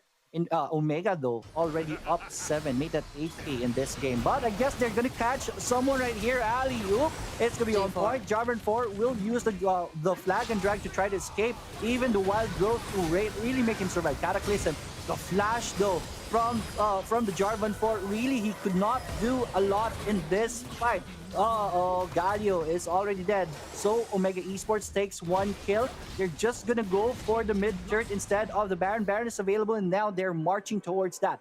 1-for-0 trade, and Baron is threatened by Omega Esports. Initially, Chasing Dreams could have won that, but the fact that you already have the wild growth committed onto Ryujin, it just the fight that Chasing Dreams could not take. With that in mind, Baron is now up for grabs. Cool, and the crew is ready to steal this. Will they make it in time? Is maybe a no. JLC zoning everyone out from Chasing Dreams. They could not get into the pit. Even if they know that the Baron is being taken right now, that's how tanky JLC is. And so far, so good by Omega Esports. 12-8, and they have the Baron. Let's see what kind of damage they can do as Chasing Dreams will go for a push on the mid. Fight is on! And they just erase Comet like that. And there it is. Another 2 kills for them. Is this game over? Can we call it? No, it's not going to be just yet, because Cool is still here and he's still scary at this point. But Omega Esports takes a 3-for-0 special, and now they're gonna go for the push. Bubble is gonna connect right here, but no follow-up as that is under the turret. But Omega, their wave is here now, so this turret is not looking so good, and it just goes down just like that. 20 seconds still on the timer on Chasing Dreams on their death. Hero's entrance is just going to be used to delay things, but he is now going to be the target right here. Cool, deal enough damage. The dog is going to be successful. JLC is down, but the ace will be completed. Oppo ace on top of this win. That was well played by Omega Esports. Game number 1, 1-0. That is going to be a phenomenal game going over to Omega. But need I tell you, Chasing Dreams, they still held out pretty well. Cool could have just joined more of these fights. They could have just tried to match the fire or fight fire with fire against Omega Esports. Only if Chasing Dreams was able to steal the Baron, they could have made things happen. But Cool just jumped into the Baron pit a tad bit too late. And yeah, both teams had really good drafts, except the fact that Omega just took everyone by surprise with the role swaps. But overall, it was just Lucian being protected, as well as stronger with that good Nami plays. Just know who to target, provides a lot of sustain and just protection from his team. Yeah, not to mention John Lloyd Cruz, JLC, on that cinch was really impactful in the game. Wasn't expecting for a cinch to really be that impactful, but it was scary. If you see cinch, you just have to run at that point of the game. JLC also did a lot of this game, but then again, Arisen on that Sin Zhao 307, and he gets the MVP tag. Well played. Can I just say that it's kind of amusing to see the support have 4 kills and then the ADC have 3. Also, it was 3-2 on time lapse, whereas Stronger has 4-1. So someone got a lot of gold in the earlier mid game. But yeah, a lot of good things going over to Omega Esports. This composition is surprising. and but they were able to just pull through. To be fair, Chasing James, they could have, I don't know, allowed Corky to go online. The fans of the match is going to be Arise. Again, on the Shinjao that has a lot of history, rooting back into the beta part of Wild Drift. Player stat is in the BKD of 10.00. Kill participation almost at 60%.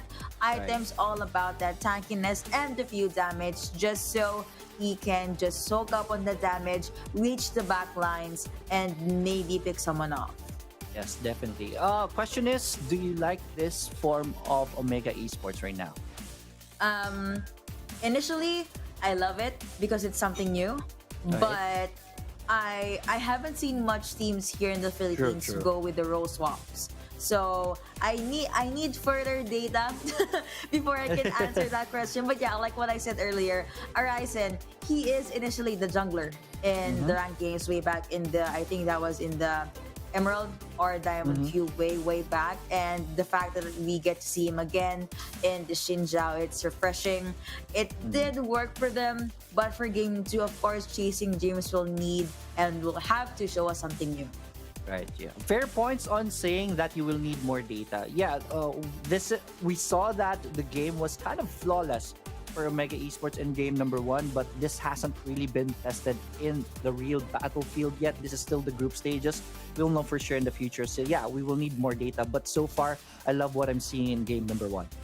Indeed. Also, another thing I love about the game is that crit-driven build by Impressive. I mean, we guys saw that in the last part of the fight, the last few moments of the game. I mean, him just reaching the back lines, 2v1 in the enemy's base. I'm fine. Don't worry. I have enough crits anyway and gets a kill. Even though he left his, offered his life in return. It's okay. I mean, Omega, they just focus on the Nexus and then ended the game. Right, definitely. It was okay. You can sacrifice yourself, but then again, that was those were majority of Cool's skills invested into that, so they can already turn into Cool. And once Cool was dead, there was technically nobody defending the Nexus already. So good sacrifice right there by that Riven. But anyways, game number 2, Chasing Dreams. What adjustments do you want to see from them? Adjustments. Draft, nada. They could just stick with their comfort, but I was about to say have more late game power. I mean, again, in the early game, they had the ball game, they had the lead. They just struggled with closing out the game. On top of that, they would get caught out. I mean, the pickoffs from Impressive just paved the victory for them. And this is going to be the draft for game number 1 in order. Impressive already wants to get his hand on this Riven. Initially, I thought it was going to go over to the Baron lane, but we see Sir practice every day anyway. So Chasing Dreams answered that with the Corky Galio, a very strong Dragon Lane duo. In response, Omega Esports picked up Lucian and then the Nami, also a very suppressive combo, which is why I love the Dragon Lane duos earlier, even though we did not see time lapse in the Dragon Lane. But we did see them together in the mid to late game. Now, for the side of Omega, for Chasing Dreams rather, they would want to secure the Lulu and then the J4. Right. I think they thought that Omega Esports could run the unkillable comp because we did see that in series number 1. They wanted to get Lulu for themselves, but they already see a Nami anyway. And Omega Esports answered that with a Singed and a Shinjao, which raised the question mark in my head. Who is gonna go where? I was Sindri expecting him to be in the mid lane, but apparently he was somewhere else in the map for Wild Drift. And apparently Arisen on this Shinjao will be the one in the jungle. Impressive will hold its ground into the Baron lane. Last pick for the side of Chasing Dreams, of course, is Cool. Even though Chasing Dreams lost that game number 1, Cool was definitely ahead in terms of damage.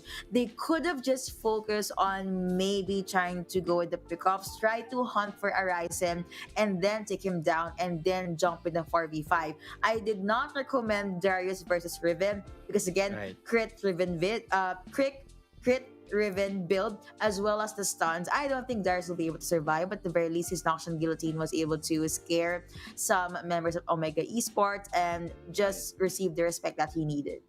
Yeah, but so with that, what would you have recommended to go up against the Riven? Riven. I was about to say Camille, but Camille always gets banned out. I do not think could be up against an Akali. So at the very least, a Renekton.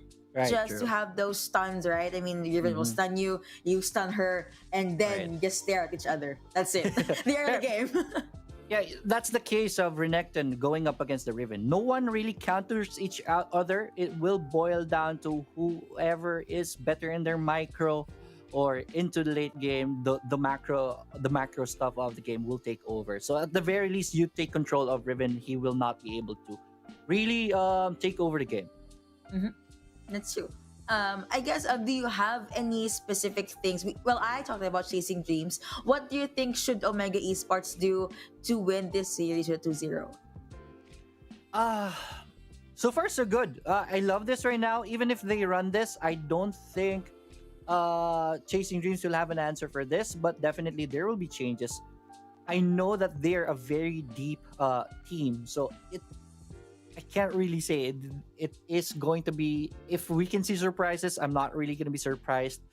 Maybe a Senna will be coming up in the next game. They are more than capable to bring a Senna and maybe cheese out again on their ADC. Who knows? I'm not really sure. Surprisingly, when we think about cheese, it's unorthodox pick or an unorthodox champion. But in this team, in Omega, when you say cheese, it's them switching roles. But yeah, Right, true. I guess it also caught chasing teams off guard. But yeah, I've been seeing a lot of role swaps in different regions. It doesn't happen that much in the PH though, since again, our teams would want to focus on one specific role and Right. just be dominating in that role. But let's see if Omega Esports will default back to what works or what we know them for, or are they still gonna keep up this unsurprising surprises? But that just shows you how skillful their players are, right? They can play different roles if the moment calls for them. If you're a sixth man player, it's not all the time that you're gonna be guaranteed. Let's say, for example, we know that Horizon is the sixth man and Horizon is a Baron laner. You're not expected to just substitute the Baron laner. This time, Arise is not feeling well, so you have to fill that role. So this skill that you have, being flexible, will really define the game for you. Who knows? Maybe in the Worlds, this kind of situation happens again. If you're not flexible, it will cost your team. So I love this from Omega Esports. Their adjustments are really on point. I love how you mentioned worlds. I hope our PH teams will be able to be included in the worlds. But let's see. For now, we are gonna jump back into C Icon series. We still have playoffs next week. So after True. that, they can just advance to another tournament and maybe go to worlds. But for now, again, Omega up on one game for the fans of Chasing Dreams. Do not fret. Just give them the love and the motivation that they need. Comment on down at the live stream again. We are live here on Twitch, on YouTube, TikTok and even on Facebook. For Facebook and TikTok, I think it's a Tagalog stream. But for Right. Twitch and the YouTube channel, you guys are gonna be seeing us, the English casters. Yes, definitely. So, Chasing Dreams, yeah, it is going to be a very big mountain that they have to surpass for this game number 2. Hopefully, they have it in their sleeves. This is game time. At this point, you are going to be battling out for that 75,000 Globe Cup points. That is going to be very useful for you guys if ever you need to go to really improve more as a team. So they will have to try their best to win this one. Mega Esports, really surprising. I can't even tell what they're going to be running in game number 2. They could stick with Riven because looks like Impressive is very comfortable with that champion, the most comfortable champion on him I've seen ever since week 1, day 1 of their group stages. Alright, and this kit has a very vast champion pool, champion ocean, as Oculus would say. So he still has a lot in his pockets. At some point, he even used Camille on the brand lane if that does get open. Vera, Kali, usual duelist. Let's see though. I guess time lapse could just stick with Illusion if they want to. Apparently, they were able to win that. that is the Right. first Lucian of the day, and I honestly was not expecting much. But the fact that Lucian was placed in the mid, he had the XP, the gold, all the farm to himself. He was also up against a mid laner that he was, I don't know, pretty much comfortable with. I mean, you have the dash, you can just zone him out. That was Sure. just the lead that time lapse needed, and eventually it just became a victory for Omega. Chasing Dreams, again, they were very good in the early game. I just hope they'll be able to translate that to the late game. They should not be afraid because why? They have Corki for the late game, Gatling Gun, True. shredding down life bars of literally everyone from Omega. And they have Cool on this Darius, a very talented Darius player. And then again, just to boost their confidence, they were able to defeat Omega before, so they still are very capable on doing that. I think in game number 2, they are gonna go for a Ryzen Baron laner. I'm not really sure. We will know for sure later on.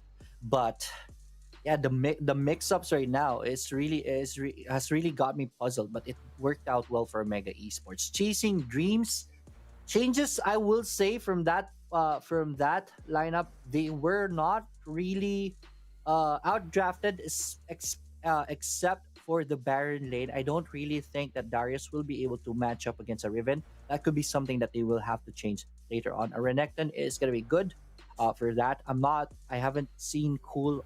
They did go for a Renekton before, but they lost going up against Omega. I'm not really looking at the previous records. I will have to review that. But yeah, I've seen Cool with a Renekton. It's just not that effective just yet.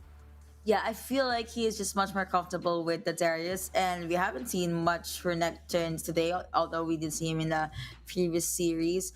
But yeah, will Chasing Dreams pick up Renekton? Will Omega be the one to pick up that champion? Let's see as we wait for the players to load into the lobby. We are just as excited as you guys before we hop into game number 2.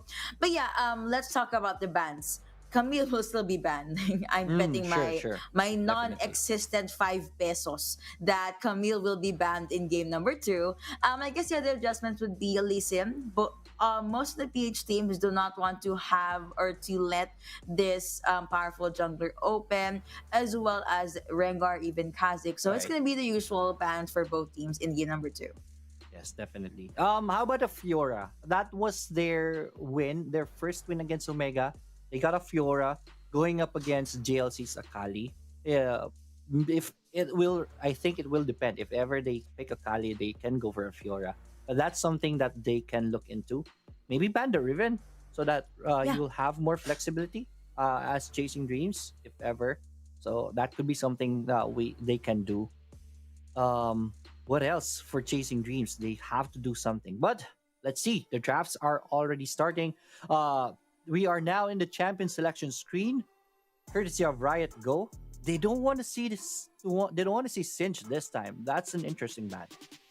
Yeah, no alley-oops, no JLC with his known champion, but looks like Omega Esports will still ban out that Fiora. They heard me. They did. They were listening.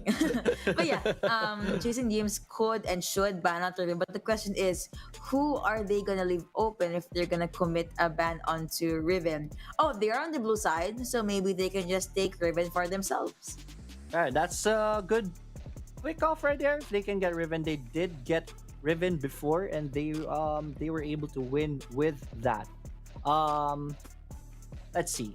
No, they lost that one against Omega Esports. So Riven, that was against Darius. But let's see. Sinza will be denied. So Arise and Sinza will not be seen in this game number 2 this time. I'm actually curious on what lanes will the players go, but looks like they are taking their time. And yeah, could still be a Camille ban for the side of Omega Esports, maybe Chasing Dreams. They still could ban out Kha'Zix, Rengar. I have a feeling that Akali will be open this game. Apparently, that was a Xinjiao ban for Chasing Dreams. Literally, the 3 champions from Omega Esports draft. Right. Chasing Dreams banned that out, and that's okay. I see the logic behind this because these 3 champions, they were the ones that were phenomenal in that game number 1. Right. Camille is the last ban right here. Interesting. From Chasing Dreams side, they're gonna get Akali for themselves because they don't have the Fiora. Might as well just get the Akali. And they're gonna respond with a Lee Sin jungler for Horizon. That's good. Yeah, or impressive. I don't know. I have trust issues now because I don't know which player will play which champion. But yeah, stats say that Olaf. impressive usually uses Lee Sin for Omega side. You also have Olaf. Not sure if they're gonna go with the unkillable comp or will Lee Sin be flex in the Baron lane. Again, a lot of things can happen. Crazy stuff from Omega Esports. Wukong will be hovered, most likely locked in, just to make 7-4? sure that if No. ever Olaf will try to storm the front lines, you're gonna have a knockup. On top of that, you're gonna have a Senna hover for chasing Dream side, for the roots, for the mist to just surprise them. Now that is gonna be a Darius or maybe a Garen. I'd put my money on Garen just because it's gonna be up against Nakali, Thresh. but we'll be seeing the first Thresh of the day. Right. I saw. Well, we saw. Jin. Yeah, for the day, yes, we saw yesterday. Rocks go for the Thresh. It didn't turn out well for them. I'm not really a big fan of Thresh right now. He's kind of squishy. He's stuck between being a utility and a tank. So it's not really. It's still kind of clunky. So I'm not really a fan of that. But yeah, in the hands of Omega Esports, they're more than capable of bringing this champion. But I love the Wukong and the Senna right here to go up against Olaf. What they can do really is if Olaf goes for the Ragnarok, Wukong can go into the back lines and knock up everyone. And everyone on the Chasing Dreams side will just burst down on the Olaf so that they cannot really defend the Olaf. So this is good for Chasing Dreams. They can even hide if Ragnarok comes up under the mist, right? Yes. Wukong. I'm trying to wrap my mind around Chasing Dreams draft. Akali mid, Wukong jungle, Darius mid, and Yeah, I think this is Darius mid. questions. Like, Yeah, being the analyst in this series is difficult because they mess with our minds. But yeah, that's Akali mid. Okay, Kali mid, yeah. Garen will Right. be at the Baron lane side, which will be up against, I don't know, Lee Sin or Olaf, maybe even Galio if they're crazy enough. But yeah, let's just hop into the game in a bit. But that is going to be a Galio Baron lane? Yes, Yuko, yes. You have these are gonna be the lineups for of Yeah, course I guess. Omega Esports. Don't worry, you're gonna be seeing the champions in their lanes later as you hop into the game. But I like the ban adjustments and draft adjustments for Chasing Dreams here because it's just protect Akali, protect motivate. You have a lot of chunky champions to go through before they reach their target. Time lapse on a Lee Sin, stronger on a Jin, DLC on Olaf, impressive on Thresh, Arisen on Galio. My head can take this. All right. So Horizon's going to be playing mid this time. A JLC on the Olaf is going to be the Baron laner going up against Garen. But yeah, the switch ups are crazy right now. So it's going to be a tad bit challenging to cast this one out. But then again, the fight is on. Ladies and gentlemen, boys and girls, welcome to game number 2. Welcome to Wild Rift. 0-0, no early game shenanigans from both sides. Everyone is in their respective lanes already. Senna and Darius is on the bottom lane. This is interesting. Yeah. Okay, so it's the guys do not worry. It's not gonna be Galio in the Baron lane. It is gonna be Arisen at the mid lane. So Alright. again, the lane swaps are just messing with their minds. But this draft from Omega literally just gave energy in me. I cannot wait to see how they're gonna pull this off. But looking into early game, you have the usual judgment coming through for cool. You also have the ignite or the burn rather that's gonna come through for GLC, but it's gonna be Right. okay. Time lapse in now as the jungler for Omega Esports will have his hands on to the Rift Scuttler and I can't. But yeah, good start for Omega Esports. However, Chasing Dreams, they should just focus on pickups. Again, they need that Akali to scale. They need that Darius, which is in the Dragon Alright. lane, to make things happen. All right, one Scuttler each, but this is a good steal right here by Lee Sin on the blue buff. But Stronger is on the bottom, gets rooted up. The lamp is there just in case he needs an escape, but he's still gonna be okay. But Lee Sin is tearing up the top side jungle right here. So that is good. Good game by Timelapse right here. Let's see if Chasing Dreams can get back into this game because for sure their jungler is gonna be struggling at this point of the game. Yeah. Struggle. Let's see which team will struggle further. While right after the first set of objectives will be up, but looking at it's Nibia Kali jumping in against this Gaio. Uh-oh. Thresh is looking at the side. Cool. Oh no, Time gets lapse. rooted, gets kicked. That's gonna be the first ball going over to Omega. Alright, kick at the side of the face. That's gonna be enough, but here comes Wukong. Ryujin is gonna go for JLC. JLC goes down, and he's not done yet. Is he gonna take two? Will he? He is gonna be able to double kill for the monkey right there. Ryujin with the cleanup. Well played. 2-1 on the board, 3 minutes in. Yep, and wow, Chasing Dreams apparently now they have the upper hand, and they just need to flourish this lead further because if you're gonna remember, Stronger, that is now the ADC in this Jin, has he needs a lot of time to scale. Give it 7 minutes, 8 minutes. That is when Jin will go crazy. So the minutes before that, that's your opening. Is this a Darius ADC? I'm so confused. Uh-oh, this is bad for Stronger right now. He is taken down. The dog is gonna be there, and that is just enough to take down his head. And Omega Esports, they're struggling 3-1 on the board, Chasing Dreams. Chasing Dreams indeed. Now they'll be holding their ground into the Dragon lane. Apparently, you only have a Ryzen left on this guy. I'm not sure if he'll be able to defend that. Impressive is lurking at the sides and this Thresh. And yeah, Olaf is gonna focus on farming. We've held already up as well as the Cloud Drake. I think Chasing Dreams will focus onto the Dragon, and Omega Esports can just focus on getting the Herald unless they want to contest. But they need to be very wary of Cool that is near the pit as well. And you have Akali alone into the mid lane, which can rotate over to the Rift Herald's pit. Yeah, but they're taking this, taking a lot of time for them to take down the Rift Herald. So their Chasing Dreams is already here, and the fight is on. There it is. Rift Herald is stolen by Ryujin, and JLC goes down. Impressive goes down. So does Time Lapse. This is looking bad for Omega Esports. 6-1, Chasing Dreams. Man, as if you want the scoreboard, that is gonna be 3 kills in 3 kills for them with no trades at all. On top of that, they will be able to get the first blood turret. Horizon will be rooted. Now you have the curtain call being sent out by Stronger, but will someone die? You have Senna saying goodbye.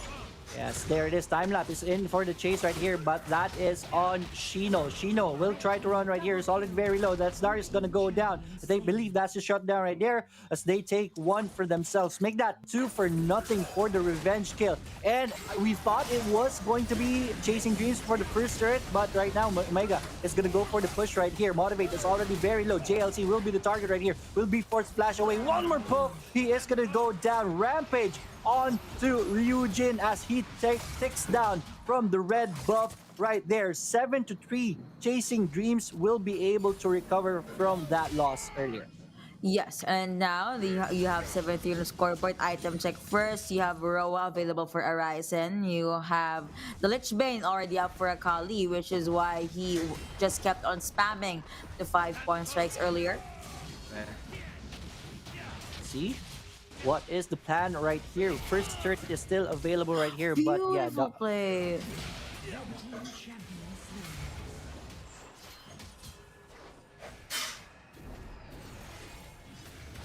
It's out.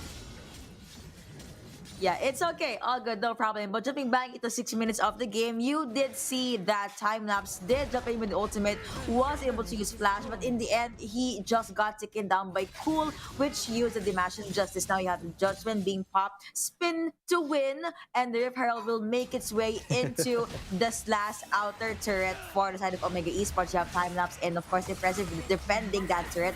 Roots will come through. Looks like Chasing Dreams, they now have the advantage. Chasing Dreams in all cylinders right now. The top turret, even the Rift got a poke. The tier 2 of Omega Esports top lane. So still 8-3, but look at the gold. It's already 6K in favor of Chasing Dreams. It is, and looks like the gold is gonna balloon in further. Even though you now have Omega Esports running this 1-4 composition, but I don't think Timelapse will just be alone into the Baron lane side. Maybe they are just buying time again for Stronger. I'm still waiting for a good hook here from Impressive. Maybe we're gonna see one right now, but the creep wave is gonna be there, so the hook will not be thrown. Omega Esports will be able to bottom chase their persistent wave is already cleared. They're still gonna go for the push. There's a pincer maneuver here at the top, so they've spot Jin right there. Jin will have to flash away, so that is Jin taken out of the fight. But here is the Chasing's blue buff is gonna be challenged right here. Jin sends Alex from downtown. It's not gonna be enough. The fire designer with a good ultimate right there. Impressive. Already very low. It's gonna be rooted right there. And Trish is out of the fusion though. Will go down this time. Shino already very low. So that's 2 champions dead of Chasing Dreams. And just like that, it is looking like this is Omega's fight. But Chasing Dreams will be able to get out of that of trouble right now. Omega Esports will take the Infernal, and this is going to be big if they're able to do so. But here comes Chasing Dreams for that contest right there. Motivate will be the target right here. Will be able to hide under the shroud. The dragon is already down, courtesy of Omega Esports. But here comes Cool with the dog, takes one down, and he's not done yet. Flash will be forced on time lapse as he should go down. If ever Cool will be able to get into him. But that is it for the fight. Omega Esports will take the Infernal Grade. What an extended team fight now in the first part. That was a 4v5. Why? Because Cool was split pushing into the Baron lead. He was able to push the minion wave and take down the last outer turret for Omega. Thus, Chasing Dreams being able to secure 4 turrets. Omega Esports, they still are not even able to get the first turret of the game. Now into the other part of that fight, Motivate did try to go with the steal, but the fact that you have a very, very mobile Lee Sin up against you, that was just a trade Timelapse was willing to take.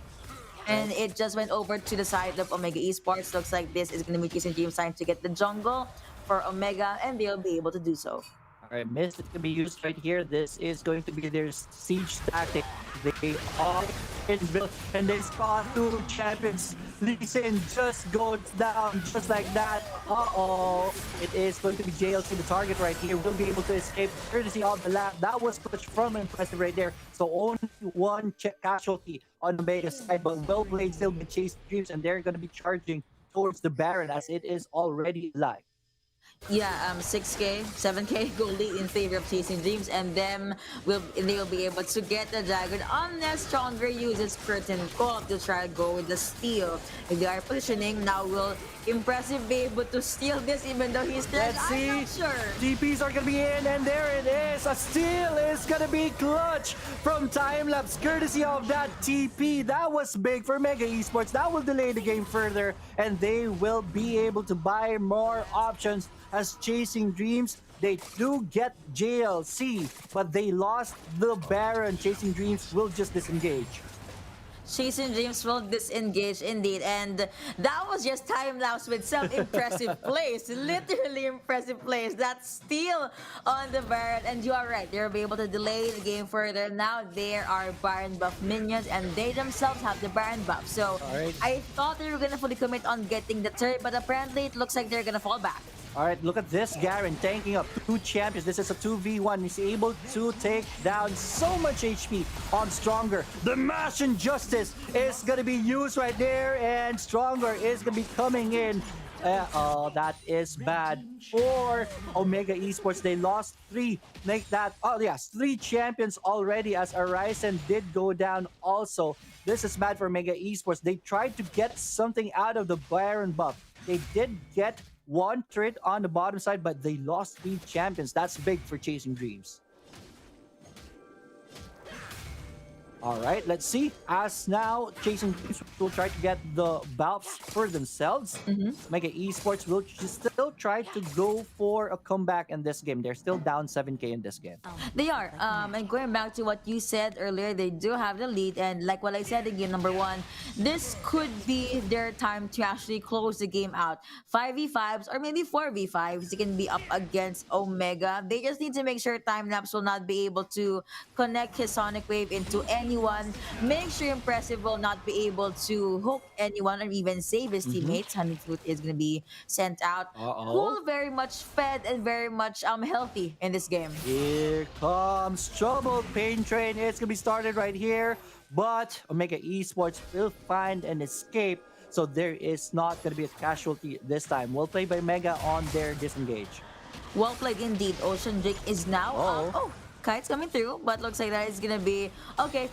Nice call from Omega. They do not want to force that one out. Now you have Chasing Dreams focusing firing on this Ocean Drake. Yes, that was a good initiation right there by Timelapse, but no kick just yet because it's still on cooldown right now. There is the dragon being taken, already half HP down. This is very fast from Chasing Dreams, so this is go time by Mega Esports if they want to contest this, but they're already too late, and here comes the fight. Timelapse goes down before he can do a damn thing, and here comes Chasing Dream for the turn. Rampage onto that Akali, so Motivate is already monster. Demacian Justice onto the Olaf, and they're down. 4 champions are rising left to mourn for the team. They obliterated Chasing Dreams. They will lose Ryujin right there, but the turret will still go down. Chasing Dreams with a big paycheck. Yep, that was 4-2 in favor of Chasing Dreams still. Next objective, the Baron will be up in 10 seconds, so the recalls are gonna come through. Again, cool with that Demacian Justice already hurts a lot. You also have Akali. You have Motivate that can literally just burst Thresh. At some point, even time-lapse whenever he wants to. JLC, even though he does have damage, it looks like he is gonna struggle trying to take the damage that's being dished out by Chasing Dreams. The switch ups really is playing with my mind right now. I was gonna shout out Impressive on the Olaf, but I checked the names again. It was JLC on the Olaf and Horizon on the Galio, so this is still very tricky. But then again, Chasing Dreams, they have solved the trickiness right now, so they're still up in this game. It is a 6k gold lead, make that 5k. Also, Mega Esports slowly chipping in from that lead. But so far, so good for Chasing Dreams. Yep, so far so good for them indeed. Now Omega there. Okay, they just want to take down Cool here at the jungle lane side, but let's see what's gonna happen in the Baron lane. Flash in. Alright, the hook is not gonna connect, so Stronger will be forced to use the status right there, but just delays the inevitable. Oh no, that Akali Motivate just erases him. He came back to reality. Here comes Chasing Dreams. Fight more on this push right now. Arise. And the Justice is going to be there. Rampage, the dunk will connect, and that is painful. Omega Esports, their base is now in shambles. The mid inhibitor just goes down, and this is Chasing Dreams with their win. Once again, 22-9, 57k to 50k, 7k gold lead. Yeah, what a stomp by Chasing Dreams. Do you think there's a chance or there is a universe where Omega Esports can come back from this? It's gonna be very challenging, but if there is a team that I respect enough to come back from this game, it's Omega Esports. We've seen them before with on the early times of Wild Rift. Do you still remember the next level play of the Jarvan 4 going for the backdoor? That could be something that they can pull up in this game. They definitely have time-lapse who can go through obstacles. So a backdoor is always possible. But to do that, they have to be able to push. Nice kick. It's going to be very hard right now. Good kick right there, but the stun is going to connect. The lantern. All right, there it is. But everyone was there preparing for it. Darius goes for the apprehend right there. Time-lapse is already very low. Tres will just try to sacrifice himself so that his teammates will be able to survive. And with Impressive out of this fight, the Baron is going to be open and they're going to take that window. Chasing Dreams, or are they going to? No, they're not going to go for it. JLC though is going to be their target right here. Ragnarok is going to be forced just to escape this onslaught from Chasing Dreams. Chasing Dreams are still very capable of a team fight right now. Omega Esports are holding on to dear life. I'm still yet to see the good play from Impressive there, but yeah, I guess that's one of the downfalls of having a Thresh. The enemies know because there is a wire or there's a lantern that they can just follow. right? But yeah, Right. Chasing Dreams definitely having the lead right now. You also have both major objectives up, but Chasing Dreams, honestly, they can just let those go and just fight Omega Esports head on. Right, Still, definitely. I Yes. still do not know why they picked up the Jin though. I mean, I understand the role swaps, but why a Jin? I'm not really sure. I don't think Jin is part of the meta right now. So it is biting Omega Esports back right now. But Elder Drake is gonna be the target right here. Omega Esports will want to contest for this, but Chasing Dreams is zoning them properly.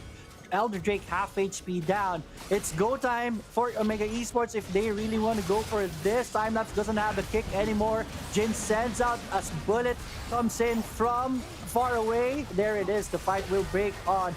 The Elder Drake is already on the side of Chasing Dreams, so this is painful already. Uh-oh, Akali did go down courtesy of JLC. The JLC has two champions shooting at him. flash. JLC, though, he is gonna go down rooted and dead already. Chasing Dreams with a 2-for-1 trade, but they take the Elder Drake. So another win from their end. And are they posing for a Baron take? Will they be able to do so?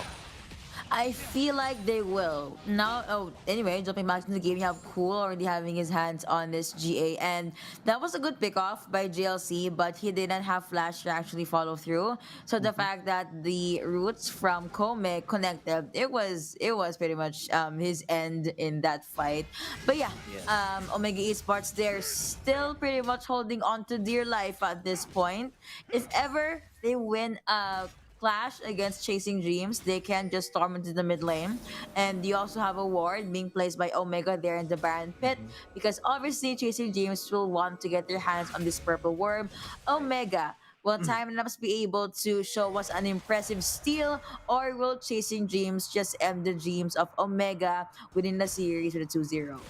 Garen is already full on the itemization, so this is a raid boss Garen. Good luck Omega Esports on killing this Garen if they're going to be able to do so. But Garen is doing the split push on the bottom. He's going to be met by the Olaf right here. JLC did put a dent on the Garen, but JLC will have to run away. That Garen is one of the counters of an Olaf. You could not really lifesteal your way up if ever the Demacian Justice is going to erase you. But there it is. Split push is still on point. Cool is just scary at this point. Everyone on Chasing Dreams except Cool is already marching towards the Baron. Baron is already started right here. Look at that Cool right there. He's so cool. But there it is. Baron is already started. Looks like the fight is definitely up, and you have Cool with that split push. Omega Esports, they need to constantly check their backs, but you have time, and I'm trying to juggle that 2v1. Kick is already used right here just to push Shino away. So they could not do anything about Cool.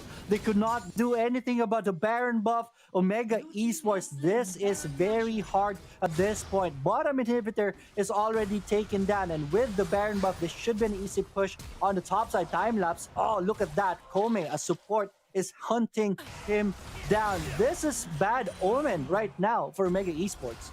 It is, and you have Chasing Dreams knock down to the base for Omega Esports, another fight. Yes, Nexus is already next in the menu right here. And Nexus half HP down. Cool is still alive at this point. I don't know how he's doing that, but Chasing Dream will steal another one from Omega Esports, and they extend this to game number 3. Well played. Yeah, well played indeed. Chasing Dreams, they stuck to their roles. They stuck to the champions that they were comfortable with. And I think the role swaps, I do not mind. Again, I see that in other regions, but I guess Omega could have drafted better. Again, Jin is not in the meta. The only ever logical reason I can think about Omega picking up Jin is if ever Arisen jumps in with the hero's entrance. Right. And if the box has been sent out or has been used by Impressive, it's basically the perfect setup for the curtain call. But did we see any of that? Honestly, no. Even the death sentence from Impressive was not on point. Did help a few teammates from time to time though, but the layering of the CCs was just not there. Very true. And the swap, role swap really worked for them in game number 1. I think they over swapped it this time. Putting Horizon on the mid, it wasn't really effective. I don't know. I think that was just a macro gaming difference for Chasing Dreams in game number 2. Then again, well played by Chasing Dreams. Who do you think is the MVP? Yeah, MVP, I would just have to give it honestly to Cool. But if I were to have a shadow MVP, I would have to give it to support Senna. I think that was Kome. Because in the last part of that fight, he was able to take down time lapse on this Lee Sin. And Lee Sin not being able to join his teammates in the base is a problem because no one is gonna kick, no one is gonna isolate, maybe Ryujin, maybe even motivate, and they just jumped in when all in. The damage was crazy even, and that was just the reason why Chasing Games won. And the MVP is gonna be Kome. Right. Yeah, you're right. MVP on the Kome, 1 kill, 1 death, but 20 assists. Courtesy of the ultimate, really. One of the best ultimates in the game. So many assists because of that. It's your party shield right there and hits enemies right there. Master of the match once again is Kome. I'm Kyle Dominic on the Senna. Kill for ADA is 21.0. Kill participation is 81%. Definitely high stats right there. He was conservative in the early game though, but towards the late game, the fact that Chasing Teams had very usually they did not mind playing with the pickoffs. They did not mind even challenging Omega Esports to 1v1s. But yeah, that was just the story of Chasing Dreams being able to push this to a game number 3. I really love their draft. Again, another problem that Omega Esports had to deal with is the Garen and the Darius frontline. On top of that, you also have a Wukong. So if ever you are gonna jump in, you're gonna try to just penetrate the back line, it'll be difficult. Why? Because you have knockups and you have so much armor to go through. Right, definitely. It worked out well for Chasing Dreams. I think it is wise to still run this in game number 3, but it will entirely depend on the bans though. But yeah, Cool was crazy in that game. It was really hard to take him down at later parts of the game. So Cool, also kudos to him. I would say he is one of the best players of that game number 2. And game number 3, here we go once again. We are looking at a game number 3 between Chasing Dreams and Omega Esports. That's true. The predictions, I checked the comments earlier. They were looking forward to seeing a 2-0 in favor of Omega, but apparently Chasing Dreams, these wolves, they are still at it. We were able to push this to a game number 3. And yeah, I guess Omega Esports jumping into game number 3, just go back to your usual roles. Just go back. If they're gonna still go with the role swaps though, I'm okay with that. But maybe pick champions that are in the meta and try not to put your jungler in the support role. Yeah, especially if you're already experimenting on switching your roles, and if ever you're gonna be adding champions on that on top, so you're also experimenting on top of an experiment, so it really bit them back for Omega Esports this time. I understand Arisen can play the jungler. Yes, that's still good right now, but right now they on the game number 2 they put Arisen on the mid. He wasn't really able to impact that game that much. Yeah, Galio mid lane. If I were to mention a Galio mid lane player that's good, I would have to give it to Tatsuri from Team Secret. The consistency on that guy is good. Play like that, get 1 or 2 kills in the early game, and you're not gonna have any problem. However, to be fair, Galio up against Anakali in that game was not something Arisen would want. So I guess he was forced to play it conservatively, which did just resulted rather for him to not snowball, even though he wanted to go with the AP Galio kind of champion. And to be fair with Arisen, that is Tatsuri's role, right? Arisen is not really used to player this. Most probably during the practice hours, majority of his practice hours, he hasn't even played a mid champion, even only on ranked games maybe. But so yeah, it was a challenging role for Arisen in that game. He wasn't really able to impact. Let's see what kind of adjustments they are going to be doing in game number 2. I am not a fan of the over switch ups that happened in game number 2. I'm honestly not a fan of it too. So let's see what is gonna happen next. Hopefully Omega, they're gonna default back to the roles that they got used to, and I don't know. If we're gonna look at the draft, what could they change? I did mention the ADC, Mhm. but aside from that, I was pretty much happy to see the Thresh, to see even Igalio mid. It's just falls back to the fact that maybe the wrong player was using True. it. But for Right. the side of Chasing Dream side, I like how they were able to close the game. Again, cool, really making things happen. On top of that, Motivate did dictate the tempo of that game. And because of that, we see a game number 3. Yes, definitely. I love the double tank build right there for Chasing Dreams. It really made the difference for them. They already have a very tanky Baron laner. But then again, here's the draft. You were looking for this earlier, Yuko. Yeah, so Chasing Dreams opened up a Kali. They did ban out again the top 3 champions that Omega Esports had in game number 1. Now we have Lee Sin and Olaf open for the side of Omega, which they just picked that up. It's also this flexible pick. Which champion will go where and which Right. player will hold it. Now you have Wukong and Senna being picked up by Chasing Team. Senna, again, the MVP of that game, really Mhm. being able to utilize that champion. Wukong with the knockups and that Cyclone really just helped Chasing Team side. Another pickup for Omega Esports though is the Jin and Thresh. Initially, I thought both of them are going to be seen into the Dragon Lane side. But yeah, what are your thoughts about this draft overall, Yorick? Not a fan of the Jin, and I'm not a fan of the Thresh just yet. He needs one more buff. Both of them needs more buff. Jin was left alone on the bottom lane for a lot of times, and they were punished because of it. The Thresh, I'm not really sure what the plan is. You have the Olaf, so you really need a utility support. But then again, I mentioned this earlier. Thresh is trapped between a utility and a playmaker, in a kind of tanky champion. So it's still very clunky for me. Especially going up against going together with an Olaf, who really specializes in one thing, and that's diving. So he will need a lot of backup. Yeah, he will. To be fair, the play side I saw from Impressive is he is usually alone. So Mhm. the win condition you just laid out did not happen in that game. Right. And yeah, we already highlighted the Garen Darius, which is a very strong combo, and Galio. Galio mid lane made a lot of sense. It's just that again, Omega was not able to pull off their draft. And if you're gonna look at the bans, it's the usual Fiora, Gragas, and then the Camille.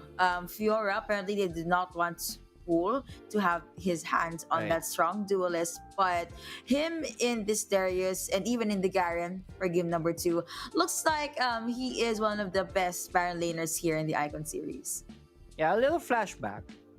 When Omega Esports went for the Akali, they were countered with the Fiora. So yeah, they banned out the Fiora. If you put flex Akali onto the Baron lane, it is going to be very hard to counter her at that point. So I love the draft right here by Chasing Dreams, definitely. Jin, still not a fan of Jin. What do you think about the Jin pick? I think this should be changed. Yeah. Again, Jin, I did say he needs a handful of minutes, let's say 7-8 minutes to actually have some Mhm, right. damage, but Mm, But the fact that he was not able to get the damage in the early game, it just became the nail in the coffin on the side of Omega Esports. Initially, I was waiting for a lot of openings for the curtain calls, even in that one Baron play, but it seemed like nothing happened. Omega, they could have been waiting for the full-on 5v5, but again, chasing teams in that time, I think that was the past 10-minute mark. They were already very much ahead and they can just play around with their positioning and even their target selection. yeah, when Jin sent out the curtain call, he was just like a sitting duck for the Akali. Akali went for for Jin right away whenever he sends out the curtain call. So it was not a happy time for Jin in this game number 2. That's true. I guess the ADC possibly for the side of Omega, they could default back to Corki or even Kaisa, assuming time lapse will be the ADC. By the way, Right. I'm still not sure if they're gonna proceed with the role swap, but time lapse does have quite the record on the Lucian. Kaisa, and the Corki. Corki, again, one of the best ADCs in the meta right now. For the support, I guess I'm gonna be okay seeing another Thresh, but Galio is up for grabs. We have not seen much Braum in Right. day number 2 so far, so maybe that's something Omega Esports could incorporate in the draft. Yes, definitely. I love the Corki. You brought up Corki as a good pick because Corki, their what I saw was their trash was kind of roaming all over the map, especially in the late game. So a Corki instead of a Jin will be really viable because Corki has the Valkyrie, can always go away and has this survivability compared to a Jin who is very slow and doesn't have that escape. If his flash is burned away, that's it for him. It was an easy kill, and we saw Jin die a lot in the early game. That was bad. Yeah, and I guess that's one of the problems that Jin has as an ADC. Yeah, he does have crits and he has quite the range, but after his flash, nothing.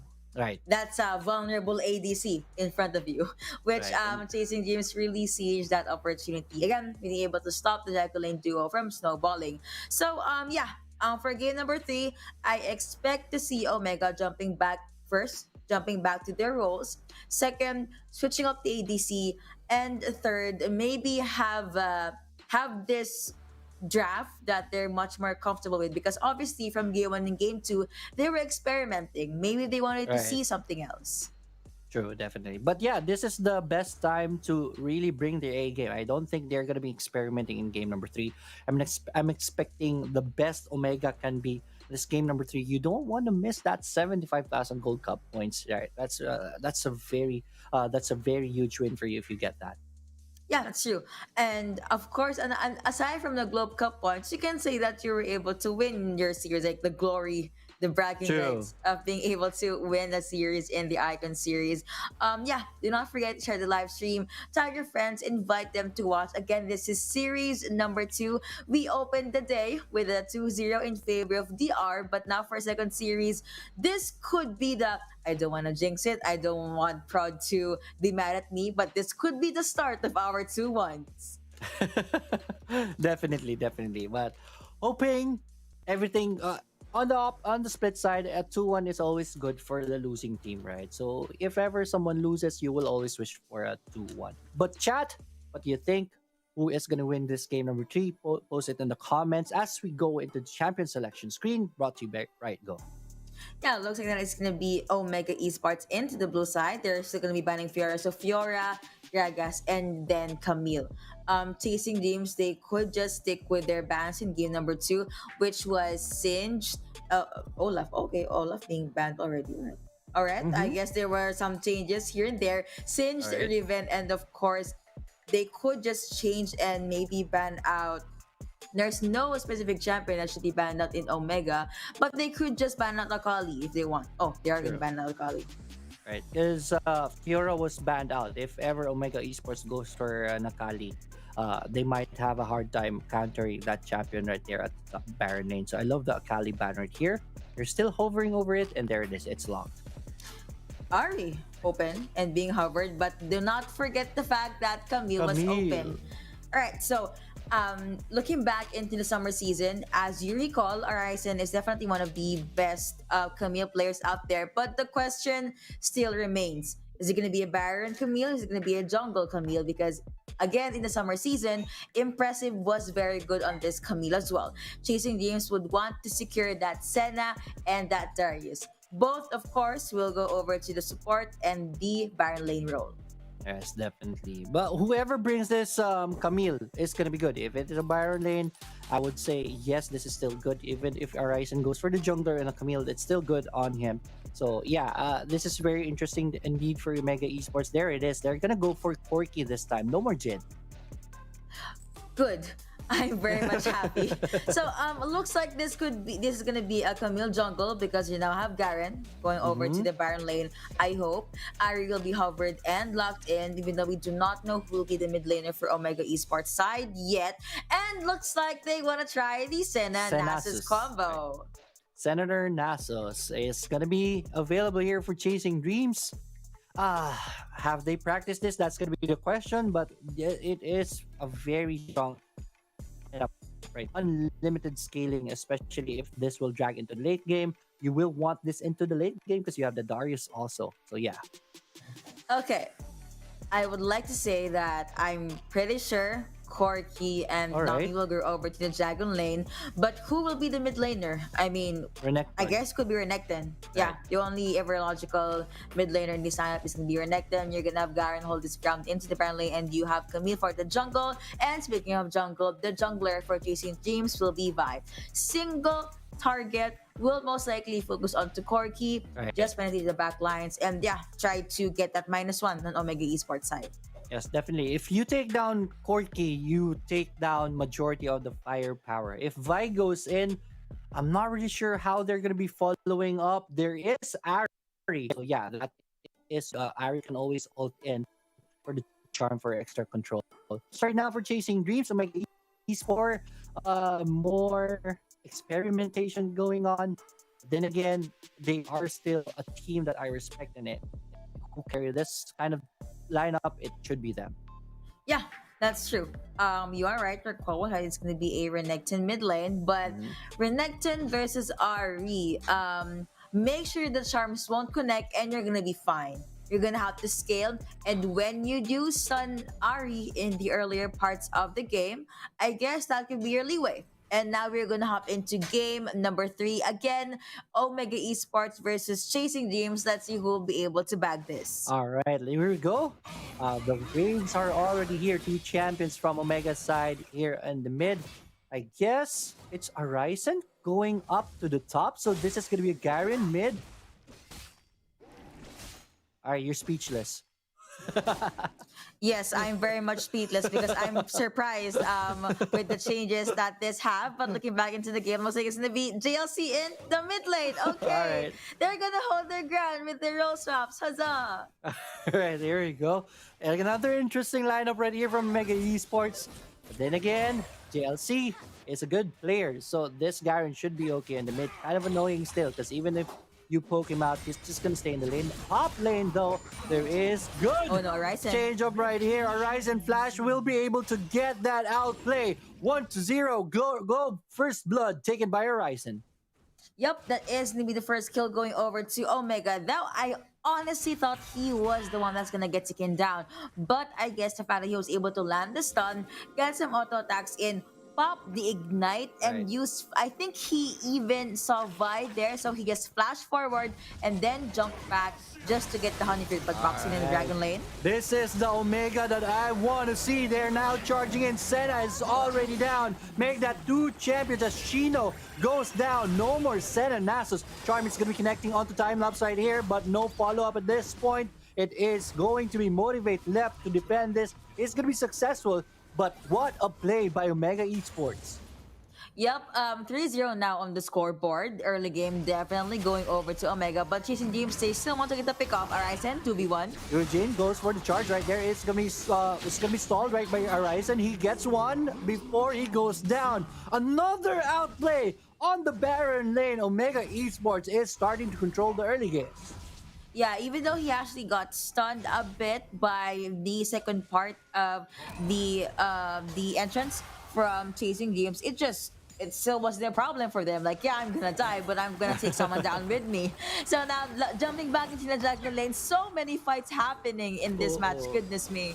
Another rotation right here from Omega Esports. They just won't stop coming. This time, they're gonna be spotted by Chasing Dreams, and they're gonna be able to defend them off this time. So Chasing Dreams still down in this game, 4-1, and it's a 2K gold lead already by Omega Esports. That is true. Now they could just slowly flourish into the lead that they have, and it looks like you have the Senanas combo alone into the side. Okay, it's like that's gonna be Corky being able to use Gatling gun to clear out the waves, and No actual commitments just yet. Ari will make her way up the barrel lane. Hook shot though. Ultimatum, tidal wave, wombo combo layered perfectly, but Shino will be tanky enough, will survive that onslaught by Omega Esports. But Omega Esports now in a good position for this push. But here is Kome, and it is Eugene already very low at this point. The Martian Justice in his face, and Eugene doesn't love that. He goes down. JLC will take the fruit. Bottom turret taking a pounding right here, but Omega will just back away. Yep, and just in time for the Dragon and Rift Herald to be up, actually, motivate alongside Shino will be right there. Orb has been sent out to clear the waves, but no actual commitments. Anyway, cool. He did get some damage in. Horizon, the ward has been placed, but I don't think he's gonna cancel. He just wants to recall himself back into the base. All right, definitely. Here on the mid, pressure is on. There is the ADC and the support from Omega Esports side to pressure this one, as Eugene will get the Rift Scuttler at the top side. Rift Herald is already up. I think Omega Esports is poising for the Cloud Drake, and I love that pick. They are, and let's see if they'll be able to secure that though, because now chasing James, they just want to get their Herald. So they want to play the objective game. They want to get the first blood with Ari just trying to lurk into the sides. Red team being able to get the Herald non-contested. Omega will have their hands on, of course, this Drake already summoned the Rift Herald though. So nice call from chasing Dreams. The moment you get Rift Herald, you know Omega Esports is down in the Dragon Spit with the Cloud Dragon. Might as well get first blood turret. Yes, definitely. So that is a comeback right there. But Omega Esports will get one turret for themselves. I think that was worth it so far for Omega Esports getting the Cloud Drake. But this Rift Herald will take a dip onto that top turret. So that's one headbutt onto it. So kind of efficient right there for chasing Dreams. But still, it is a 2k gold lead on Omega Esports side. It is. And chasing Dreams, well, 2k is a lot, but maybe that's 2 or 3 fights before they can even out the gold even. And they want, obviously, they want to extend the game up onto the late game. Why? Not only because of the Darius, but of course you have Nasus, Shino at the late game. He could even just burst down a Ryzen. For now, chasing Dreams, they just need to survive this part of the game. Just, turtle this one out. If possible, not give Omega the kills that they need. Right. You need Motivate to scale as well. Or he already has Students Echo, by the way. So far so good for chasing Dreams, but Omega, they will not stop the hunt. Charm is going to be connecting onto Impressive right here. Motivate will not be getting a follow-up right there. But yeah, kudos to Chasing Dreams. They were down 4-1 in this game, but the boys were balling. They were very aggressive in the Rift Herald take, and because of that, they got the first turret of the game. So somehow they're starting to do a comeback, but the lead is now up 3k. Omega Esports is going to go for the pressure on the top side, getting everyone from Chasing Dreams to respond. But the push is not going to be continued, or will it be, as they are sliding on the mid? Looks like it will be, but right after they get a kill, maybe because Omega Esports, they want to fight. Ah, there it is. This is the kill that we're talking about. Hexx Ultimatum is going to be on point. This time, Eugene is already out of the fight before he can do anything. Right now, Nasus Shino is already half HP down. So, Omega Esports, they lost Impressive, so they will just back away. That's a good call. It is going to be the good call indeed. So far, 6-2 on the scoreboard to Eugene. The jungler has been annihilated, but look at that. You have another fight in the upper part of the map. It's going to be Ryzen trying to say hi, hello. Almost got Motivate though, but it's not going to be enough. Yeah, here is Omega, relentless in their aggression. They take the mid turret for free this time. 6-2, 2-1 on the turret count, and they're now up 3k still. They are. Now you have Chasing Dreams come together, making their way into the mid lane. Vi needs to get someone. Oh, there he is. Rooted is the Corki, so that's a good pickup right here. But Cool is in too deep. He is taking a lot of damage right now. Will be able to get a lifesteal right there, and he survives. That is how cool this guy is. At this point, they get one pickup, but the mid turret will survive. That is going to be a good proto belt in, and then apprehend from Cool did use his flash and the barrier, but it was worth it. Chasing Dreams being able to get that one kill, whereas no one died on their side. But I guess if I were to be nitpicky, the only problem they have is they were not able to get the mid lane turret.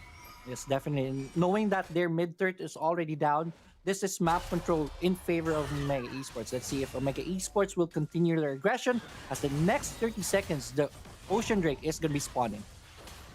Now that it's going to be chasing these, being able to get the buff. And you are right. Next dragon is going to be up in 18 more seconds. Omega Esports, they are poised to get the dragon take. And I guess Arisen on this Renekton is in a much more comfortable pace. I mean, he was able to just harass, see Darius at the top part of the map.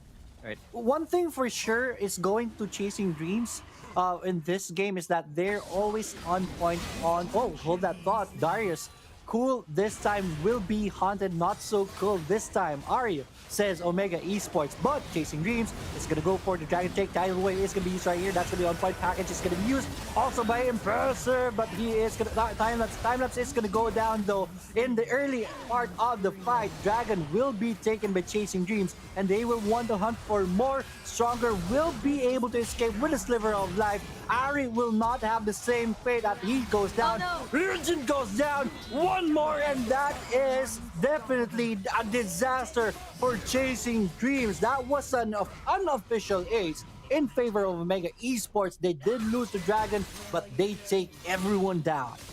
You got Dragon, but at what cost? Apparently, it's not going to connect, and that was just a very good layer of CC for Omega Esports. Again, Tidal Wave, Stronger, Ebb and Flow, even the Alcrapisan, he was just safe. He made a lot of things happen on the side of his team. And if we're gonna look at the ADCs, if I may call it, Senna 4K, whereas Corki already has 6K. So the lead is already seen. Looking into the Baron lane though, you have a 1K goal lead in favor of Arisen up against Cool. Right, definitely. But then again, Cool is still scared at this point. But 6K gold lead at 10 minutes in. It's not really that much, but it is still big enough that you are going to feel that in the next team fights. The next team fights should happen anytime soon. One pick off right here will cost the Baron for Chasing Dreams. Omega Esports, they will want to force things and force a fight out from Chasing Dreams as long as right now, as long as they have the lead. And there it is, the pick off that we're talking about. Cool is caught in a tight spot and he just got erased. Omega Esports are doing it right now. They even take the bottom turret right here and they will get out and get paid. Cool being met by 3 champions, that already spelled this death, but he held up just fine. And he actually forced Impressive to commit Hextech Ultimatum. Now, I'm still waiting for a good pick-off from Ryujin. Maybe he can catch someone, I wouldn't say Impressive, but maybe Corki.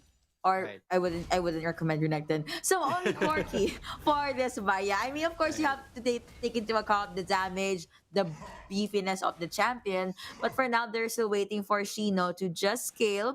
And now we are jumping into the 11-minute mark. Now you have the goal lead in favor of Omega. Roughly a 8K, 7K goal lead.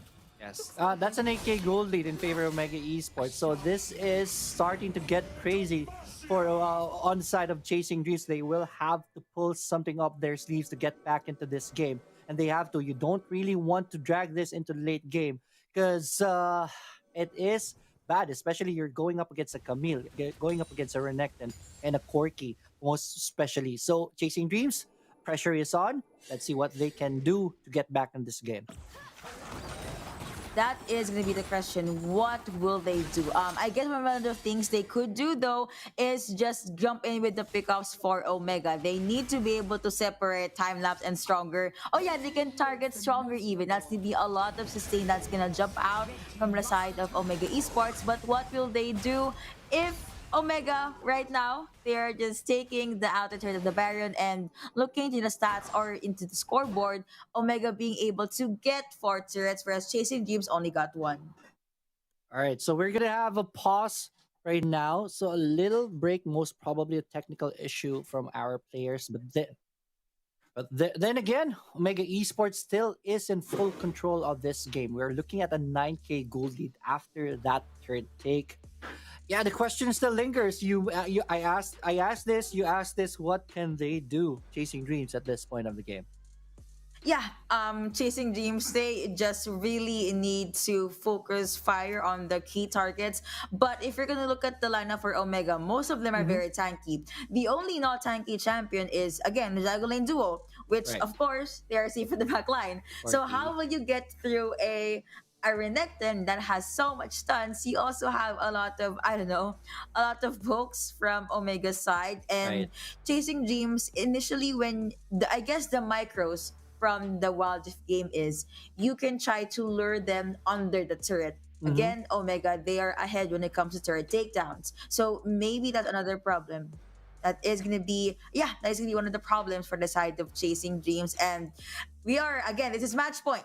So chasing dreams, you need to just pour out everything, all of your power, all of your plan right now if you want to win the series. But looks like we're gonna hop back into the game. 12 minutes in, Baron already up, and Dragon will be up in 20 seconds. Yes, definitely. Mountain Drake, you don't want to give this one up, but being down in this much in this game, I guess Chasing Dreams will just decide to give this one up. That will be a wise decision. You cannot afford to give away pick-offs at this point of the game, because one pick-off right now will spell the Baron for them. Let's see. Dragon is already here. Vi is in the area. I think they're gonna be spotted right here. The lens is already out, so Ryujin does not know about this setup. And here comes Hextech's ultimatum. The fight is on. Senna sends out only. Tidal Wave is already casted right there, and Gold just gets obliterated in that fight right now. Shino is already out, and this is looking bad for Chasing Dreams. And there it is. Motivate will be forced to use the stasis right there, but he will go down. Only Ryujin left here to mourn for the team as he gets obliterated. But where are you going, my friend? The ace is on. Never mind the dragon. We're gonna go for the Baron. Yeah, might as well get that Baron given that it is the ace. So if you can observe, Hextech ultimatum plus the tidal wave, he was able to lock in two champions in the area, but was able to actually the key targets. After that, you have Stronger use the Aqua Piston, which of course the moment their feet touch the ground, they just got bursted down by time lapse, by Ryzen, and by Impressive. Ryzen, I believe he died there just because he was a bit too far into the front line, but that was okay because Ryzen, the Baron laner, being taken down at the expense of an ace in your team's favor, Omega Esports will be a-okay with that trade. Yes, no, we're now 14 minutes and a half into this game. Chasing Dreams is down 13k. That's like 1k gold lead per minute. So Chasing Dreams, welcome to exactly where you don't want to be against Omega Esports, as Omega Esports is going to go for the push right here. Let's see what kind of setup they're going to be doing. It's a 1-3-1, but so far no clashes. No clashes indeed. Now at this point in time, actually, Chasing Dreams, they are forced to play this one safely, and they also have to keep in mind the amount of wave surging to their side. Exchange of dunks right now, but it is going to be a lucky time for Cool. C does not die. Instead, it is JLC who goes down, but their base though is in shambles. Bottom third is already taking a lot of pounding right here, courtesy of Impressive. Impressive is still onto that split push. This time it's mid turret taking a pounding from the minion wave. And let's see, Omega Esports undermanned. They are going to be playing this one safe. There's another wave for everyone, so I guess this mid turret should be down, but the charm is going to be connecting right here. This is big so far, but they will not be able to catch. Speaking of catch, Cool gets the apprehend right here. Impressive, no, there's no charm available, so Motivate will not be able to go for the control, and it is going to be Impressive who will be able to get out.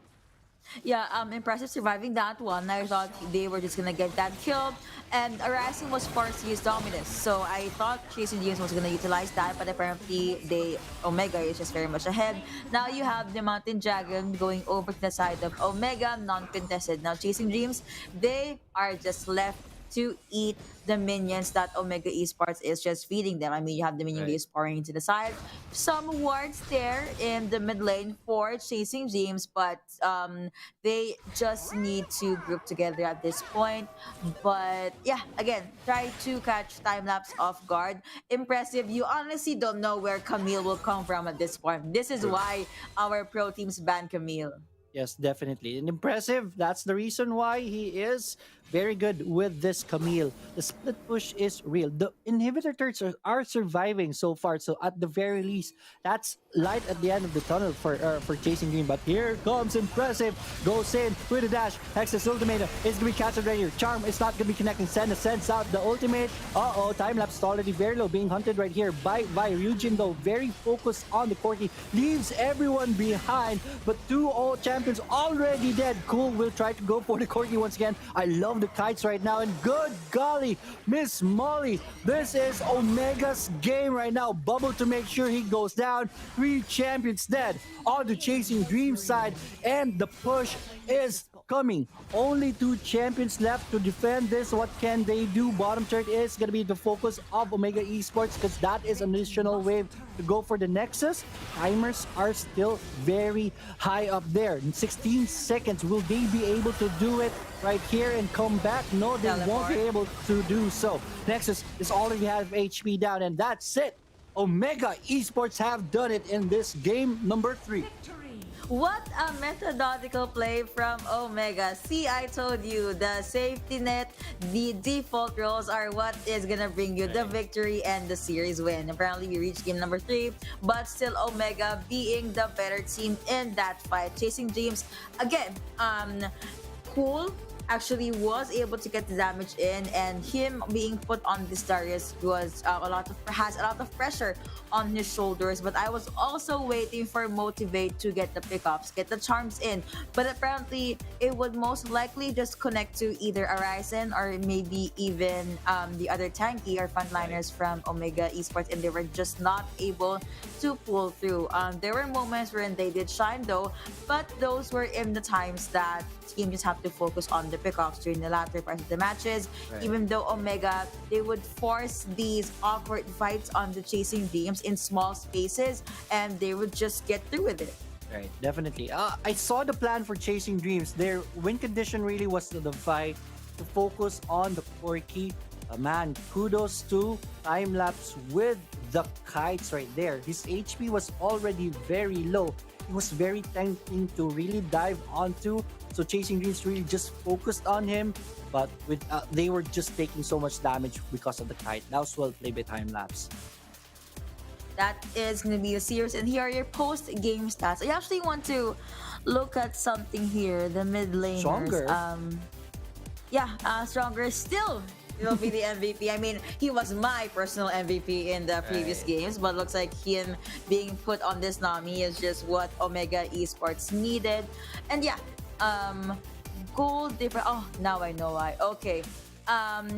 I was actually curious as to why the Rabadons was picked up in the 17-minute mark, which I think is kind of late. But if you're going to look at the gold gap from both Arisen and even JLC, Motivate really struggled. He only has like roughly 11k in his pockets. Massive the match is going to be stronger in this Nami. Heal, flash, kill participation 86%, and again the tidal waves, the bubble, Omega, you can just really rely on the support. Yes, definitely. Keeping the Corki alive in the later parts of the game also was very crucial. That was the win condition of Chasing Dreams, and Stronger just denied that from them. Really did deny it from them indeed. To be fair, Chasing Dreams, they were able to pull off game number 2. I don't know about you, but regardless of the draft that we're talking about, regardless of the role swaps, I really just count that as a win nonetheless, because Chasing Dreams, they went all in with their play style, their gameplay, even with their draft. But at the end of the day, at the end of the series, game number 3, Omega being able to get that 3-0 and translate it to a late game power kind of composition. They're the ones that was able to survive this series and become victorious. I don't know about me too. Just kidding. Then again, well played. Chasing Dreams My though, patience. valiant effort right there. Well, from Chasing Dreams, they really put it up against Omega Esports. Once again, bringing it onto a game number 3 against Omega tells you about the potential of this team. Right? They're still chasing the dreams up until now, but I think they're almost there. They almost really are there. They just need to chase it a bit more. So we're just jumping in with the wordplay at this point. But yeah, series number 2 is going to end with a 2-1. To the fans of Omega, congratulations because their team was able to survive that one. But yeah, again, one of the players I would like to highlight from Omega as well as Chasing Dreams is going to be the Baron laners. That matchup was so good. Arisen plus Cool. You can actually see the, not actually the gap, but the differences in their skills and their, their reaction times, and which is a beautiful sight to see. Yes, definitely. But that's it. That is it for this series. Once again, congratulations Omega Esports. To Chasing Dreams, we want to see you stronger. Tomorrow, hopefully, we can see the best side of this team. Then again, that was it. Don't go away. We will come back after this short break.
Sekreto ng mga gwapong Master Gamer? Para fresh all day, bring your clay game with Master.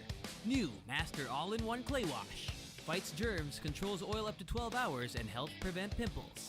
New Master All-in-One Clay Wash. Sekreto ng mga gwapo.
Yeah, I started on a 50 mil lens. Now I'm about to bag 50 mil yen. I can shoot all day, I got stamina.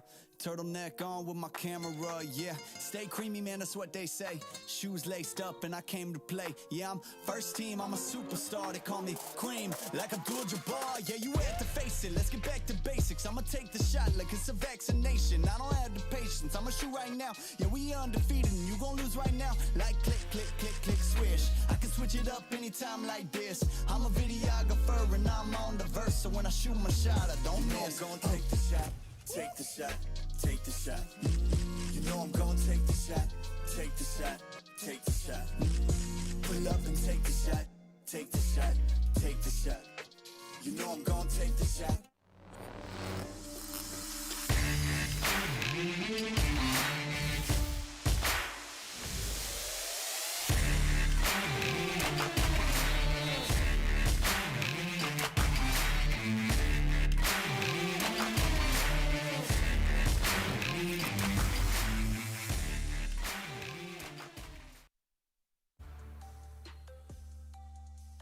Welcome back to the Sea Icon Series PH, where Omega Esports is playing a whole other level of metagame.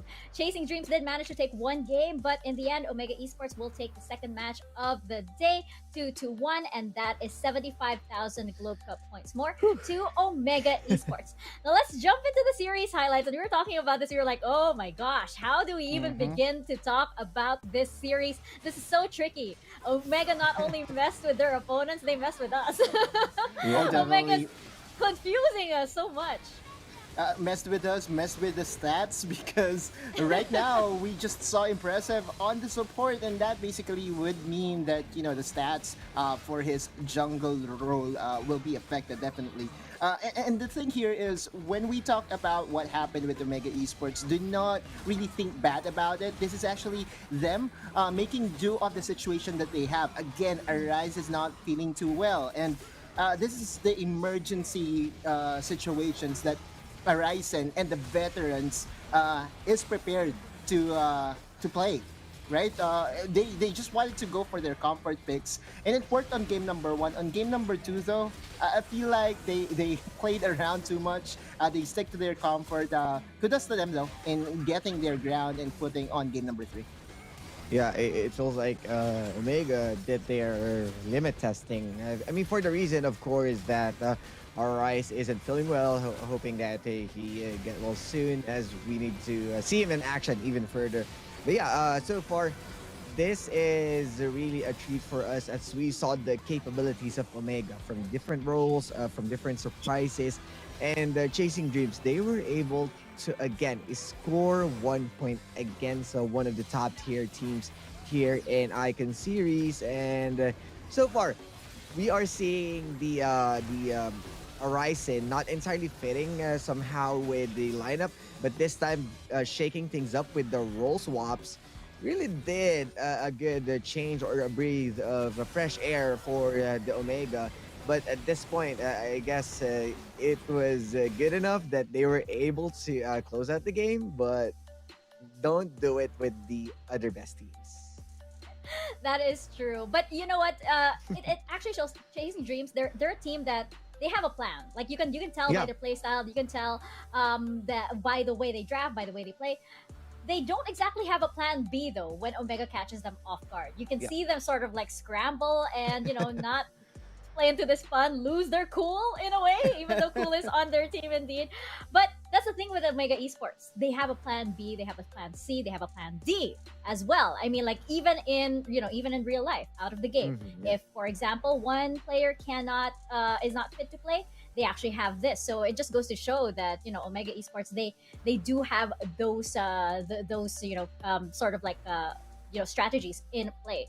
But of course, we will be heading into our next match of the day, which will be between Leonites Esports and Lakan Esports. Now, Leonites, they're a team right now that's riding on momentum from yesterday. They did win against Mirmooo Esports. The question is it going to be enough against Lakan Esports? Lakan Esports, of course, we know that they are currently, vying for that top spot in their respective groups. And Leonites Esports, they're in a prime position right now to kind of, pull them down the leaderboard, pull Lakan Esports down the leaderboard, so to say?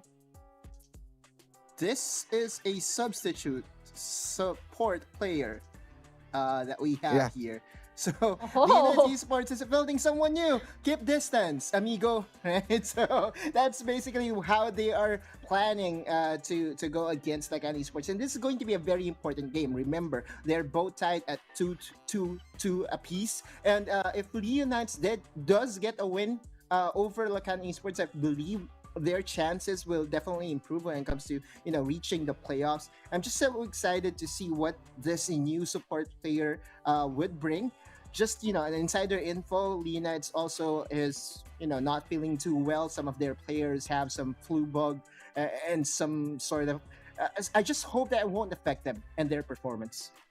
Yeah, and considering also, of course, that keep distance is being utilized for today, so this will be a different as they approach the game. But the solo player highlight, I would like to give it, of course, to Jash, who's exceptional onto the top lane or the Baron lane yesterday. From the matches that we saw, he is really doing pretty well with the duels, with those 1v1 plays, and much respected when he was able to carry the team and push them even further. And it somehow reflects on the stats, but Jash is someone that stick into the team. And fun fact about that is when Leonites started, he is one of those original players who stuck with the team. They started with, of course, at first it was empty-handed, but then as they progress, they got the growth, of course, that they needed, and Jash is really showed that he is really good, and that was on a Camille play, if I'm not mistaken. And you're right. Mm-hmm. Yeah, I mean the power of Jash and the patience of the Leonites organization on sticking with their original players and just wanted them to see improvement growth. This is how also we saw Acclaim Empire X from the Visayas region that really showed us that the perseverance of the people from Visayas is impeccable. Yes, indeed. And I just have to say, I'm just gonna break through the rift over here. What is happening to our players, guys? Please take care of yourselves. Oh my gosh, get some vitamins. Drink some water. Please take care of yourselves, guys. This is Tita Mika looking out for y'all, okay? This is Tita Mika making sure everybody is healthy over here. It's getting scary out there. Now, of course, they will be up against Lakan Esports. And Lakan, they took a tumble yesterday. They took a little bit of a tumble because of their loss to Fennel Adversity. But I think they're going to be more confident going up against Leonite Esports. Mm-hmm. They've got everything going for them. They have the roster of veterans, they have the experience, they have that summer season buff in a way under a different banner, of course, but we did see them in the summer season. Now they just have to take it up a notch, especially since they have their eyes on that top spot against Fennel Adversity going into the playoffs. It looks like it could be those the two of them. But not if Leonite Esports has something to say about that, which we will see going into this series. Now, checking out the lineup of Lakan Esports over here, what do you guys think? How will Leonite Esports, show up against Lakan Esports, and can they actually take it up another notch further? I actually have a different thought process here, Mika, because Leonites Esports is a Visayas organization, right? They hail players from Iloilo, similar to Fennel University. And Lakan Esports, if I'm not mistaken, is actually somewhere in Quezon City. So if this group have, both Visayas teams come out, then it will be a storyline by itself. Meanwhile, we know Lakan Esports is standing against their way. Tonte has played the Riven. The Dene is very deadly on the Ari. Even on those losses, right? They're very formidable yesterday against Fennel Adversity. With just Nexus standing, they were able to extend the game up to 25 minutes that they forced a backdoor. It's not really expected of them. It's just Lakan Esports showing us the improvement that they have over the split, and I'm excited to see what they have in store for this particular match. And speaking of improvement, I would like also to say that Chianese is really delivering a lot on that Olaf from yesterday. And let's not forget how well one of the users of Master, one of the handsome Arjuk, really did deliver on his own. But the solo player highlight, let's give it, of course, the charming guy, which is the Dene, who's the Ari main, the one who's staying on the top of the leaderboards. Sorry about that. That was the Tante for today. I was the Dene, I guess, is on the key player clash. But Tante, of course, going back, this guy with the setup, with the plays, and much well respected with the Riven. And I mean, he may not be the person who's winning a lot of those 1v1s, but the setup is there.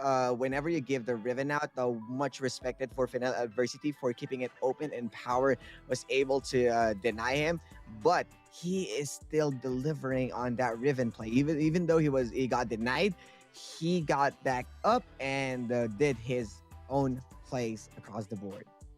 And speaking of the very charming guy that you mentioned, I love that Osiris is bringing back all of these, handsome and very charming players over here. We have our Glove key player clash between Sean and the Dene in the mid lane. Now, as we mentioned, the Dene, of course, a very charming guy doing wonders on the area over there. But Sean over here, he did have some really good plays yesterday. How do you guys think this Globe key player clash is going to go down? I feel like Leonites will respect the area of the Dene and will ban it out against him because he's going to pick it. He's not going to second guess himself and will go for the Ari pick.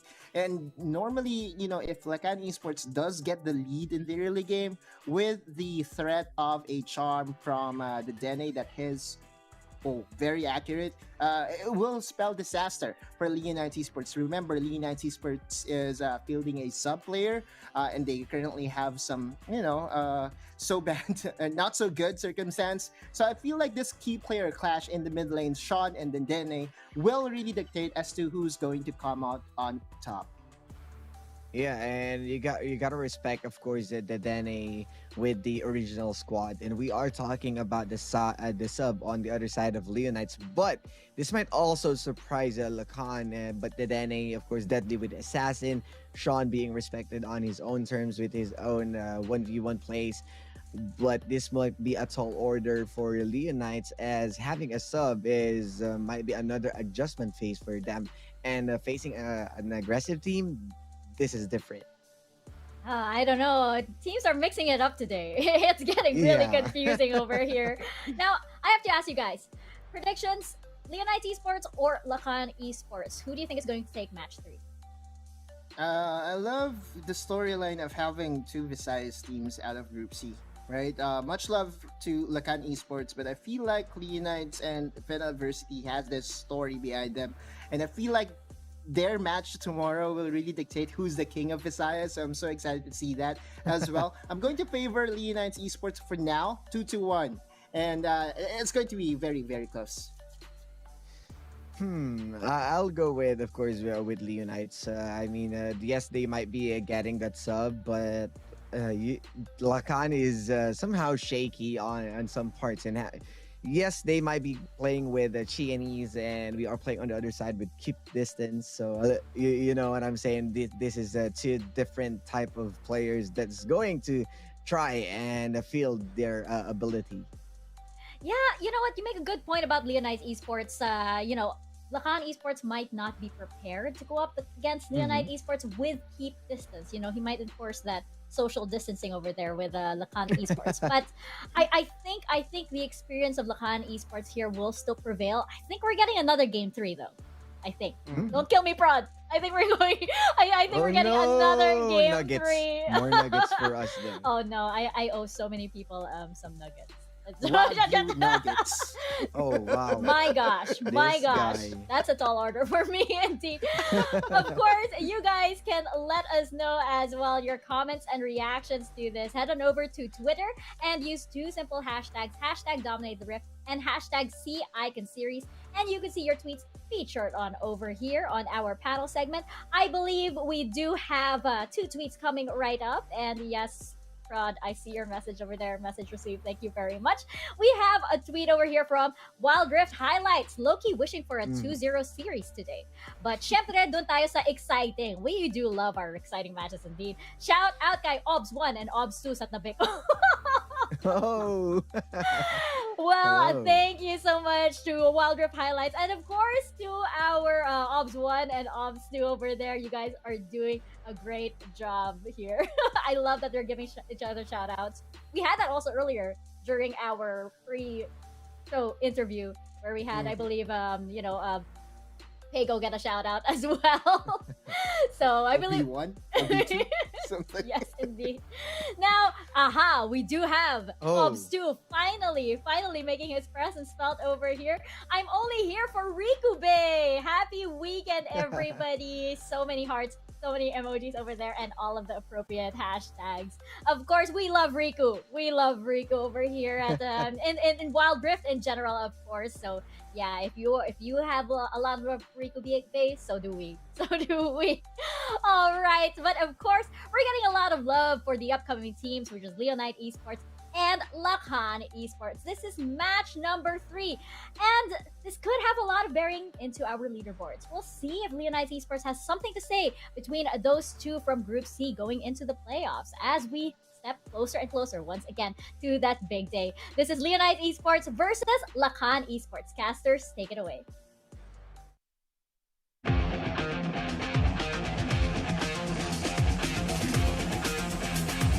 Minions have spawned.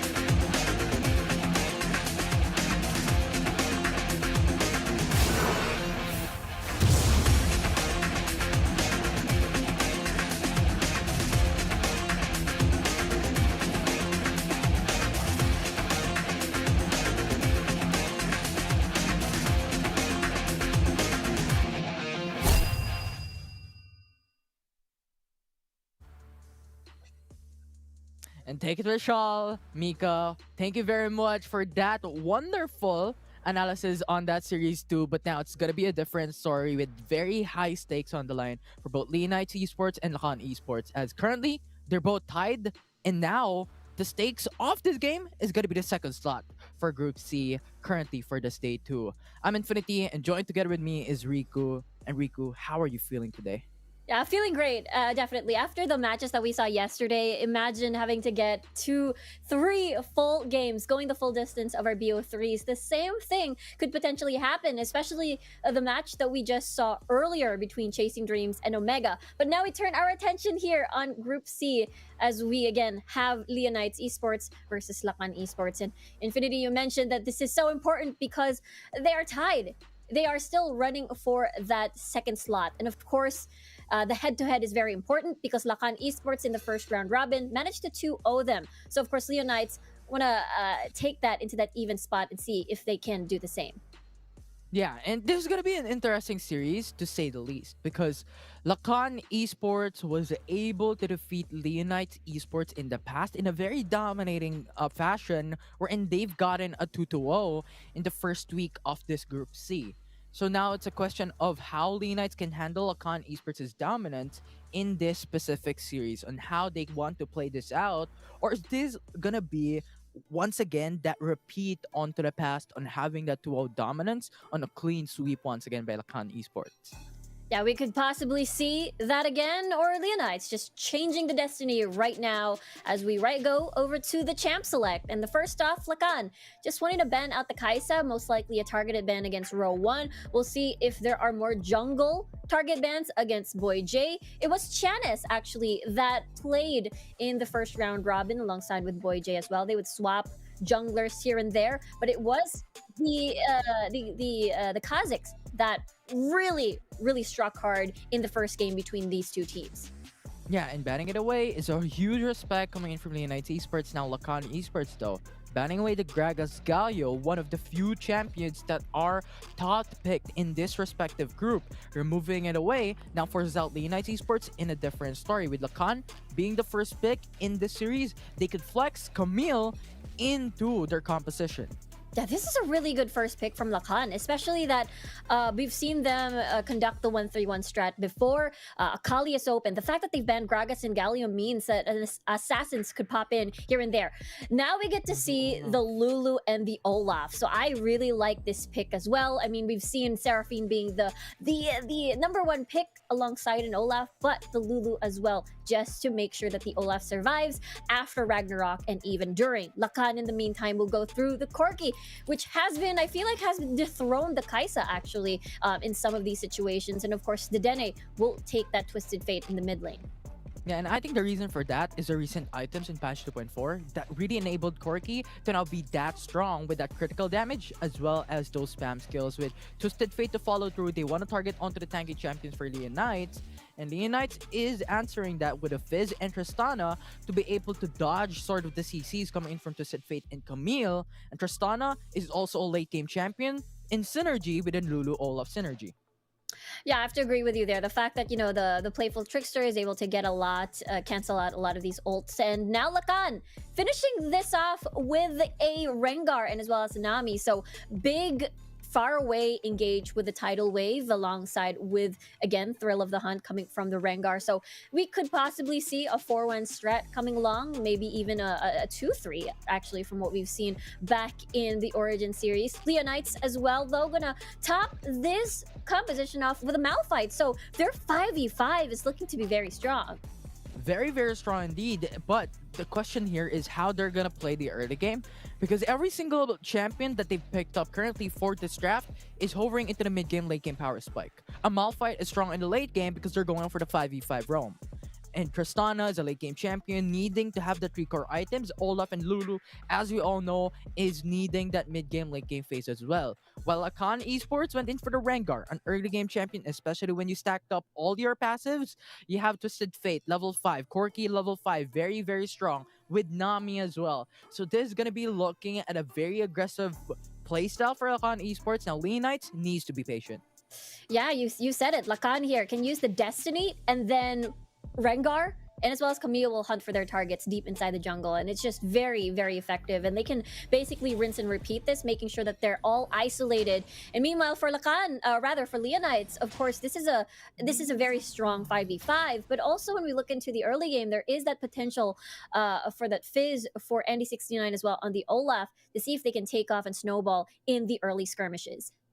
Right, and that is something that we could expect for Lakan Esports or Leonites Esports as they want to play this out. And traditionally, you have that Baron lane go into the mid lane instead, but now it's going to be the dual lane going for the mid lane to try and impact Lakan Esports. And how Leonites Esports is playing this, they want early game pressure onto Twisted Fate while he's still at level 1. And just clearing out quickly, you have Fizz now being able to have more space to be able to react onto potential team fights that may occur early game. So pretty much right now, it's a standstill. We can expect something big later on. But a question in mind right now that I'm thinking, Rico, is with the Ocean Drake being the first dragon in this game, what do you think will happen at the 4-minute mark? Is this going to be a Rift Herald dominance or a dragon contest for these two teams?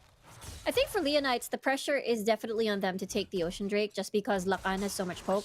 Dedenne here, and as well as Ison, with all the cards and as well as the rockets. So they do definitely want that sustain in the fights later on. So for Lakan, we'll have to see if they do want to unlock the lanes for sure. As again, this composition will rely, especially on level 5, that Dedenne will visit topside, possibly be able to get a kill onto Jash there. And it is a possibility, especially if they want to unlock Tante on the Camille. We're talking about possibly 1-3-1 split push, or maybe even before 1.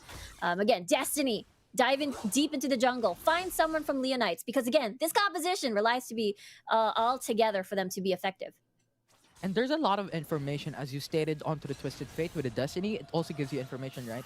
And the Rengar's ultimate also gives you information on the nearest champion. So I think Lakan Esports have all these utilities to keep in mind, as they're probably going to use it onto the top side right now. As Rengar goes in for the dive, that's going to be stunned to follow through. First blood will go to the side of Lakan Esports. Yeah, that's a very, very close.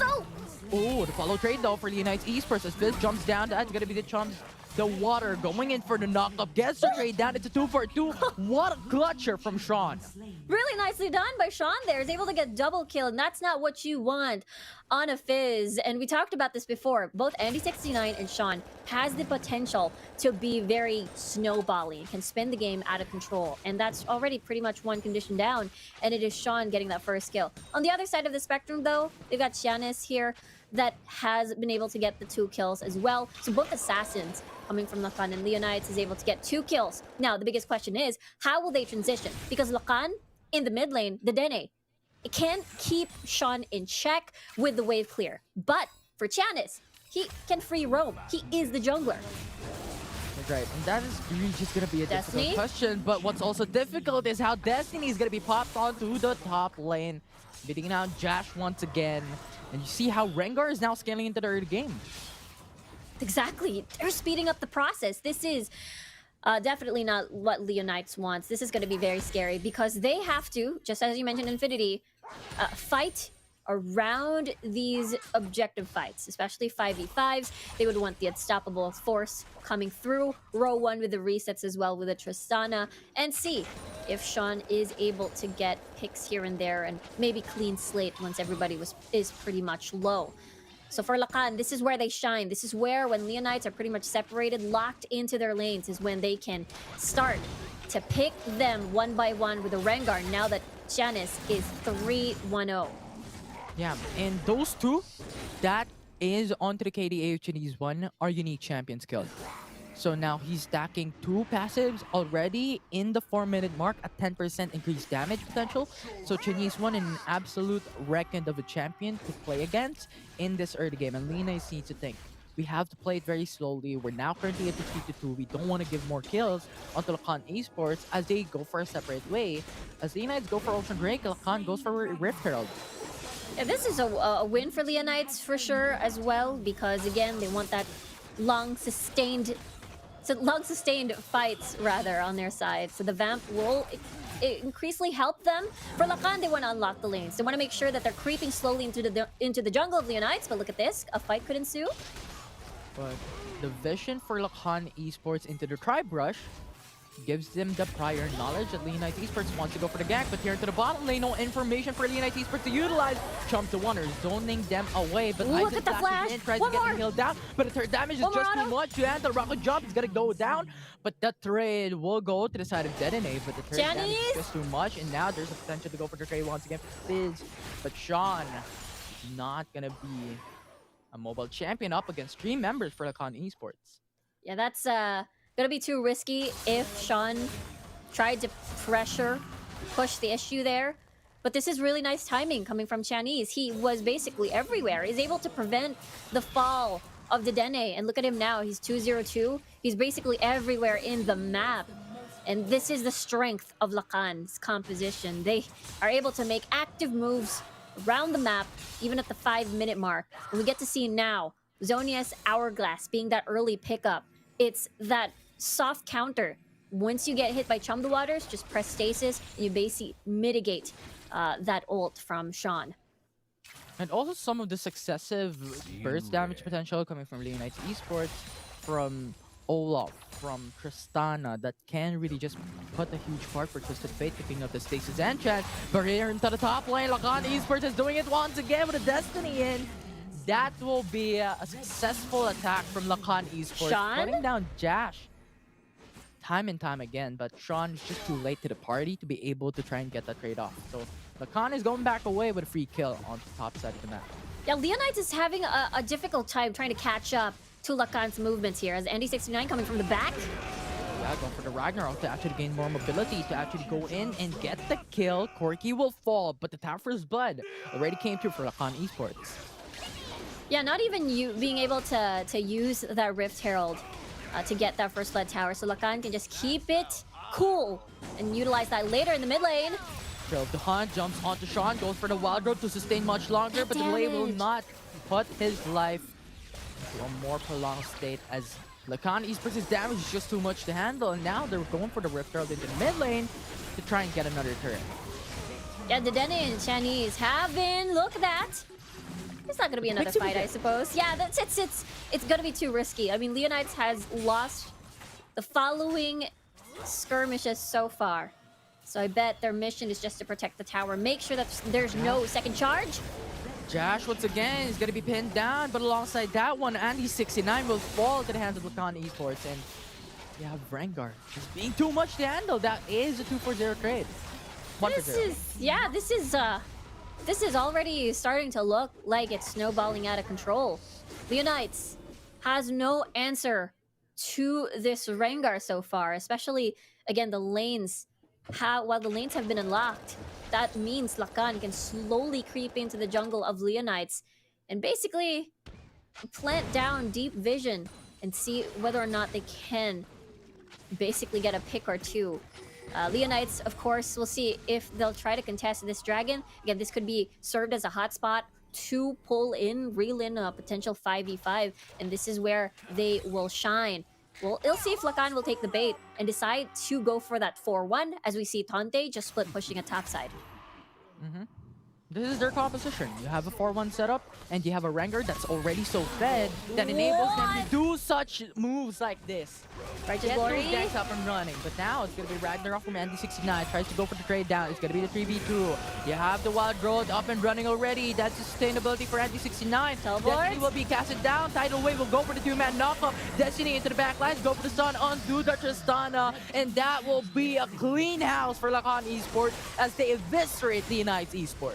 Yeah, you said it. Lakan is clean in that execution, in that fight. And the fact that, again, Andy69 wasn't able to get a kill despite activating the Ragnarok, being very close to Chandi's. Look at that, though. Oh, what a play from the stun that disables Sean to go back away after he jumps in. What a nice, clean play from Lakan Esports. And Lakan is getting cleaner and cleaner, and they keep getting away with this. Leonites, unfortunately, are not able to exchange anything off of the map. And now Lakan is rewarded with this dragon. That's going to be the first dragon for them. But this just hurts Leonites even more. Getting that movement speed in will enable the roams, and they have been doing this time and time again. And they can rinse and repeat because it has been working. Yeah.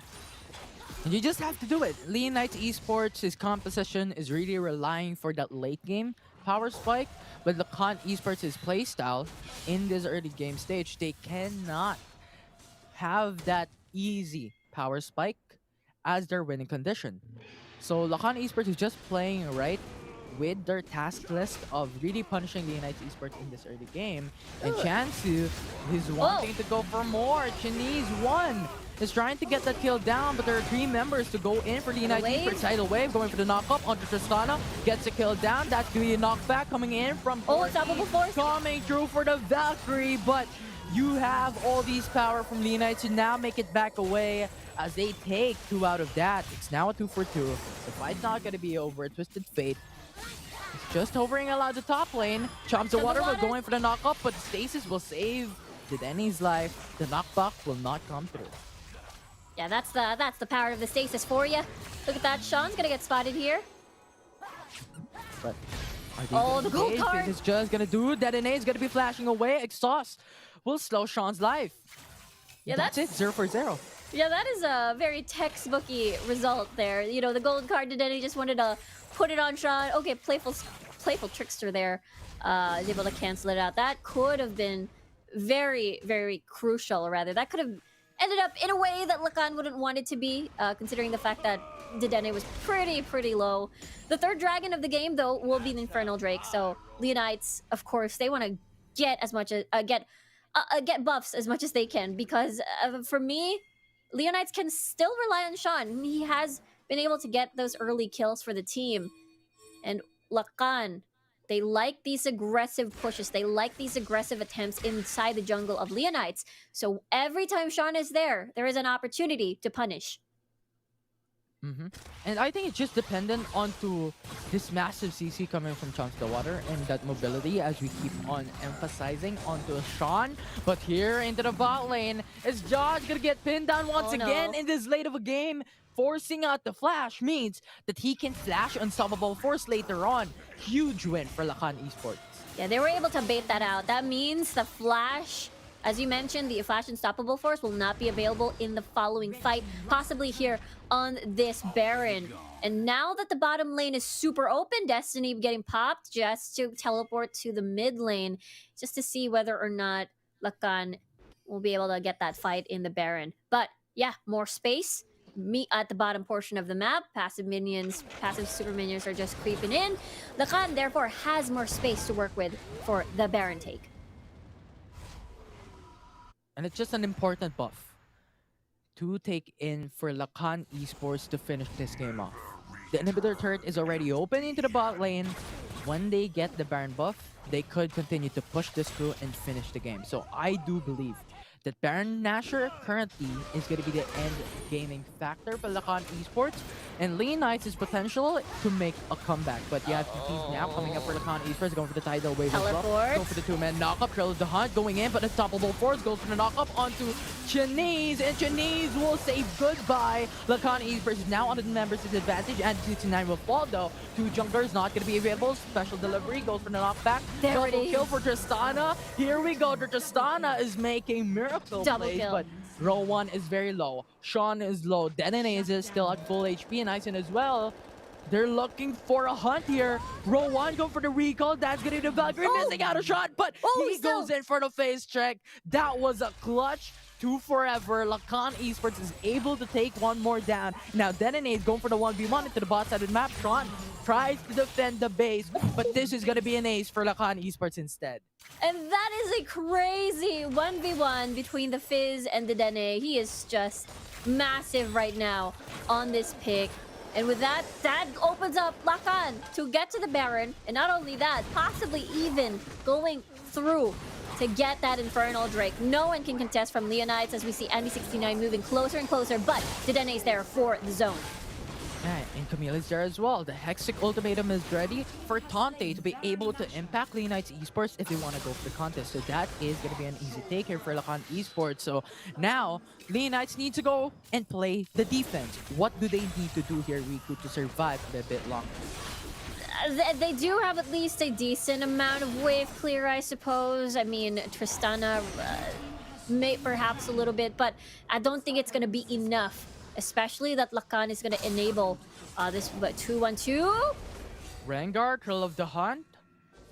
But it was just for information. We don't want to fight it. It's just, you know what, 1v1, all goes away easy. I just want to run away. It is a massive lead now. It's a very, very massive lead on the side of Lakan. Now they just want to siege. Look at row 1's positioning, though. A little bit tricky over there, being very advanced. Possibly just wanted to get beat early and clear down the wave. Look at Sean. Oh, chomps the water. Denene is gonna be knocked back. No, but Stacy's entrance saves his life. Now Tidal Wave goes for the knock-up. Row 1's gonna get killed by that Tidal Wave.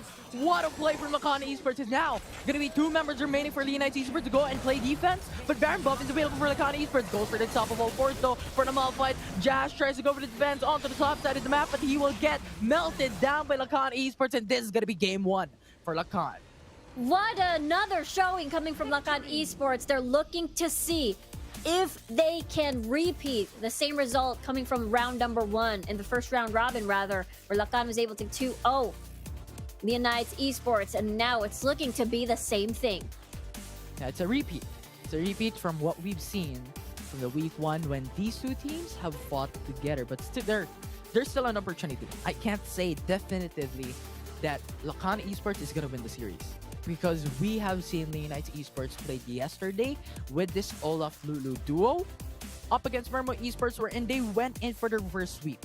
So if they can reflect such a scenario up against Lakan Esports, maybe not going for that Olaf Lulu, because Lakan Esports already knows that loophole to go against it, can still have that opportunity to go for the reverse sweep.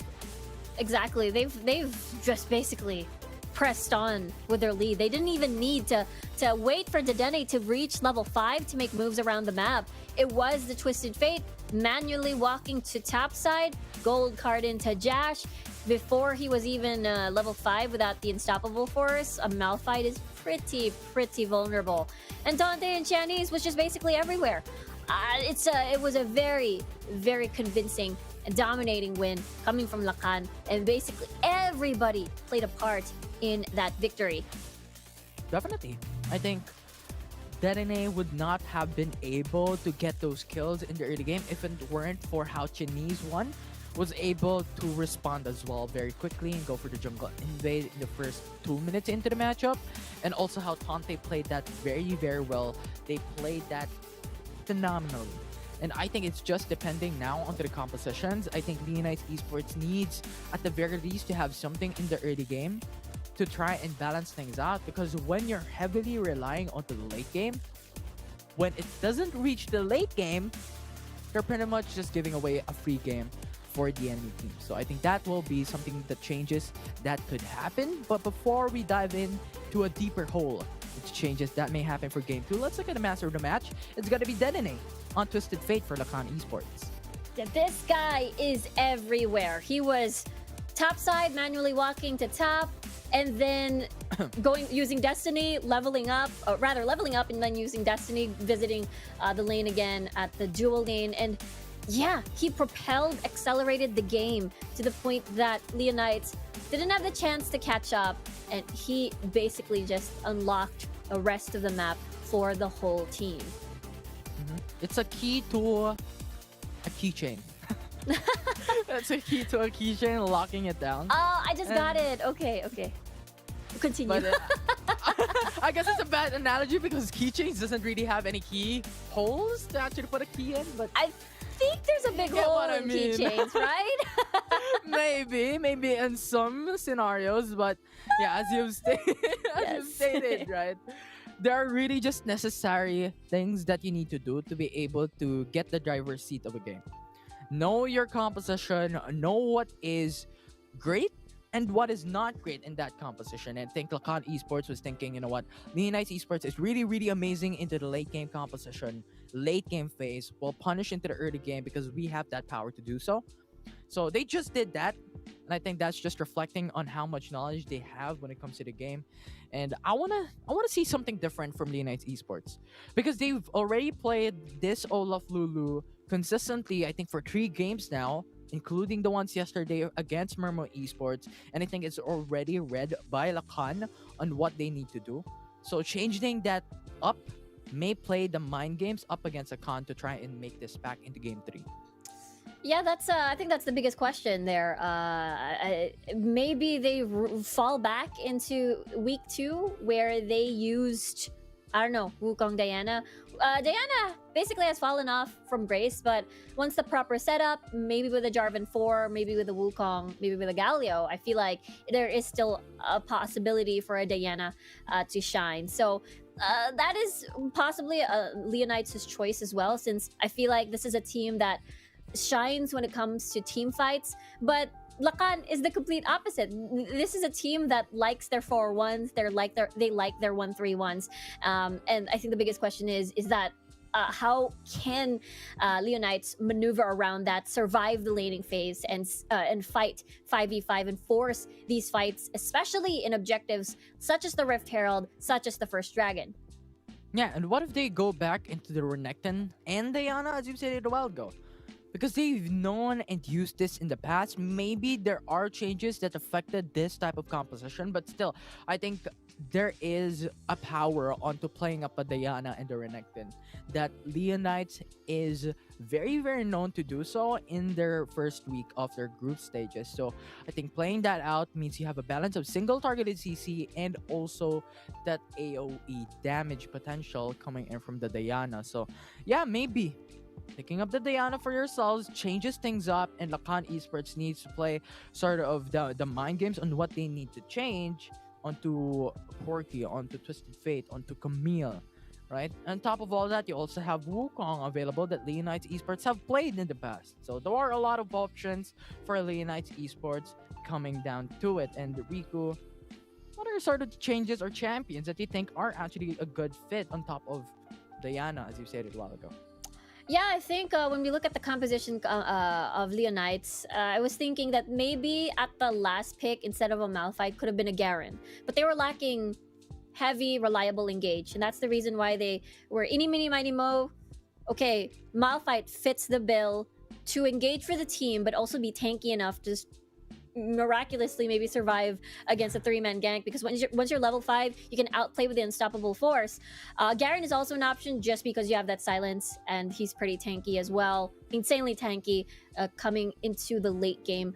But at the same time, they are currently lacking that engage to set up for the squad. So I think at this point, for me, if I were to select, perhaps Sean and Andy69 can change dynamics. Either Andy69 goes into a tank jungler, and then Sean goes assassin, or perhaps vice versa. Play that utility in the mid lane for the squad, and then you get the Olaf. Olaf Oriana could be a very possible pick. Olaf Seraphine as well. So yeah, I felt like this composition heavily relied on this Malphite to basically set up. But since he's constantly camped, and him not being present means that they don't have that engage. Yeah, what if we see a Nasus Senna? We've talked about this a while ago, prior to the series, prior to the games, on how this Nasus Senna duo has the strength of relying into the dual lane, right? And actually having more of a weaker Baron lane, as you stated a while ago. So I think maybe it does reflect on how they play into the mid game, late game, where Nasus and Senna is just so strong as an infinite scaling. Yes, you don't have this unkillable composition in the form of the Olaf Lulu, but I think it works in that sense of having that tier wave potential, having that impact even onto giving your teammates a lot of utilities to work around. Because Nasus not just only gives you a lot of damage, not just only gives you maybe the stacking potential for the late game, but it also gives you that armor down built into his E or W, built into his skill kit, right? So I think that is also usable in a sense for the overall team fight of this game, especially instead of picking up the Tristana, because Tristana has not been used so frequently for what, decades now?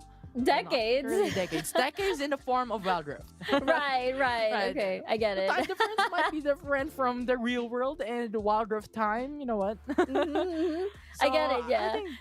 I think there are a lot more options than playing Tristana instead, right? Yeah, I think think that is what Leonites I can think change. possibly the Zaya. But usually if you want to play the Zaya, you want to pair it up with a Rakan. But they really wanted the Lulu to activate this Olaf. So, what are the other possible choices at the moment? Because we did see a Lucian pop in finally for day number 2, I believe. But it has been falling onto that priority recently. So with that Kaisa ban coming from Lakan earlier, I felt like that really did hurt Leonite Esports. Yeah, the impact was seen and was reflected on that game 1, and it's now up to Leonites Esports to try and then bring this back into game 3 if they want to get this into that top 2 spot, as the viewers that have been currently watching and have recently just came through. I just want to remind everyone that the stakes on the series is so high, because the one who wins this will get the second spot currently in the group stage. However, we still have day 3 for tomorrow that can also change things up. But this is a tiebreaker between these two teams that really just have that value coming in for this group C. Yeah, I have to agree with you there again that the standings, Leonites and Lakan Esports, are currently 2-2. They're basically tied, just as Infinity said, but the head-to-head is very important, as we've seen in the Bren versus Liab head-to-head last time, or last week, or 2 weeks ago rather. So this could possibly be a different case, a similar case rather. So Lakan won the first round robin 2-0ing Leonites. So for Leonites, this is really extra important. I like the extra. Yes, because because I think it's just one of those cases where if ever Lakan and Leonites gets a tie, but Lakan won all their games against Leonites 2-0 in those 2 series, then it gets a little bit awkward in that second slot going to the playoffs. You know what? I'm gonna throw something into the draft composition for game 2. I caught it. Where's Ari? That is a good question. That is a very good question. For Ari, Yeah, Ari Rengar is actually a very, very scary pair. But of course, as we've seen earlier, Twisted Fate was did a really good job just splitting the map, opening the map as well. So maybe we get to see a Xin Zhao Ari. Maybe. Well, we'll see. We'll see here, Riku. As now it's gonna be Leonites Esports up against Lakan Esports for game number 2 as we head into the champ select by right go. As Kazakhs banned away immediately, Kaisa to follow through for Lakan Esports. Yeah, Leonites doesn't want to see Chinese Kazakhs rather. Again, they've already learned their lesson from game number 1 last time in the first round robin, so they don't want to see that again. I really love this ban coming from Lakan. Might as well ban the Rakan, as Leonites can go with a Xayah Rakan combo. So we'll see if they go push for this. We'll see what Leonites decides to prioritize here, because Rengar has been incredibly strong. Galio is open if they do want to get that immediately on the board. Ziggs as well if they want to get Sean into more of that wave clear duty and be that mid to late game scary mage. We'll see what they do, try to prioritize. I'm just shocked currently because when you're looking at the bans, it's really just a target onto ADCs, and now it has been changed. I was looking at Lakan Esports having Kaisa, Rakan, Corki bans. I was like, what's happening? What's going on? So now it is much more understandable coming into this graph. But yeah, it's fine. Absolutely fine. We're looking at the separation, but Rengar going to be a priority for the United Esports though. So this changes things up. This changes a lot because Lakan gets the Twisted Fate and the Galio. So these are very nice soft counters. Destiny to spot out where where the Rengar is going to be. Galio to fly in wherever ND69 is going to pressure on deep into the jungle. So Leonites getting the Braum and as well as the Lucian to get that disengage and as well as that power on that AD carry role for row 1. Might just be the very first solution that we see for this comeback for the Icon Series fall season as its last week of group stage. Because of its recent nerf, it's just so hard to play with because its scaling is just a little bit nerfed. So I think it's going to be important for Lucian to be able to use that utility for that early game to impact that late game. But Xayah being locked in by Lakan Esports might tell a different storyline once again for Lakan Esports. Lakan could still opt for a Leonites with a Pantheon of Diana. There we go. We were looking for the Diana last time, but this time around, if they do lock in this Diana, there's not going to be any setups. There's no Cataclysm. There's no Wukong Cyclone to follow through with a Moonfall. Meanwhile, Lakan is going to finish this off with an Akali pick. This is basically a repeat of what we've seen in game number 1. They're looking for the 1-3-1 setups, Dedenne opening up the map, and it's going to be very, very scary, or rather the 4-1 as well is going to be available for them. So, Leonites, we'll have to see how they play around this composition again. It's a hard thing to decipher on what's going on. Because now Leonites has brought back the old school classic setup where they're bringing up the Diana. We talked about this a while ago. They are dominant on this champion. They know how to use it. And now they're clearly having that showcase of prevalent champions in their champion pool. They're balancing onto the single targeted CC in the form of the Rengar and the AoE with having the Diana and having the Braum in their lineup today. Yeah, I can imagine that Leonites' composition just screams a lot of these single target, just as you mentioned. Bola Strike, the stun coming from the Pantheon. And we'll see if Josh will commit to that Moonfall just to try and burst someone down. Could be overkill, though. Look at this. They have a pretty strong level 1, especially with the Braum. So they're looking for Lakan to maybe overextend, put an overextension on the ward, perhaps. Especially the Dene could be the very, very, very vulnerable target here. Though I love how Leonites Esports tried to go for the 5-man stop into the mid lane to try and get that yank down. But you have to stay very, very wary on how he wants to step this up. But having this sort of dominance into the mid lane, they can now transition to go for the jungle invade. Putting out the Raptors up against Lakan Esports means that Lee Sin would have a much harder time to go to that level 3 to be able to attack the mid lane later on to try and get that first blood. Yeah, level 3 is incredibly crucial, just as you mentioned. Big spike from Chinese here, but top. Yeah, 2v1. You have Josh trying to go back away. Barrier will be forced. There's no kills. Lakan Esports is just visiting onto the top side. Yeah, Josh should be wary though. No barrier means that potentially Chinese could visit a second time. Good thing though, it is very heavily warded. But at the same time, Chinese could possibly maybe opt for a lane gank perhaps, as well as to not get spotted. So we'll see what Josh decides to do and not overextend. And here's the thing. When it comes to League of Legends Wild Rift, there is something that you call about lane control. And if you pressure in both lanes, that will be susceptible into more risks onto having your enemy team to be able to impact this specific lane that you're pushing all around. Because you have to remember that on the top side, that is the traditional weak side of the map, where in the jungle will state if it's going to be much more stronger than traditional.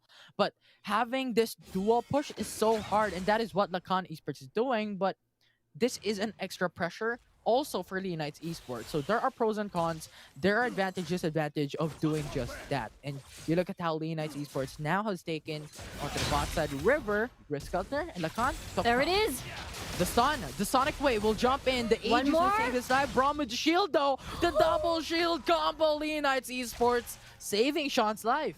Nicely done save from keep distance in as well as Sean with the Aegis, just as you mentioned. And look at that.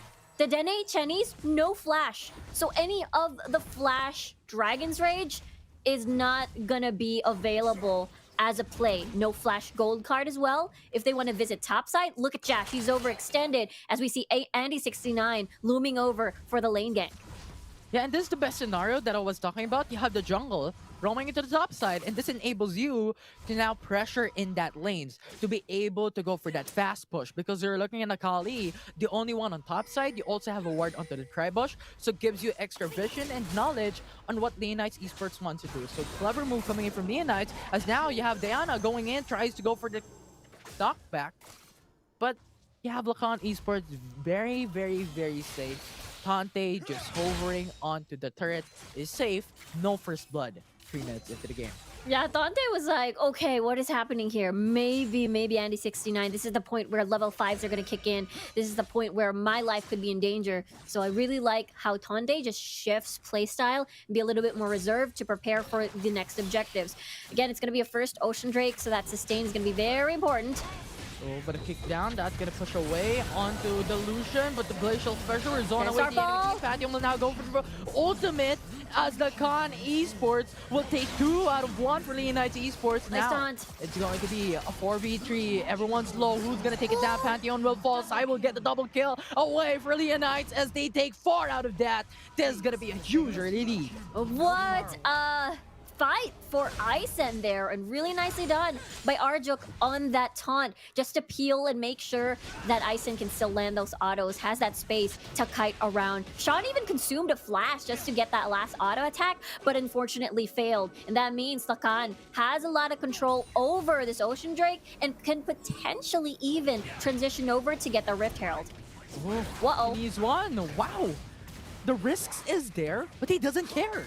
Lakan Esports is just getting that risk tolerance coming up against the United Esports, but considering that they're just going 3v4 up against the United Esports going for the Ocean Drake, they would just go back away. Chinese one cannot do anything out of that. Yeah, that's true. They can't get that reset. Leonites does have that lead since they were sent home through their deaths. Able to get that item buys. So Lakan, unfortunately, cannot contest this. But this one, though, we got Chinese already coming from the base as well as Tante. They want to contest this one.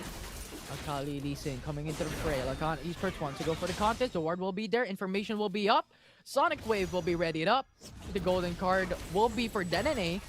Going for the stun, if ever it does hope to go for that one. 1k HP, 500. It goes for the Lakan Esports, getting the seal down at the Rift Herald. And now you have the even tradable objectives. And Galio is wanting to go for more, but you just have so much mobility coming from Braum. Goes back away. They're safe. Lakan Esports is going away with a free Rift Herald. Yeah, this is really nice coming from Lakan. They were very patient when they try to get these objective fights, that they know that in that situation, they didn't have to really press on, considering that Ison wasn't present, was basically walking from the base, or rather from the dual lane up top. Shroud, flash, safe final execution to finish it all off for the retreat for Lakan Esports Tante. Actually, with 3v1 for Lean Knights. Yeah, it's hard to hold them down. I mean, you do have that stun coming from Sean, as well as the Bola Strike, but definitely not enough as Tante is able to maneuver around that. But he has no summoner spells though, so that is something that Leonites can take into account for. But Lakan will be able to take one down in the mid lane, but in the bottom lane though. That looks to go for more Cutter Storm. Will try to go for the root down. Oh! Sin will jump into the backside. What a play coming from Janice, but good response from Sean going for the 1-for-1. Yeah, really nicely done. Able to get that stun in with the tower shots just pouring in. But it doesn't change the fact that Lakan currently right now in that 4K gold lead, right? It doesn't look as significant at this point, but they're doing a good job just transitioning that lead constantly as Chinese continues to keep roaming around the map, every single lane, just trying to create an impact and utilize that lead. We get to see now Azonia's Hourglass being the first item take. It's really good into buying time, buying those cooldowns as well when we look into the fights later on, especially the next dragon is going to be an Infernal Drake. Both of these teams would love and would fight to have that. Yeah, and it's a very high priority dragon to take down for your team. With the United Esports already with the Ocean Drake, most probably Lakan Esports want to take it down, but Moonfall goes for the two-man knock-up. You have the Glacial Pressure to follow through, but Galio is going to be knocked back down. But Twisted Fate will fall as anything can be done here. Jack will try to go back away. Hero's Entrance go for the two-man knock-up. Will not go for that. 1-for-1. Jash will fall. What? And Lakan Esports is going in just for the final setup cleanup. And that will be the 3-for-1. Yeah, it don't matter that the Dene is gone because Tande was still alive, Chinese is still alive. Those are the heavy hitters in this game. The Dene is just there for that setup, just there for that utility. And if Leonites are going to be clumped together and are going to be, you know, placing themselves in a plate just to serve Lakan, and I feel like that's exactly what happened. They wanted to get that tower down to equalize the map score, but Lakan was very comfortable with that collapse. Yeah, and here's the thing. When we talk about early game, late game phase, it's going to be Pantheon going for the mid game fight, going for the stun, go for the ultimate as well, go for the Skyfall, up against Chinese one, tries to put him down away, but he's too mobile. Now Galio is going to be pinned down, that's going to be a kill for the United Esports as Lakan was in too deep. Yeah, Lakan. Even though they did have a little bit of vision over at the deeper end of that blue buff from Leonites, they still had no information that there were 3 members basically on the way to that lane. And now Lakan just wanted to prepare for this dragon. They're able to get that reset, so this is going to be potentially a full 5v5. Moonfall goes for the two-man knock-up. Leonite Esports, you need to respond, but Lakan is now on the edge of their seats. The Infernal Dragon is now on half HP. Glacial Pressure goes for the knock-up onto Detonate. And now Lakan Esports has stolen the Infernal Dragon. Now Leonite Esports is on the pitch. That is not where you want to be against Azaya, as you have obliteration from Lakan Esports. They bring down 3. They're all surviving, and they can finish this tier 2 third from both lanes into mid and bot. Yeah, that is a big bonus. 7k gold lead already for Lakan, and now they're going to keep pushing on with their lead. The Dene could be in trouble here, but remember, there are the lingering members nearby. Arjuk still has Grand Hero's Entrance, rather, and they are going to keep this advantage. Grand Starfall. Starfall will come through. Response is there, but this is a 2v4. If you jump in too deep, this is going to be devastating for the United Esports, but considering Lakan Esports is just low of an HP, with no information into the deep jungle for Leonites, they're going back. Yeah, so far, Leonites, it is Sean who's able to get that early gold for themselves, so they do want to try and take advantage. If Sean is able to get more kills, we'll see if they're going to get the bait on the dive, though. A top. Tante is going to be here. Moonfall goes for the two-man knock-up, but that's not going to be enough into a fed jungler for Lakan Esports. That will be another kill for Lakan. In addition to that, it's a topping onto their dessert on getting that hero and turret top lane. Yeah, they're able to get that big bonus as well as other kills at the bottom portion of the map. As we take a look at the items right now, Zaya on their way to that Infinity Edge. So Aizen's gonna hurt even more now that they're after Chiani's life.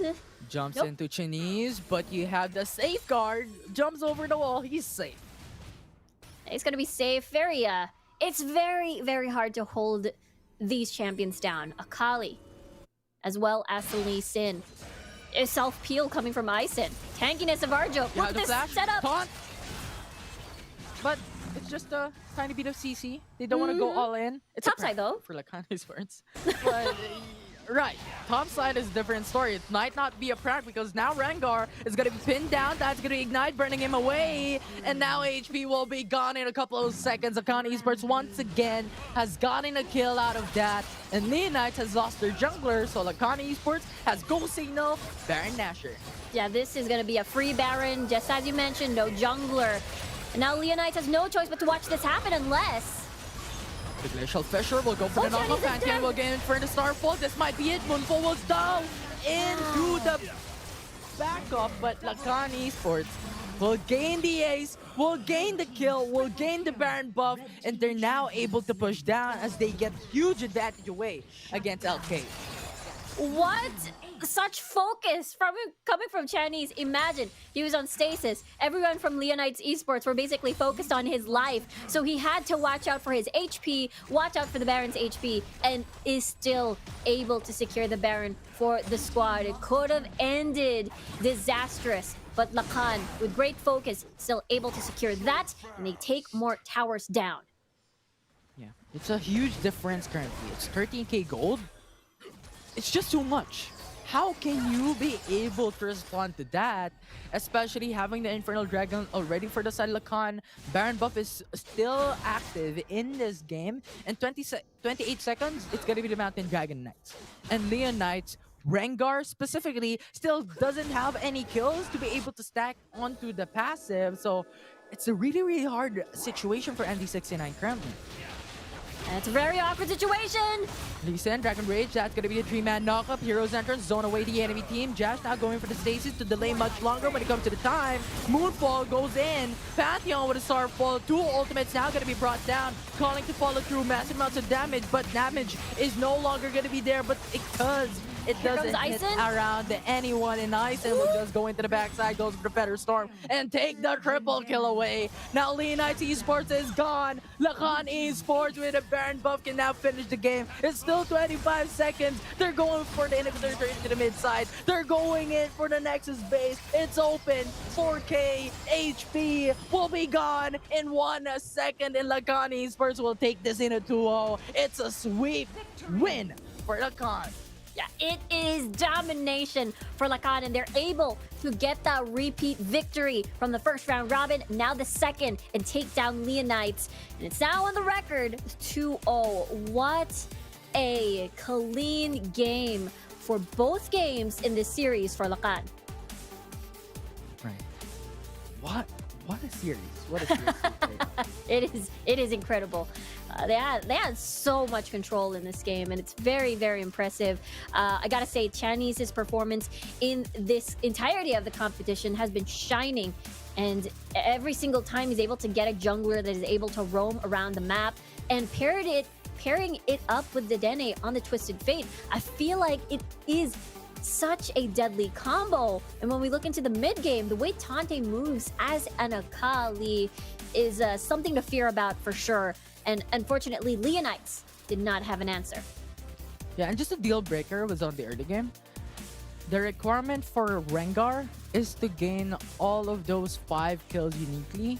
Maybe in the first 5 minutes. If you don't, maybe get in the next few. But at 10-minute mark, you still don't have any kills, any assists to be able to stack your passive. It's game over. It's literally game over. You cannot make it for a comeback play. Because the thing that's going to be very hard is Andy69 with a Rengar is hugely dependent on this passive. With Lakan Esports scaling through the roofs in those late game type of fights, Rengar would not be able to get those kills down now for this early game to be able to stack and make it a comeback. So I think that was just a huge downfall for the United Esports, having this composition alongside with Lucian, as we all know, nerfed when it comes to AD interval per level in 2.4a. It was just a huge impact deficit that was available for the enemy team of Lakan Esports. However, let's see the master of the match on to the opposite of the ADC, Ison from Lakan. Yeah, Ison really shined in this game. I mean, at the early stages of the game, of course, we're looking as a Saya, getting the Essence Reaver, Solari Charge Blade. But once he picked up the Infinity Edge, it felt like, hey, I can go in without needing Arjuk by my side because I do have that Feather Storm. And I think at the last fight that we saw, we get to see Ison flashing in Feather Storm, getting that root to 2 people and getting that double kill. That's how confident this guy is on this champion, and I'm excited to see more of his performances for sure. Yeah, the responses, the damage output, his impact playstyle in that game for Lakan Esports was absolutely phenomenal in that game number 2. So I really believe Master Match was really just upsizing this potential coming in from Ison for Lakan Esports. Now, it's a difficult story thing to watch here from that series, as it was just a huge one-sided game for that game number 2. However, I do commend how Lean Knights played that out. They tried to get that early objectives. They tried to make a comeback play, but just consistent hyper-aggression was not being able to slow down for Lakan Esports, reflective of those movements. So, yeah.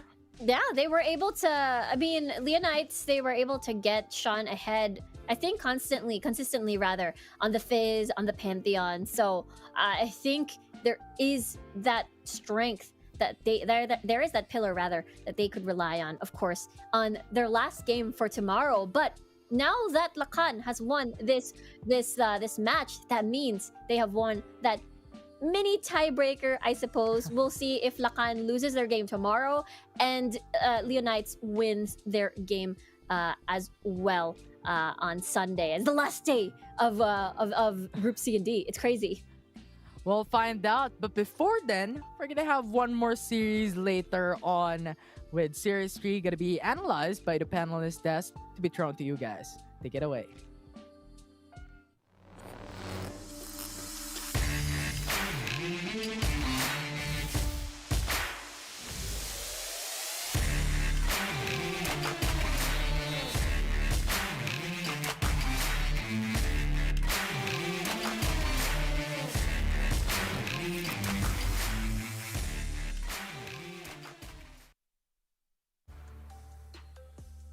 Thanks so much, casters. There you have it. Lakan Esports with a definitive clean win against Leonites Esports 2-0. They will get 75,000 Globe Cup points more to add to their already substantial winnings. And yes, as one of our casters, Riku, mentioned, winning that little tiebreaker with Fennel Adversity for the moment. For the moment, we're going to get back to Fennel Adversity in just a bit. But before that, we're going to jump into our series highlights.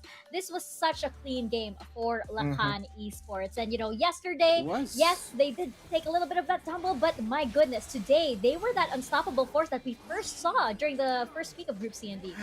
Right on cue. Unstoppable force is actually on the other side. That's Malphite, right?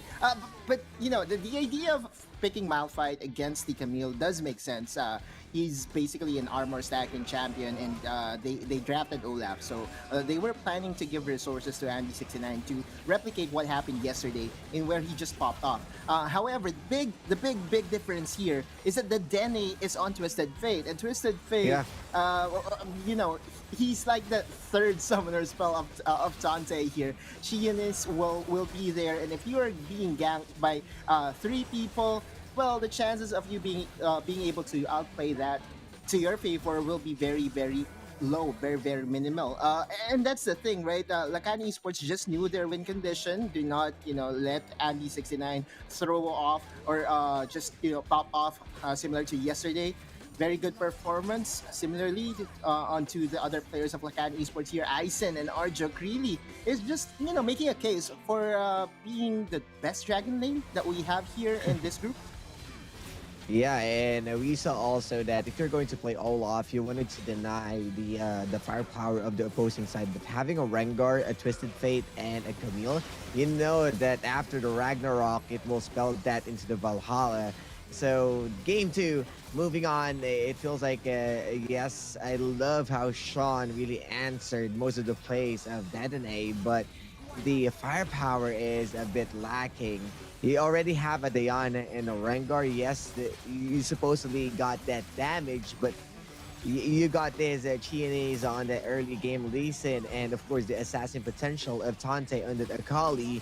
And this is also the moment for Ison to really have his comfort place. So I think at Leonites Esports is a bit short of making their presence felt, and it was Lakan is pulling the triggers earlier on before they got before Leonites got their own score, and Lakan all the way from there.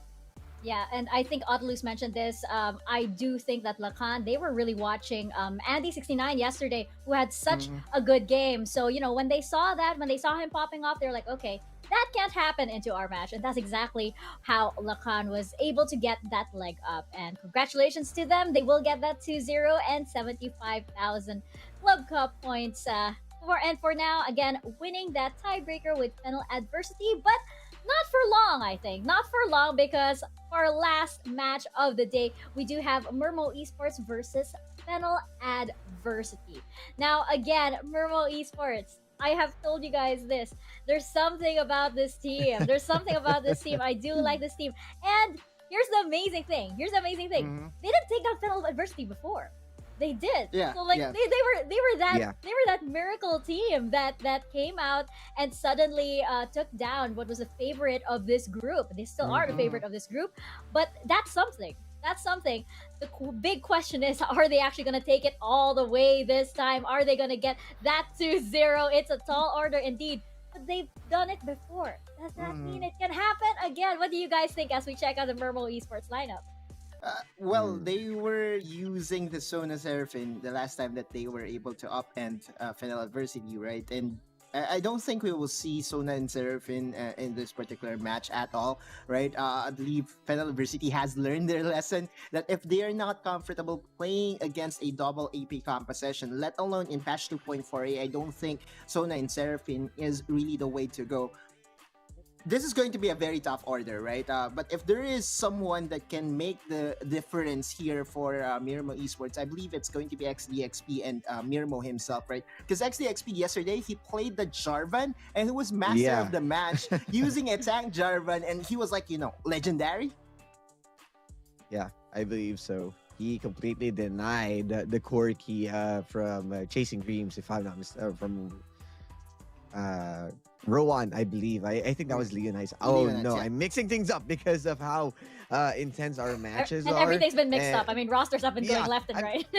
After the Omega match, my mind is everywhere. It kind of messes me up of what's the real role are. But yeah, of course, the solo player highlight I would like to give, of course, from their mid lane, Emperor. And Emperor, yes, they're having a hard time, it seems, in playing around other teams. Mirmooo, they struggle a lot. But one thing that you wanted to consider is this guy with the damage taken per minute, 1,220 for a mid laner. Running a Pantheon, Singe, and Galio. It feels like he is a Baron laner per se. So, I mean, I'm not even sure anymore. There are roles going around. We are ringing around the rosy, not just on the Nexus, but all the roles, and 83% kill participation and 2.91 KDA. Understandable, as he is playing on the front line as the mid shield, as the one is going for the suicide plays, but he is delivering. It's just that it feels like he needs to change things up as a mid laner that can compensate or adds another firepower for Mirmooo. I don't know what's with today. What is a Baron lane even? What is a mid lane?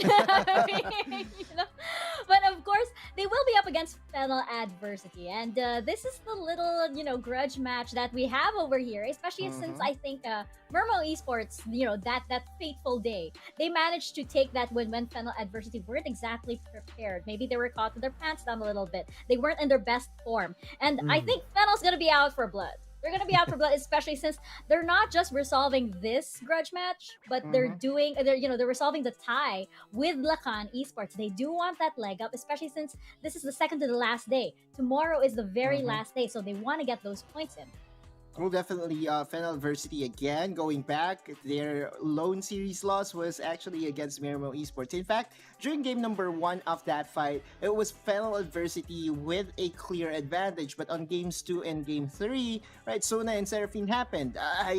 just don't think Fennel Adversity will commit to the same disrespect, I would say, or same mistake this time. And I believe if it comes up, they will just basically ban it. Fennel Adversity, for now, yesterday we saw a different variety of power being put on Carry. The resources was being put on him. So this is basically a team that is that is really growing to a point that it's kind of scary, especially heading into the playoffs. Yeah, and at this point, their biggest rival, I may say, or the closest one team that can close to them is Lakan. They were able to beat them yesterday, so they got the edge. And this time around, they're not going to play just to give up the tiebreaker. Mirmooo is in it for a ride, but the solo player highlight will like to give it to the mid lane itself, Shaw. No, this is not the showmaker or show faker, but this is the Shaw of Fennel Adversity. KDA 6.12 and kill participation 76%. Damage per minute. Look at that. Really huge and respectable because of the Ziggs, Oriana, and Ari. 1,672. And he is delivering more of those shockwave plays that kind of bursting everyone out. And of course, the brother of one of the master handsome of the match from we saw yesterday, Raffle. So both of the players really delivering in their own standards. And this is why Fennel Adversity is a well-oiled machine. Yes, indeed. Nice little tip of the hat over there too. Of course, a very exciting showmaker that we are really excited for. But we are also really excited for this Mirmooo Esports versus Fennel Adversity. And you guys are, absolutely right. Fennel Adversity has been improving so much. And it's tempting to think that maybe that match against Mirmooo Esports was just a bad day for them. But I don't know. I'm feeling kind of chaotic, and I kind of want to favor Mirmooo Esports. But again, coming from the Fennel Adversity yesterday, they look really good. But before, of course, we jump into our predictions, let's check out our Globe Key Player clash over here, getting ahead of myself. But we'll check out, of course, the clash that is going to happen in the Baron lane between Yaohan and Power. What are your thoughts on this? The last time both gentlemen met, Yaohan was on Lucian, was on Kaisa, was on Dragon Laner because they were playing the Sona and Seraphine composition. So we really haven't had the chance to see the duel of the bruisers, of the tanks, of the fighters between these two. And basically, Power is still a question mark for me because oftentimes we see him in the wrong position of the map, but Fennel versus still makes it work. Yesterday, we saw him on Fioria. Curious to see if he's going to pop off on carries again this time around. Yeah, we are giving a lot of spotlight from the Dragon Laner of Fennel Adversity, but yesterday, this is a fairly different one. They gave the resources to Power, and from there on, the backdoor play and the 8-2-2 has been reborn. And there's a fairly reason why Power is a good player on the Baron side because he is completely showing that he can take on anyone. But Yaohan, of course, 79% respectable. And he is also the one who's making those roams, those plays. So I'm really excited how to see the different types of playstyle we're going to witness. Yeah, I don't know. I remember, I remember when Mirmooo Esports was able to go up against Fennel Adversity last time, and it was really like, wow, okay, this team's got something going for them. How are they gonna do it again, especially when Fennel Adversity is in top form? What are your predictions, gentlemen? I feel like that's a no. I'm sorry. Much love to Mirmooo Esports. I believe Mirmooo has, the potential to, be part of something bigger. But in this particular matchup, Fennel Adversity does. I think that they will have the respect this time around, and will probably just ban out the Sona Seraphine if they need to.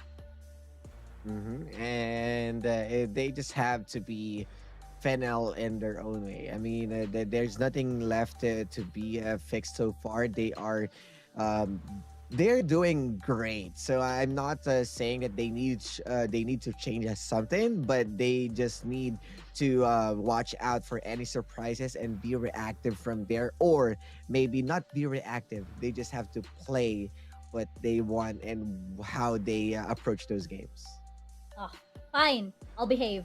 I'll behave, and it'll be panel adversity right now. And I think this is going to be a way of Fennel adversity. Yeah, but you know what? If Mirmooo Esports wins, I'm gonna be happy too. Just because it would be nice to see that happen, and also because of the implications in our leaderboard, and of course, going into our last day of the group stages. We're gonna find out, of course, but let us know your thoughts and your comments as well. You can head on over to Twitter and use two simple hashtags: #DominateTheRift and #CIcanSeries to have your tweets featured on over here on our panel segment. We will read them out for you and, have you join the conversation as we have over here. I believe we have one tweet coming up right now, and let's bring it up onto your screens. We have Princeton Lopez. Hello there. Sobrang galing ng commentary nila, nakaka-entertain at the same time nakakagutom dahil puro pagkain naririnig ko.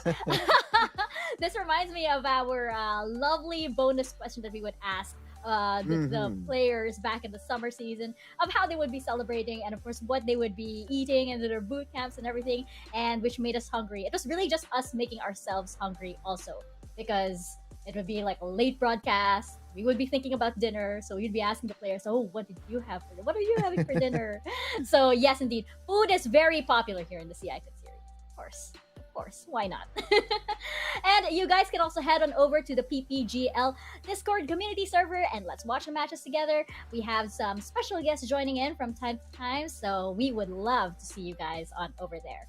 Let's head on over now into our final match of the day: Mirmooo Esports versus Fennel Adversity. Casters, over to you guys.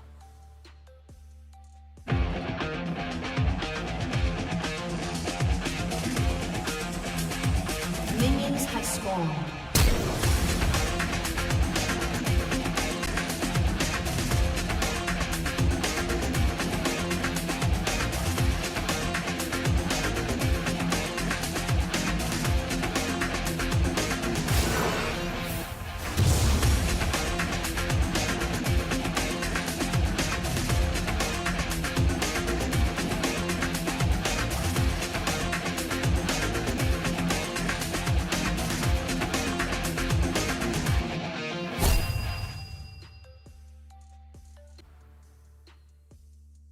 Well, here in the caster's desk, Mika, we are also hungry for some games, for some intense matches, and that is expected here for Fennel Adversity up against Mirmooo Esports. I'm Infinity, and together with me is gonna be Riku once again. And Riku, how are you doing? We saw that series number 3 go into 2 games. Are you expecting the same coming into this 4th series? Yeah, I think for sure. Looking at the bracket, looking at the standings rather, it is Mirmooo at the bottom and Fennel at the tippity top. But it doesn't change the fact that both of these teams, when they meet, it is going to be incredibly close as a series. And I'm expecting this to go the full distance in this BO3. Yeah, I'm expecting the same thing. Because when you're looking at history, even if Mirmooo Esports does not really have the cleanest match history from the fall season Icon series in group stage, but they've beaten Fennel Adversity in a 3-game series in a best of 3, and that came down into a reverse sweep from Mirmooo Esports, wherein they brought up Seraphine Sona. And yesterday we see how Leonite Esports prepared for that, banning away Seraphine in their ban phase. So now is the question: is Mirmooo Esports going to still have that option to be able to go to the Seraphine Zona, as Fennel Adversity already has this knowledge and already has this info that Mirmooo Esports is so proficient with this unkillable composition? Yeah, exactly. Does Mirmooo have anything in their pockets just in case Fennel decides to bend that composition straight up? Because it has been, the bane that Fennel had to, that suffered from in their series, and it was Mirmooo getting that 2-1 over Fennel Adversity in the first round robin, and there's a possibility, where it could have the same results. But of course, it has been packed ago since we've seen these two teams duke it out. I'm sure there are so many changes, there are so many things that are going to be very, very surprising in this series. Now we'll see as all eyes on the draft as Mirmooo Esports is now up against Fennel University on the game 1 for champion select by Riot Go. Mirmooo Esports, hovering, or rather not hovering, they are directly now removing Doming's champion, so they don't want that early level 3s, big impactful level 5s as well with the Dragon's Rage. And now for Fennel Adversity, if they do lock this ban in rather, then that means no Senna plus Nasus, no Senna plus Singed in the bottom lane. And for Mirmooo, they've seen how Shaw can take control of that Ziggs rather in the mid lane. Is able to get that mid lane stabilized, and there you go, Infinity. This is Seraphine now getting banned out, so the Sona Seraphine is now cancelled, but the Olaf is still available. The Lulu Olaf perhaps is still possible for Mirmooo Esports to pick up. Yeah, if they want to go for this unkillable composition still for Mirmooo Esports. But the thing that's unique about Mirmooo Esports, even if they played Seraphine Sona in the past, they don't have that Olaf in those specific games, and they want it. What they're funneling is onto the Kai'Sa, as I was just about to say, that they brought in that past series, in that past games up against Fennel Adversity, and Mirmooo Esports is prioritizing onto the Kai'Sa once again. Yeah, if I recall correctly, it was even the Kai'Sa towards Yao Han. So we'll have to see if that's going to be the same deal or that will go towards Mirmooo. I mean, first picking Kai'Sa right off the bat. For Fennel Adversity, I'm actually very surprised that they didn't lock in disengaged champions that will protect the Kai'Sa, so the Braum can be picked up here by Mirmooo in case that may potentially get stolen. But for Mirmooo now, XDXP's Rengar will make an appearance. There's going to be a lot of these potential roams, and as well as big level 5s coming in with a Galio. Good picks up here from Mirmooo Esports. Rengar with XDXP being very, very aggressive. This could really just take dominance here for the early game for Mirmooo Esports, and Galio to be that semi-global champion affecting other lanes. But Fennel Adversity, you know what? We're gonna fight on to that dominance into the dual lane, picking up Rakan and Saya with Corki now being picked up. Mirmooo Esports is now going for the toss-up here that Kai'Sa can go into the top lane. Or it could be a double AD carry. It could be Yao Han on the Akali perhaps, and then Corki mid and Kai'Sa for Mirmooo. It could go either way. You mentioned it could still go towards Yao Han, so there's just so many possibilities for Mirmoo's draft. But in the meantime, for Fennel, they're gonna top this off with a Fiora, so we'll see what Mirmooo decides to switch it up with. Could this be what, a Fiora Akali matchup or a Fiora Kai'Sa matchup, which Mirmooo says, okay, we don't want the Kai'Sa Fiora matchup, we're just gonna put Akali at top. Yeah, it's back to classic mode for Mirmooo Esports. Having that Rengar into the jungle when it was first released. This is typically what you see in professional leagues. And I think Mirmooo Esports is proficient in this. But the problem that I'm seeing for Mirmooo Esports is they don't have a sufficient tag coming into this game. They have the unkillable comp, or not the unkillable, but rather the glass cannon composition that's really susceptible onto the damage output for Fennel Adversity. And when you're battling onto Raffi with the Rakan, this might state up a rumble here for both these teams.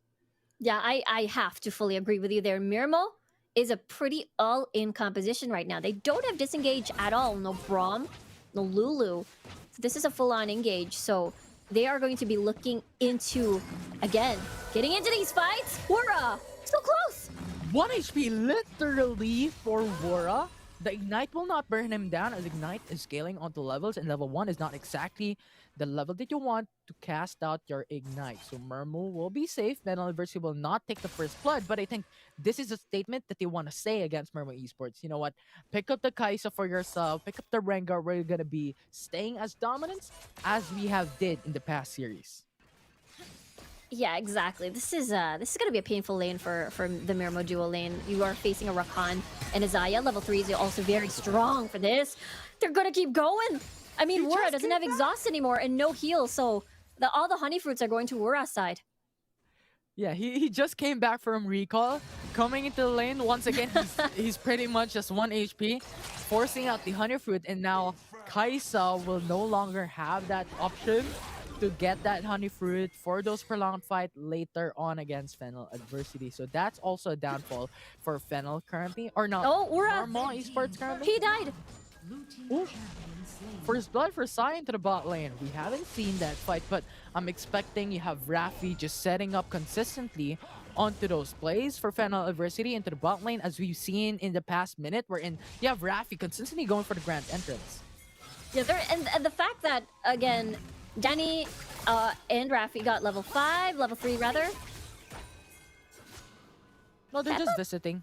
Yeah, they're Level just dropping by. Yeah, they're just dropping by. You know what? The package here, as they're having a reunion, as I may call it. You have Jarvan 4, you know. Hey, what's up, Akali? Hey, what's up? Bye, Akali. Exactly how that went. But yeah, to the dual lane, it's going to be incredibly tough. This level 3, level 5 is also going to be very strong with that heavy engage. And Wura has that level 5 only for utility. And it's going to be a very big delay. So in the 2v2 scenario, Fennel Adversity really wins these in key level points of the game in a 2v2 scenario. From Mirmooo, we'll see though, as topside could possibly be an interesting outcome as we see XDXP going top. It might be a point of contest here. XDXP, Trail of the Hunt, goes for the jump in onto Power, but dashes away. He's going to be safe, and no kills for Mirmooo Esports still in the 2 minutes game. There's still none. Power even very conservative with the summoner spells. And he's coming in for the flank, but Mirmooo Esports reacting very, very actively. Putting up the ward, gives him information, goes back away. Oh, yeah, Mirmooo bot lane, they are so zoned out right now in their own tower. Doming is here as well. Knowing the fact that XP has been focusing his efforts at top side, meaning Fennel can definitely just keep playing at bot side as well and take advantage, get some more plates, accelerate Danny, get first blood tower. Grand entrance coming in from Raffy to follow through with a quickness. Another secured kill for Fennel Adversity. When will you stop Fennel with that hyper aggression? They ain't gonna stop. They're gonna keep going, knowing that we talked about this in the draft before, right? They're not securing a Braum, they're not securing a Janna, something that can protect Mirmooo from this very incredibly strong lane. We didn't get to see a lane swap as well, so this is Mirmooo and Wura having to just brave the storm as long as they can, if they can reach that spike, and if they can try to contest these objectives such as the Rift Herald or the Air Drake and fight there and get an advantage there. But doesn't change the fact that Danny got early kills and Raffy has been really setting up for his AD carry. Yeah, and at that point, they already have that advantage, especially onto the ADC for Fennel Adversity. So when it comes to the Rift Herald and the Cloud Dragon, potentially they have that dominance to actually state it. All package! Esports, but the special package coming through into the riverbed puts Raffy at low HP. That enables them to now start up the Rift Herald, but information coming through with the Rift Sculptor there, and also Fiora going for the face check. It might be a 1v1. Mirmooo, though, will get the Rift Herald in return. Oh, porting in front of everybody. Killer instinct? What? They're coming in, they're diving in, they're getting the kill down. Power will fall, and that will be the kill that Mirmooo Esports wants. That was very brave of Power to port in front of Mirmoo's Mirmooo members, basically. And now, Mirmooo Esports is happy to get that tower down the top side there for Power. Is gonna have a little bit of a tough time rather in the lane. Looking at the items now, first pickup, Luden's Echo. We're still unable to see Shaw make an impact just yet, as most of the action has been happening at the bottom portion of the map. We didn't get to see Shaw get that priority in lane because he is against Emperor. Corki is pretty decent amount of wave clear as well. So the formula should have been Shaw visiting topside to help Power accelerate his lane as well, but not getting priority just makes things so much harder. It was too late. It was too late for Shaw to respond that quickly for how Mirmooo Esports wanted that kill and also the cap first blood. So I think that is what the University was also hindered towards. But still, you have this sort of Mirmooo Esports trade coming for Fennel Adversity, and do you really want to go for those turret takings as Mirmooo pushes bot? You have Fennel also pushing top. So this is the trade that these teams wanted. And when you look at Rengar, he's also stacking onto assists. Might potentially be something that he really wants to be able to complete at 10 minutes, because after that it's going to be much more harder to be able to gank and skirmish for kills for his passive. Yeah, there's going to be so many people involved, especially in a 4-1 setup. Power with the split push and this big 4-man. You got Raffi with all the utility, Danny with a self-peel, Sho with a Spirit Rush for safety as well, Dumming. He's just going to be there for the setup for the team with the Cataclysm. So there's just, you're right, it is going to be very difficult later on for XDXB to find these opportunities. And so far, it has been Mirmooo sort of stepping up and Yaohan being that gate, putting Power on a tight leash, making sure he's not unleashed. But it doesn't change the fact that Danny still had a 2-0. Already Essence Reaver on the board, so he's going to be even more massive after picking up a Solari Charge Blade, perhaps. And I feel like it could possibly be just in time for the next Drake to spawn, and they're going to be ready for that fight. Looks like Fennel University is also readying up something into the mid lane. I think they're cooking for the tier 1 turret. Mirmooo Esports has to go for the defense because currently Fennel University is just stating their dominance, and getting that map control is going to be very important for them to be able to try and impact the bottom and the left quadrant of the jungles for Mirmooo Esports. But still, you have Galio, you have Kaisa going for the defense, which hinders Fennel University and limiting them on how much more they can push. The vision was phenomenal from Power. Is able to spot out Yaohan there. It's just gonna, again, keep constantly pushing this just to keep Power in check. But a 2v2 might ensue. We get to see XDXB actually second guessing whether or not he wants to go top side, maybe go bot, perhaps. Go mid lane, rather. There's still no opportunity just yet. It's pretty hard, as Vision, just as you mentioned, has been covered by Fennel in the Riverside and in that tri-brush. And those vision are just so important. You need to have that information. This is pretty much an information game all throughout. In the next minutes, into the mid game, into the late game. Since we're in the 8-minute mark, every single kill, every single objective will be so valuable.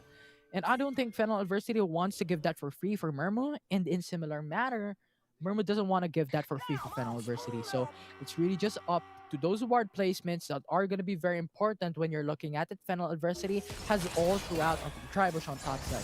You have another onto the river, into the bot side. Oh. Now they're utilizing this information that there's no one for Mirmooo Esports to respond. Mirmooo will fall. Fennel University will take the kill down to follow through with an extra turret as an extra topping. And now it's a it's a double free extra for Fennel University as they go straight into the Mountain Dragon. Raffi, he's insane in this game. I've got, this is... I was about to say I've got nothing else to say, but he is just amazing on this Rakan. And from the first few minutes of the game up until now, being able to find these openings, find these vulnerable positions from Mirmooo or anyone from the team, and just constantly terrorize them with the knockups, with the setups, is just easy. Because once you get the knockup, Charm's gonna come in, Danny with the root is gonna come in as well. So this is just, once you're caught, there's no way you can get out. We talked about this before. The lack of disengage, meaning Mirmooo has only this chance to engage themselves first to win the fight. But if they're caught out, most likely, they will not have a form of escape. It's just how Raffi is playing this out. Consistently, time and time again, you have the quickness, you have the grand entrance that we might expect coming into the top lane, as Yaohan is just too overextending in this top lane, especially that they're on the weak side of the map. But having every single one for Mirmooo Esports on top side leaves this disadvantage up against Fennel University. So clever move for having that quick responses, but this leaves their bot lane open for Fennel University to now split push. Yeah, that's going to be a 2v1 scenario, too. Look at Fennel. Are they starting this Baron? Might be, but Corky into the backside, they're not going to. They're not going to commit because into the bot side, now you have Power going for the 1v1 against Yaohan. Shroud will save his life. You have the hero's entrance going for the zoning potential away. And now Power needs to go into the turret to try and go back away to safety. But the Killer Instinct, that will come through. The Charm will connect, tries to go in, tries to react actively, and Shaw defends Power's life. They're safe.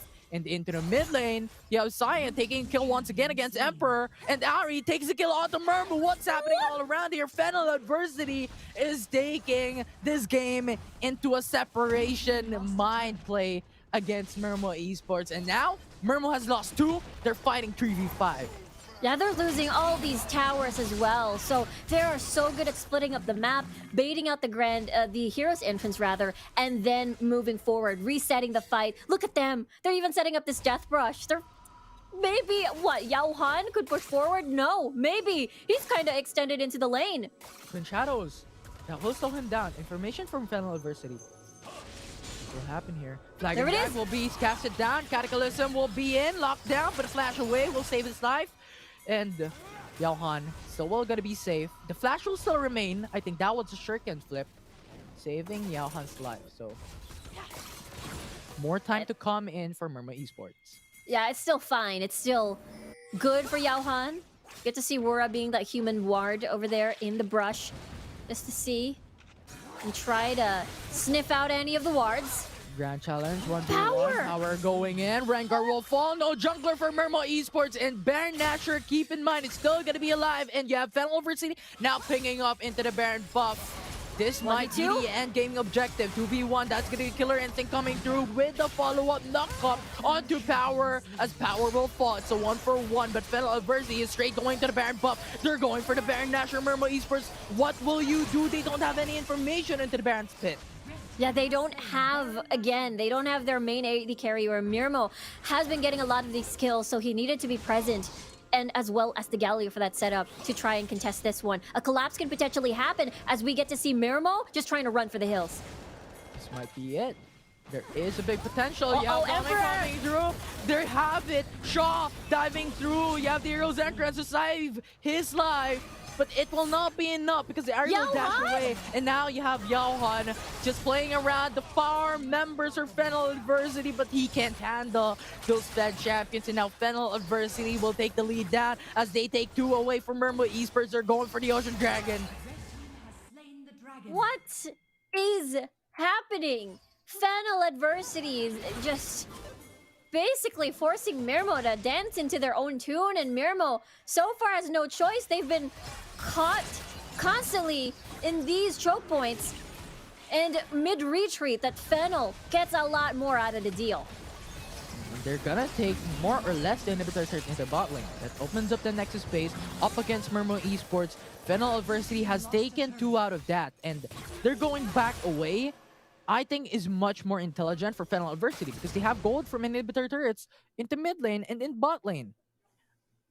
Exactly, knowing that the fact that this is what, already 11k gold lead for Fennel Adversity, this means that they can just play it by the books. After clearing the base of Mirmooo, just back away, get more items. You have the item lead, basically the gold lead, especially Danny is humongous in this game. And Raffi again, all of his setups are just amazing to watch. And Mirmooo always finding themselves in the back foot with a 4v5 situation across the map. Look at Power with a split push. Fennel Adversity gonna continue on with the siege. Yeah, because that is the lane control coming to the side of Fennel Adversity. If they split push into 2 lanes, that means the minion waves will come through at the very massive feat for Fennel Adversity to take this down. Ar will now come through to go and dive into the base. He will fall though because he is overextending. Cataclysm will lock into the Kaisa as Kaisa will be knocked down. Power going for the flank, actually gets a 2 away. And Fennel Adversity is now going for the 4v3. But they're happy to get the kill onto Yao Han and Wura. And that's just one person down. Grand Entrance go for the knockup onto Corky. Valkyrie away. That will try to save himself away. Power will be 1 HP. He falls. And that will be the 1-for-1. But still, Mirmooo has lost 3 out of that.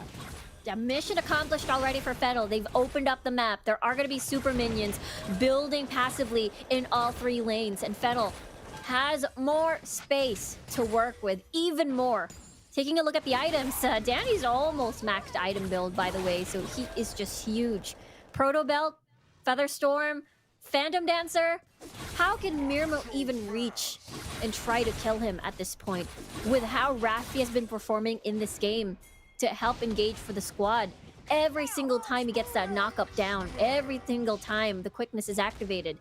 Mirmooo, it's always -1 person from Mirmooo Esports, therefore, it is so hard to contest these objectives. Looking at the map now, Baron has spawned. Fennel will look into getting that if they do want a cleaner finish without the fear of them getting picked up one by one in the base of Mirmooo. Though do take note, a very, very important point. Mirmooo Esports XDXP still hasn't stacked anything, only one stack for his passive. So the jungler does not have enough damage to be able to try and impact this game, and this is what we were talking about a while ago.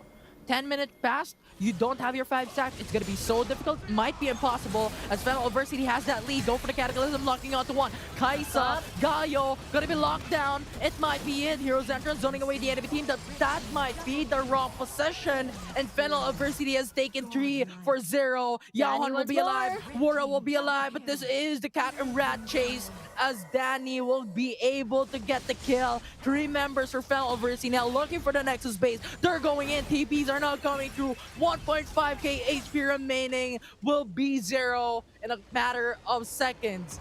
And Fennel Adversity will take the win for the series. What a game coming from Fennel Adversity. Very decisive, very confident rather in this game. They knew what they wanted to do. The dual lane hyper aggression against the Kaisa and the Galio just really propelled the game and spun it out of control. Danny was legendary and godlike at the end of that match. And now curious to see if Fennel can finish their revenge against Mirmooo Esports. Right. And now, this is the weakness for Mirmooo Esports, and I'm saying they have this sort of composition, right? They have this early game comp, but Rengar, we keep on always emphasizing, if he doesn't get that 5-man stock, he's not going to be able to impact that mid-game late game fight. And Fennel Adversity was just so outright knowledgeable of this. So they were really just being very, very safe alongside with the XDXP's aggression. So massive play for Fennel Adversity as they take that game number 1. Now we'll see if Mirmooo Esports can make this reverse sweep once again on how they did in the past for the same matchup against Fennel Adversity. Yeah, what could they possibly dig deep into their pocket? As again, the thing that worked before was this Kaisa plus the Seraphine Sona. Looking at the stats, I gotta praise Raffy again. I cannot stop saying this. Raffy was just crazy with his setups, and Danny was also incredible in that dual lane as well on that Xayah. I feel like I wouldn't be surprised if the next game Raffy's just gonna get banned. I think Rakan deserves a ban in this particular series because they are monsters in this dual lane. Yeah, the Rakan duo, the lovers duo for Fennel Adversity, because when it comes to the early game, Word doesn't have anything. He needs that level 3, but he doesn't get that level 3 in that early game because of how much damage and impact that Danny is providing alongside with Raffy. For Rakan, just putting up 2 recalls in that first minute in the game. Now, let's look at the master of the match though. Danny with a Xayah for Fennel Adversity. Yeah, the other piece to the lovers duo there from earlier, he was able to get that follow-up and that trust onto Raffy's engage in the dual lane and basically just gave Mirmooo and Wura a very, very extra hard time there. And look at the items, just a full build. He managed to reach that full build in that game. All of the kills, all of the gold, 100% almost went over to him. He's able to shine on this Xayah pick. Curious to see if, you know, Fennel, or rather, Mirmooo Esports will be like, we're done with the Rakan lane.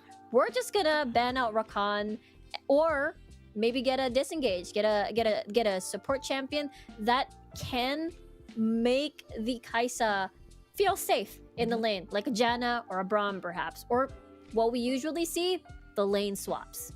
Right, that will definitely affect it, as I think the lane swap is a good idea for Mirmooo Esports coming down to it, up against Fennel Adversity, because when it comes to the top lane, I think that is something that you can punish for Mirmooo Esports, and I think they've done it maybe sometimes in the past with the Seraphine Sona, that you have more of the damage dealer into the top lane instead of having sort of this untraditional type of playstyle.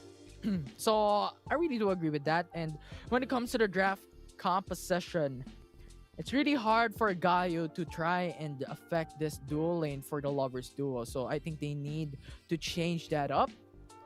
And having the Kaisa as a consistent ADC, I think for Mirmooo is already great. Yeah, I have to agree with you there. It just didn't get to take off. Mirmooo had a lot of shining moments, I guess, when utilizing the killer instinct. Mirmooo had a lot of solo kills, but the fact doesn't really change that they had a huge struggle having to fight Rafi and Danny there on the Zion Rakan. Looking at the draft, I feel like if they wanted to let go of something to replace the Rakan ban, I feel like the Ziggs can be let go. I feel like that can... I feel like maybe they can just use a Twisted Fate, maybe get a Twisted Fate Ziggs matchup, or get it for yourself, possibly.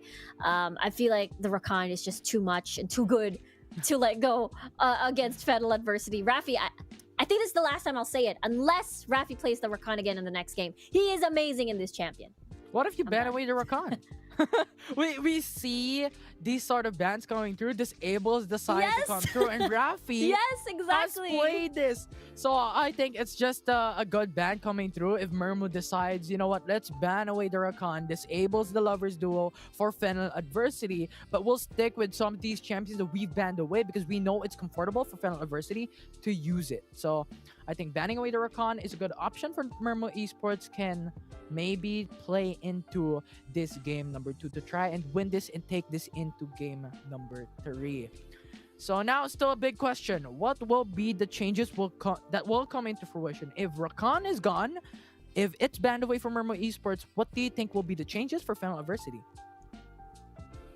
I think it's going to be very interesting because usually we get to see Corki as the replacement. If the Kaisa is going to get attained, possibly they're going to get Zaya immediately, or rather, no, Corki immediately, rather, in this rotation. Maybe pick Ari at the later stages of the draft.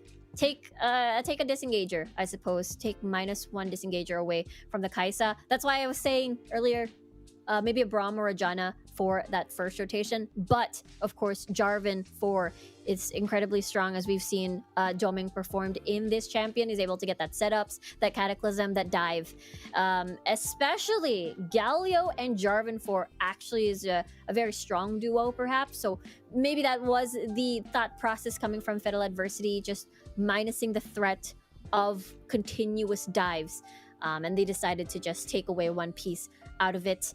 Actually, level 3 is very strong for this one as well if you add in the Ari. But so far, you know, Shaw was stuck in the lane because he was against a Corki mid lane, so it's pretty hard and difficult to get priority. But at the end of the day, the Jarvan 4 Doming was able to, you know, see his presence in the entirety of that map. Yeah, and I think the Jarvan 4 was sort of the safety net for Fennel adversity. You know what? Olaf is still open. They can go for the Olaf Lulu, as you stated a while ago before the draft even begun. That it is an option because we know how Mirmooo Esports has played this. So having that Jarvan 4 disables the potential for Mirmooo Esports to go for that route. And at the same time, we know that the jungler for Fennel adversity has that active practice onto the Jarvan 4. So he has that proficiency onto playing this champion into the rift. So it was a win-win situation. It was hitting 2 birds with 1 stone. Now, Mirmooo Esports though, there are 2 questions that I have in mind. Kaisa first pick, and another would be on Kaisa Lulu. What do you think? That's true. Kaisa Lulu, I think Kaisa Lulu is very strong, a very strong first pick. You get to flex it with Yaohan or Mirmooo as well to add in a little bit of mystery. Lulu is one of the best pairs right now with an Olaf. Something that came into mind that we've seen in the Origin series as well. Seraphine isn't exactly as popular as actually Nami, Olaf, and Orianna. I think is also a very good combination. You've got using the tidal wave to engage movement speed for you to catch up with the Olaf when Ragnarok is pressed, and you also have the ball delivery system. So if ever Seraphine has been banned and Mirmooo wants an Olaf setup, and I feel like Olaf, Orianna, Nami could be a very strong option. And if ever Kaisa is not going to be an option, or I feel like Lucian can be a secondary option. Lucian Nami is a very strong duo. I mean, you mentioned it earlier, Infinity. Lucian is basically nerfed. Base stats as well as his cooldowns on his dash. So I feel like at the later stages of the game, maybe that can get minimized with cooldown reductions, plus Staff of Flowing Water on the Nami for that ability haste. Maybe it can help a little bit. Maybe. Just a tad bit. Just a tad bit. For this duo potential for Lucian and Nami. And I'm glad that you mentioned about the Kaisa and also probably the Lulu coming to the bot lane. Maybe put Galio into the mid lane instead. Remove Corki. Because we all know that Mirmooo is so proficient with playing out the Kaisa. So removing Kaisa is probably not going to be an option for Mirmooo Esports. So maybe removing Corki instead would be a better playstyle into putting Galio into the mid lane, having that CC potential to go for that 5v5 team fight, and maybe the jungler would be a different story as well for Mirmooo if they don't want to go for that early aggression with the Rengar playstyle. We know XDXP have played the Sinjao in the past, have played Jarvan 4 as well, and it is very, very impactful. If they can steal away the Jarvan 4 away for Fennel Adversity, this might change things up for Mirmooo Esports. Yeah, I feel like once they lock in the Jarvan 4, there's just so many options for Mirmooo Esports and what synergizes with the Jarvan 4 with that level 3 and level 5. And Ari is really good, just as we've seen in the Fennel side of things. Maybe a Galio in the mid lane, as they did manage to get that earlier in the first game. But if they do want to play the Rengar again, maybe take a page from the previous series book. Lock in a Twisted Fate. You're able to unlock with a Destiny, find an isolated target, and then just zoom in, join the Rengar as well with a gold card and Villa Strike and just all that jazz, all that damage getting funneled in. So maybe we get to see that. Or since Miro had really liked the Olaf pick a few weeks back, we could eventually see that again. And we know how Olaf can potentially snowball out of control. And maybe that we can see that in the next game. Yeah, a lot of options on the line. Yeah, a lot of champions. It really depends on Mirmooo Esports or Fennel Adversity, you know, what they want to choose. It's like a candy store, right? You're picking some candies that you wouldn't bring in, and you're weighing out some of the advantages of picking those candies.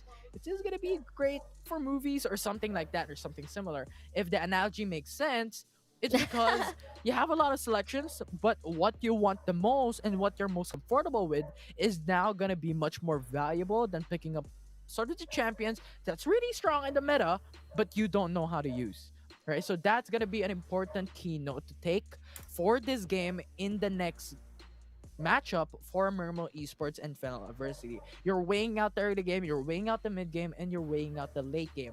Which do you want to put in 1 kilogram extra weight onto those phases of this match?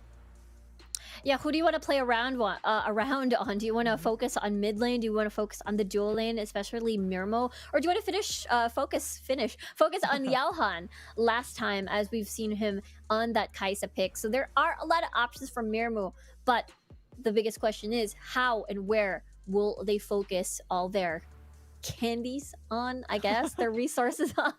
For Fennel, they're a really solid team. Again, this is a team that we've seen in the summer season was able to qualify to the playoffs. Of course, Fennel wants to state their dominance in Group C, or rather in Group D, and again solidify their presence to take that performance into the playoffs. Right. And in similar analogy, which do you want to give more money to? Is it gonna be the ADC? Is it gonna be the mid lane? Is it gonna be the jungle? To be able to buy more candies for himself, to be able to get that more item advantage and impact the game much more. As we're gonna see how it actually turns out for this game, as Fennel Adversity will now be banning away Seraphine immediately with a champ select by Right Go. They don't want the Olaf Seraphine, I guess, first pick rotation for sure. Meanwhile, it's going to be similar. Fennel denying that Senna Singed in the bottom lane. And Mirmooo also removing a very heavy flex pick with just big single target, and as well enabling a 4-1. Look at Fennel though. They're banning out the Jarvan 4, which means we might actually see Fennel play the Olaf themselves. So we'll have to see what Mirmooo decides to do, as what the red pick is going to be, what Fennel's going to be picking, and what is open right now. Olaf Lulu? Or Olaf? this can go elsewhere Rengar. on where they pick up the Rengar, banning out the Jarvan 4 because they have the knowledge that Mirmooo Esports XDXP has played this dominantly yesterday in their past series. And now Mirmooo Esports, since it's a toss-up, they're picking up Trash as their support. Look at that, yeah. Big level 3 spikes coming in from Mirmooo, so they can impact the game with that power spike. So now Fennel Adversity, where are they going to take this? It's looking like a big swap of picks minus the Thresh so far. So now we're looking into Kai'Sa Nami perhaps. So no disengage, but at least a lot of poke, a lot of sustain. And now that they see that that is going to be Thresh on Wura, it means they're very confident coming into this matchup. Mundo, Whoa. welcome back. Jinx as well. Jinx? Is this a lock-in? It is. What? Mundo Okay. and Jinx. Okay, this is very interesting because usually when we see a Jinx, you want to protect them as much as you can. You want to set up as much as you can. And this is sending them to the late game. The biggest question is, will they survive the late game? And we talked about this exactly, Infinity. Nami, Olaf, Orianna. This is well, not exactly because we said Lulu, but it's similar. If you ban out the Seraphine, there's still the Orianna as an option. No, I said Nami earlier. I'm pretty sure I said Nami earlier with the tidal Lulu wave Jinx, engage with the movement speed. Lulu Jinx Now is Mirmooo. open. They could pick up the Lulu? Lulu for themselves, but Where's the Thresh going? Thresh top? Okay. It's great, now that's Yaohan possibly on this Graves. Mundo jungle or Mundo top and then Graves jungle. There is an interesting possibility here that we're going to be seeing. I'm going to wait for them to settle in Yeah, because I'm I'm very thinking- excited. is this gonna be a Graves jungle or Ari Baron lane? I'm confused, but since they changed things up, you now have Graves as a Baron lane, Dr. Mundo as a jungle, and Ari into the mid lane. Now this is much more understandable. The question is, how can Thresh and Jinx play this out up against a Kai'Sa Nami as we've known as a dominant level 1? Yeah, because I really like this Jinx pick because, you know, Jinx Thresh, you death sentence, and then you get the Chonkers. No, not Chonkers. Chompers, rather. Right. The Chompers. So it's a really good CC lock, sequence of skills. You just basically ensure the death of whoever's just gonna catch that death sentence. So I'm curious to see how this is gonna work because usually when we see a Jinx composition, you build around it. But for Mirmooo, there's so many champions that require their items that are going to starve in this scenario. So we'll see if the snowball potential can happen. And to add on to that, now the question is, how will Thresh play this out?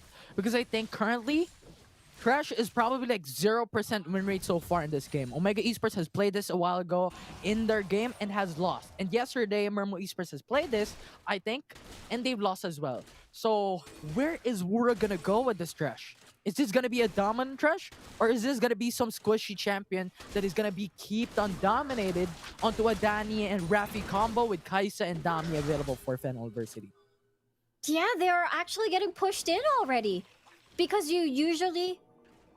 Well, the jungler is a Mundo. It's not like something that's strong in the early game. So I suppose Wura is sadly going to be leashed into the dual lane. He's not going to find these opportunities in the mid lane. He's not going to be able to impact something off the map early. So again, he is sadly going to get stuck here as Doming now going to get a counter jungle happening here. Now look at that. Fennel Adversity is going in for the jungle invade.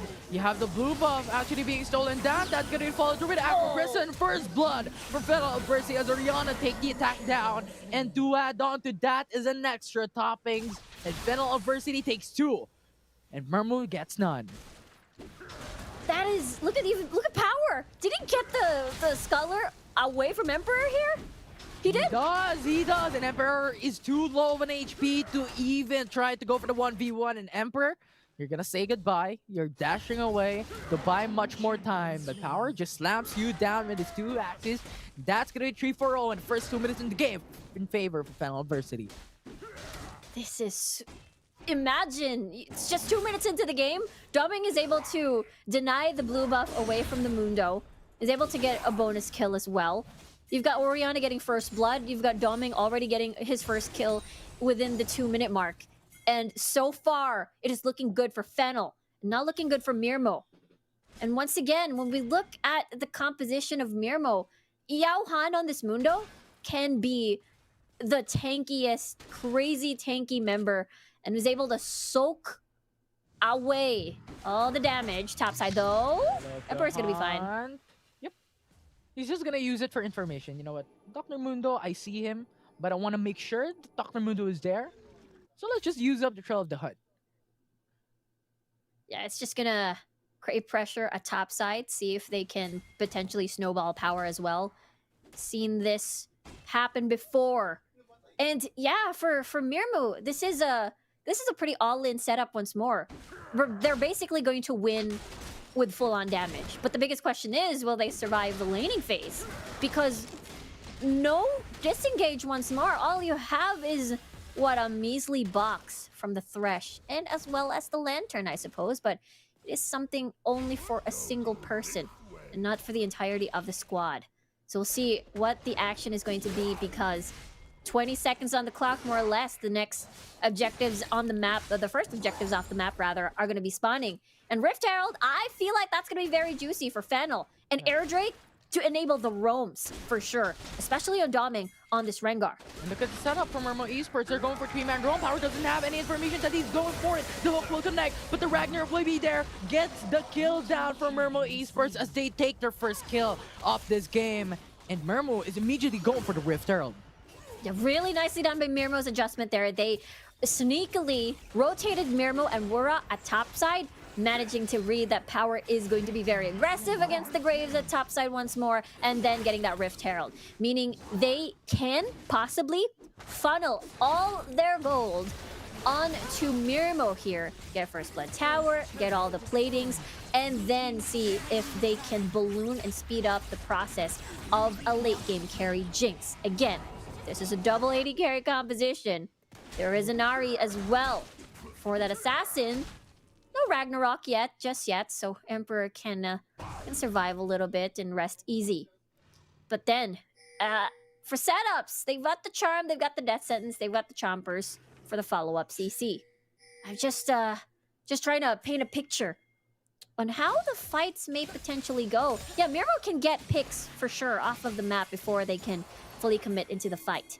Yeah, and I think the concept for Mirmooo Esports that they're painting is you have a lot of disranged champions and Dr. Mundo will be their main tank. But we'll see how it will affect as you have Mirmooo Esports going for the 4-man roam into jungle invade and bottom quadrant, while Fennel Adversity is going for the topside push. So how this will turn out is off to the Olaf, as he will be the only one remaining to defend this tier 1 turret. Rift Herald will be spawned bot lane. Power will be pinned down. Ragnarok will be forced immediately, and now that's going to be flat for flat. Tidal Wave! Tidal Wave though will save his side. That's going to knock up Dr. Mundo. 1 HP, he will fall. Fennel Adversity will take one more down, as that will be the trade. Mirmooo Esports will get a turret out of that. A really nicely done adjustment and response from Fennel. Look at Shaw! Look at Shaw and Doming! They want the collapse! Yeah, and they're gonna go for it. Emperor is low HP. That's gonna be Lantern actually putting him to safety, but not for long, as he will fall. That's gonna be the triple down and under for Fennel Adversity. What? They were speeding across the map. Command Dissonance plus Air Drake was basically looking at them in the minimap, and they're just zooming, and Mirmooo had no idea what's happening because their jungle is very dark. It's understandable because, again, they needed the advanced vision for them to get picks and use the Thresh pick. But then, wow, Fennel right now, they are in a very huge lead, 6 minutes into the game, 7,000 gold lead. But, you know, most of the kills going over to Shaw. He was able to accelerate the Orion, I suppose. Leandri's already getting picked up. And an item ahead of XDXP over here on the Ahri. So it's not looking good. Mid lane. Yes, though, Death Sentence. Yeah, Tidal Wave will actually go for the disengage. Remember, Esports wants to go for more 1 HP coming in from the trash. He will fall with Ignite, actually burning him away. And now it's going to be the 1-4-3. Fennel Adversity will take it home. A little bit of an extra for Mirmooo Esports. Power? As they take Doming, but Power is wrecking havoc into the backside after getting off Yao Han or Wura. But Mirmooo Esports, the only one remaining is XDXP. Fennel Adversity is going in for the 3-man dive. That's going to be a shockwave to follow through with the Killer Instinct. Puts him down. That's going to be the unofficial ace, as Fennel Adversity has taken everyone away from Mirmooo Esports. This is Fennel pushing on with their lead. They have the movement speed to escape the clutches of Mirmoo's re-engage. So now Fennel can reset, maybe even go back for the bottom lane tower, because it's basically 1 or 2 auto attacks away of Fennel Adversity's rage over here. We'll see now how Mirmooo adjusts to this, because with the composition that they have, it's a little bit hard to pick up right now. Oh! Trails the hunt. Actually jumps down. No follow through for Shadows. Righteous tower. But nope, they're going back. It's hard to go for the 1v5 for power there. So I think that is much more safer to go back away. Yeah, it's definitely a good call. I mean, I really love the restraint from Fennel, considering that they are, what, 10k gold lead, 8-minute mark? They were just aiming. They're happy to aim for the objectives, happy to just scare away Mirmooo. Barry, though, preparing for that charm out. That's going to be Dr. Mundo into the front line. Tidal Wave will go for the disengage. Hook will connect onto one. That's going to follow through with a knockback as Kai'Sa will fall. Danny down. Will not be available into that fight no longer. Emperor, though, will fall into the hands of Fennel Adversity. It's now currently a 1-for-2. Mirmooo Esports trying to go back away, but Power has just too much power as he dominates into the backside. And Yaohan will be gone. Mirmooo will gone. And Emperor will fall through with last. And Mirmooo only has 2 members alive, while Fennel has 4, and they're going for the Ocean Drake, secures it down as their second dragon. Really loving that Omnivamp acquisition from Fennel. And then they're gonna last even more in the fights. There are lots of sustain. You've got Power over there as well on the Olaf, and he's having the time of his life. And Mirmooo Esports, again, their best chance is getting picks. They can never win in a 5v5 scenario. They have to get a pick first, enable a 4v5, and that's how they can potentially turn this game around. You can see Yaohan, very, very squishy from the Leandris that we were seeing from Shaw. He's able to just dot it down, dot Yaohan's HP down with burn, and the charm doesn't connect. Yeah, that was it from inches of death there from Crash's hook, almost connected onto Shaw, but throws the hunt, jumps onto one. But Dame will not follow through. Good call. Going back, Mirmooo Esports will no longer get any kills. Same for Fennel Adversity. Now Fennel, 10 minutes, right on the mark, right on time. They're now starting the Baron, and now Mirmooo is getting zoned away from this area. Yeah, because you have the Nami ready for the tidal wave, and also the Oriana with a shockwave. That rocket almost got it down, but now it's going to be Dr. Mundo goes for the flash in. He will not get a steal, and he will die in the hands of Fennel Adversity. That will be the buy one, take one, and Fennel Adversity wants to go for more as they want a little bit more extra coming down. And Emperor will fall, and now Mirmooo Esports is down left into 3 members to defend the base. The hook will connect, but Power will come through Lush against Wura, and now Fennel Adversity has taken an inhibitor turret, and the Baron buff is secured. What a Fennel, full control from the beginning, even up until now. This is a very snowbally lead from them. Shaw, already godlike, already has a Rabadons in his pocket. Twin Shadows as well. To get that slow, find and scout in the deeper ends of the jungle, push more with their lead, and then it's going to be an easy shockwave as well. Of a setup. Look at Shaw doing the split push with the rest of the squad. Mirmooo and the rest as well, and has no choice but to run away from this one. Yeah, but Kai'Sa goes in. That's going to be Seeker. Goes for the Killer Instinct. Goes for the backside. Kills all of them. Mirmooo. And that will be the kill that Fennel Adversity wants as they remove the ADC and also Yaohan. And Mirmooo Esports is left with 3 members while Fennel Adversity is pushing with a Baron buff. Now XDXP wants to go for the defense with Ari, but that is going to be 2 inhibitor turrets going to go down. And Fennel Adversity has taken away everything away from Mirmooo Esports. Oh my word, this is completion from Fennel, and now they're looking to end the game and get that revenge against Mirmooo from the first round robin. Yeah, the last inhibitor turret will fall. Mirmooo Esports will lose every single inhibitor turrets that are defending their Nexus base. But Fennel Adversity is happy to go for that one. They've gained a lot more gold. Look at the gold difference. 20k gold. Yeah, that is huge. That is, I think, the biggest lead that we've seen so far today. And it has been Fennel, full control. Every single lane has won. And the moment that Fennel gets a lead, even if it's minuscule, they know that that's enough for them to keep pushing forward. And the comp that they have, oh, no, okay, the port's not going to be canceled, but it is going to be take 2 on the siege. Throw the hunt, jumps in, tidal wave, goes for the knockup. That's going to be the disengage coming in. Mirmooo Esports wants to live, but they are no longer safe. Then University is just jumping around onto the fountain, and kills are done. Triple kill for Kaisa. They're going for the Nexus base, and this is going to be the 2-0 sweep as they wipe out Mirmooo Esports in the face of the earth. And now Fennel Adversity has taken it home for the win. That is a very dominating game from Fennel Adversity. They made a statement. They made a statement after getting that loss against Mirmooo Esports in the first round robin. And here they are, increasing the gap between the two in the series. And I think, again, this is going to be one of those things where, hey, this is what we got, and we're going to take it into the playoffs.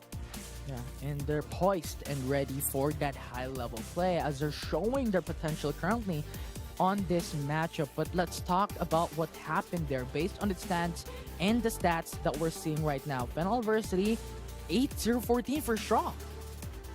He was shining. He was getting all these shockwaves, and it all started because of that first blood in the deeper ends of the jungle. Yaohan, unfortunately, was pretty much focused on that Mundo and very vulnerable as well. And we talked about this before.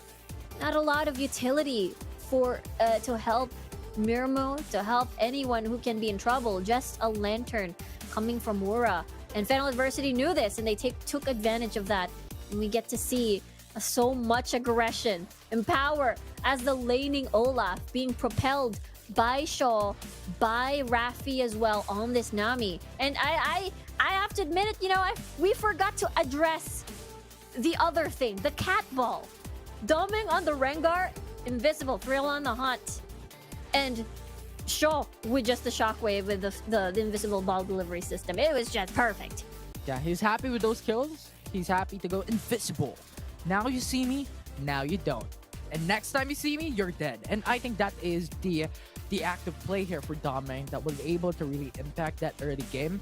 And this is what we're saying consistently. When Rengar gets that 5 stacks already in the first 5 minutes, in the first 8 minutes into the matchup, it's already done for when it comes to having that 25% damage increase based on his passive alone. So that's really massive for Doming. He was able to utilize that very well. We're looking at Danny and Raffi as well.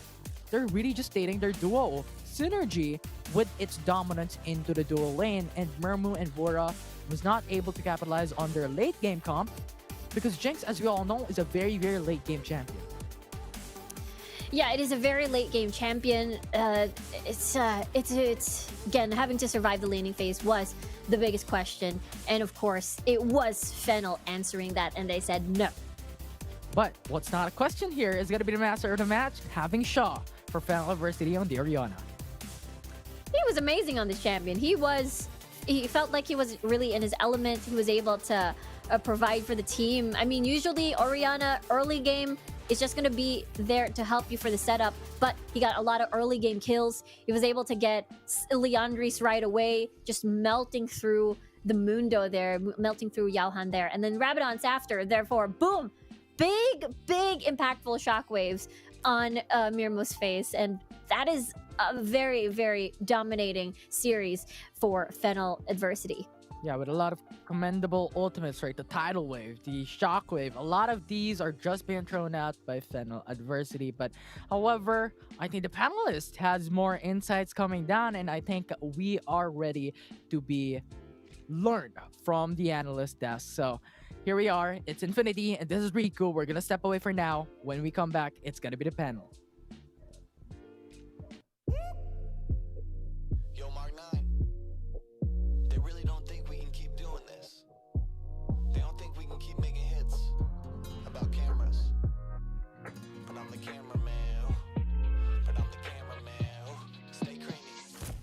Yeah, I started on a 50 mil lens. Now I'm about to bag 50 mil yen. I can shoot all day, I got stamina.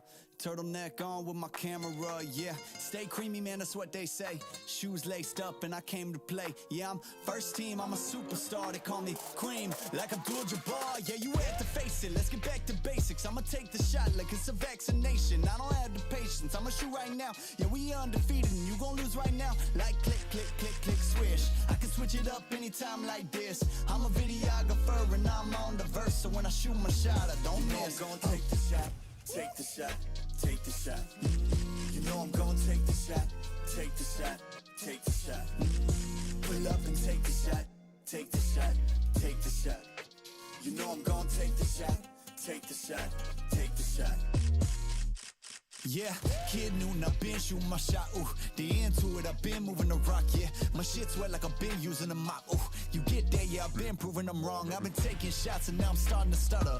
Vision getting blurry, I should check my shutter. I'm the cameraman, I need my camera madam. Shoot my shot like I'm Ansel Adams. I develop film, not feelings, ooh. I develop film, not feelings, ooh. I develop film, not feelings. Develop film, not feelings.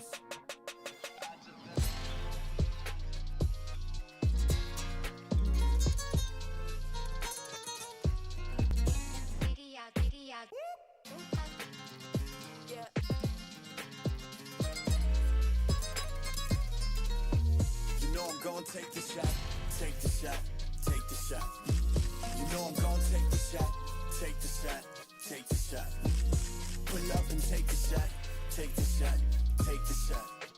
You know I'm gonna take the shot, take the shot, take the shot. I develop film, not feelings. Ooh, I develop film, not feelings. Ooh, I develop film, not feelings. Ooh, I develop film, not feelings.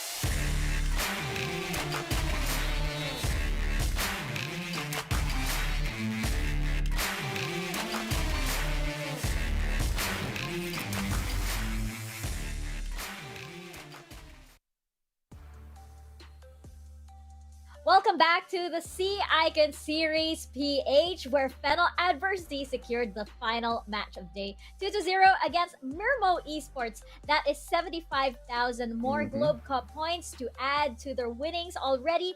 And, you know, we were just talking about this Fennel Adversity. They are like the most consistently improving team ever since the summer season. Because we have some teams, for example, that have done really well in the previous seasons.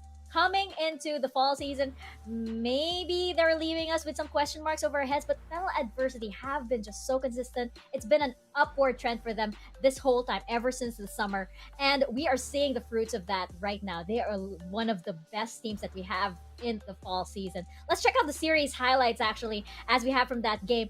We noticed that Mirmooo Esports seems to have jumped on the role swap trend over here. I'm really confused, guys. What's up with the day? I'm not 100% sure, but that's for game 2.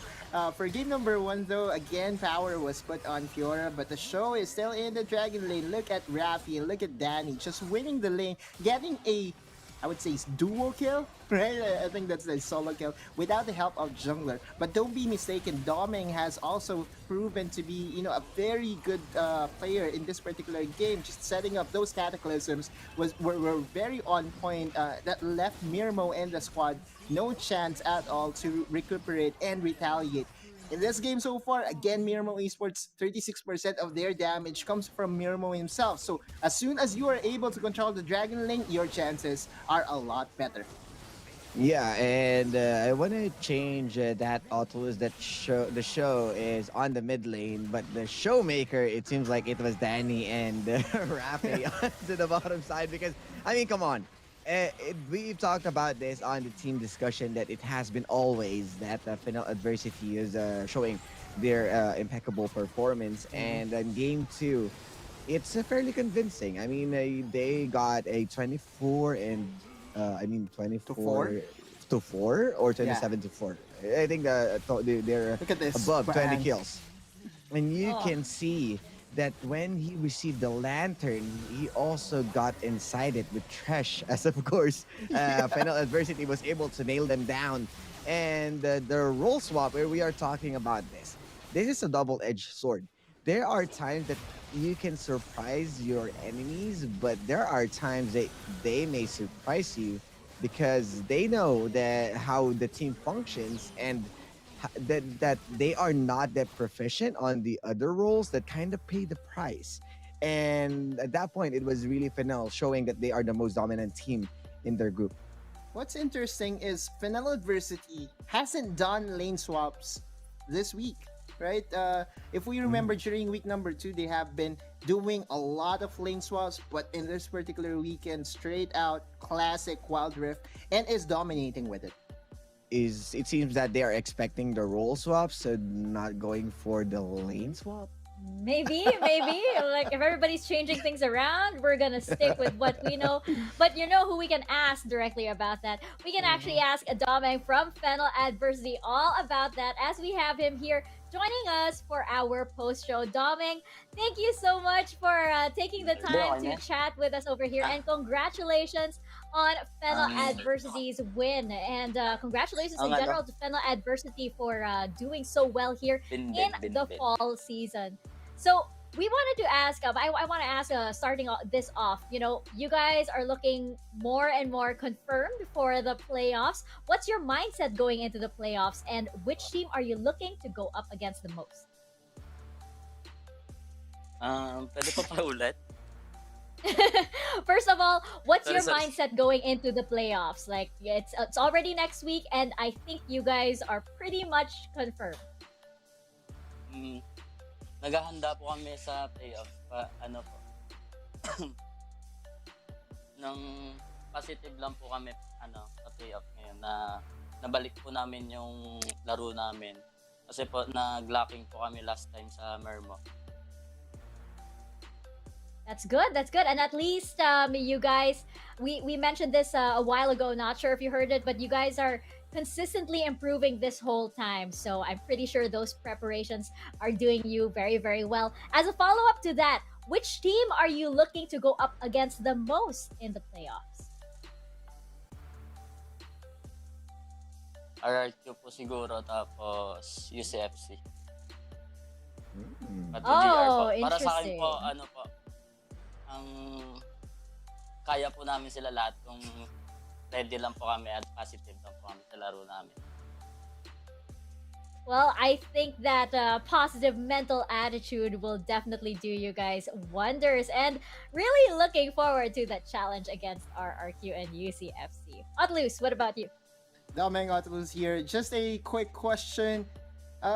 What champion do you think would I need to master in order for me to reach Challenger if I play the jungle role? Sa tingin ko po, mas mabilis po siguro pag Lee Sin Rengar po. Kasi mas powerful po siya pag sa solo yung po ginagamit. Yun po yung most pinipick na mga highter na jungle. Well, your Rengar has been picking a lot of opponents here in the pro scene, and it's not just on solo queue. I will use that. I will queue later and use Rengar and Lee Sin. I don't have them, but yeah, I'll buy them. Yeah. Osiris here. I believe that you also played from Royal, and that was on League of Legends PC days. So that kind of, let's say you weren't able to perform as much as it seems. What's the difference right now that you are playing on the peak of your performance with Fennel Adversity, and what did you change to overcome the lacking of your skills way back then? Dati po siguro yung sa Royal, siguro po medyo may kulang pa po sa amin na nagpa-practice naman po kami, pero ngayon po sa Fennel, mas todo po yung practice namin. Minsan po may time na napapagod kami, mga sacrifice namin araw-araw. Minsan umabot na nadadown kami. Pero nagpo-push pa rin po kami para sa mga pangarap namin. Oh, that's good to hear. And once again, congratulations. There's a clap. I mean, let's give him a round of applause, guys. Yes. Let's support Yes, the Dominic. Very well said. I just had to clap along. It was such an excited clap. So, yeah. Domeng, do you have any shoutouts that you'd like to give? Magpapa-thank you po ako sa PPGL, Mineski, Riot, and Globe sa mga opportunity na binibigay nila ngayon. And magpapa-shoutout po ako sa family ko po, sa papa ko, tapos sa jowa ko na po, Turin, at sa bayaw ko po, si Benden, and sa mga supporters namin sa Fennel, and sa kay Raffle, Dilek, tapos kay Shock and kay Jan. And nagpapa-thank you po ako kay sa Fennel Japan na nandiyan po sila na sumusuporta sa amin. Lalo na po kay Sir Reggie, Sir Endo, and Sir Mac. And kay Coach Patrick and kay Manager Ellie namin. Yun lang po. Of course. Thank you so much for chatting with us, Doming, and congratulations once again to Fennel Adversity. We'll see you guys for the last day of the group stages. All right, you guys, that was Doming, and of course you can hear the support system he has in the background over there. Laughing around. Let's check out the standings as they are on the second to the last day of our group stages, and I gotta say, not a lot of surprises. I think on the matches today. I think Chasing Dreams and Omega, I was surprised that it was a 2-1 because I did expect that, of course, Omega had that leg up. But I think what was more surprising, of course, was the whole big switcheroo that happened. It seems to have, paid off somehow for Omega Esports as they did secure that win, putting them in second place right behind DR Esports for Group D. And right now, of course, we have Fennel Adversity and Lakan Esports tied for 2. I think it's going to be interesting tomorrow to see if Leonite Esports and Chasing Dreams can contest the second spot. It's going to be interesting. Yeah. I believe Leonite has to win against Fennel Adversity for them to have a tie again with Lakan Esports, and Lakan Esports has to drop a game or a series against Mirmooo Esports. Mathematically, I believe it still is possible, but it's not plausible. I mean, we are talking with how it went from yesterday up until now, that there's not much of a change, not unless you are throwing yourselves again to those role swaps that might cost you some games, and I might add on into the giveaways of PPGL. But you need to consider that right now we are just being realistic. We are not hating. We're just setting expectations that this will be a tall order for everyone in that group. That's right, and going with the numbers, I mean, doesn't bode well. So it might not be impossible mathematically, but it's improbable to say the least. But tomorrow's gonna be interesting still because there are still Globe Cup points on the line, and of course, this does have a bearing into our seedings as we head into the playoffs. And so we're going to be watching very, very closely DR Esports, Omega Esports, Fennel Adversity, and Lakan Esports. And as for our underdogs, of course, as it is going to be the last day, it's up to them on how they want to end, of course, their final sort of like swan song or curtain call here in the Icon series, at least for 2021. Because we are, of course, hoping that this continues on over into 2022. Now, we do have, I believe, our schedule for tomorrow. So let's see who exactly these teams are going up against for the final day of the group stages. And it looks like we're going to be having Jamie's Esports versus Omega Esports, Chasing Dreams versus DR Esports, Mirmooo Esports versus Lakan Esports, and Fennel Adversity versus Leonite Esports. Panel, I want to know your thoughts. What matches catch your eye right here? Match number 4 for me, Visayas versus Visayas. Let's go. It's Riot Go time. Fennel Adversity versus Leonite Esports. I believe that's going to be a very exciting matchup. We just hope that Leonites is in full strength. We know the condition that their players are in right now, but that's still Leonites Esports in a nutshell. I believe they're going out and strong. I'll go with match one for the reason that we may expect another role swap galore from Omega, and that's the time Jamies can capitalize onto the changes, or if also considering that JLC might still play on the mid lane, so I'm wishing still a Rise to get well soon. I remember that pause that we had when we saw the lineup and we saw JLC in the mid lane and we stopped for 5 full seconds. Is this a visual bug? We were like, do we have everything right? And production confirmed that it was right indeed. And of course, we also have our results from today. And as we mentioned earlier, I think there weren't exactly a lot of surprises in the results themselves. A lot of surprises in the games, of course. But I do think that Chasing Dreams versus Omega Esports, that one victory against Omega Esports, even though they did have that little switch around, was good for the hungry wolves of Chasing Dreams. I agree. Again, we kind of predicted DR Esports, Lakan Esports, Fennel University, and even Omega Esports to really win. But Chasing Dreams still a formidable opponent against Omega Esports. Omega Esports, played around with their role, but that's not to take away the amount of effort that Chasing Dreams did put in game number 2 to at least secure that one game win. Yeah, it shows that you don't have or you can't be complacent enough trying some different stuff against to these teams. We are sitting on the highest level of competition, and knowing that Omega trying to flex a bit, they kind of fail because Chasing Dreams and know how to play on that changes, and they adapt really well as one of the young guns. So we might also still expect some of those for tomorrow. Gonna be exciting. It's gonna be exciting to see what these teams have in store for us as we enter our last day of the group stages and eventually going into our playoffs. It's been a long time coming, but we are finally here at the end of the line. So guys, don't forget that you can follow all of PPGL's official channels on Facebook, on YouTube, on Twitch, and on TikTok. Do not miss it. We are at the end of our group stages and just days away from our playoffs. And of course, for more info, you can check out www.wildrifticonseries.ph. Again, thank you so much to PPGL, the largest multi-game esports league here in the Philippines.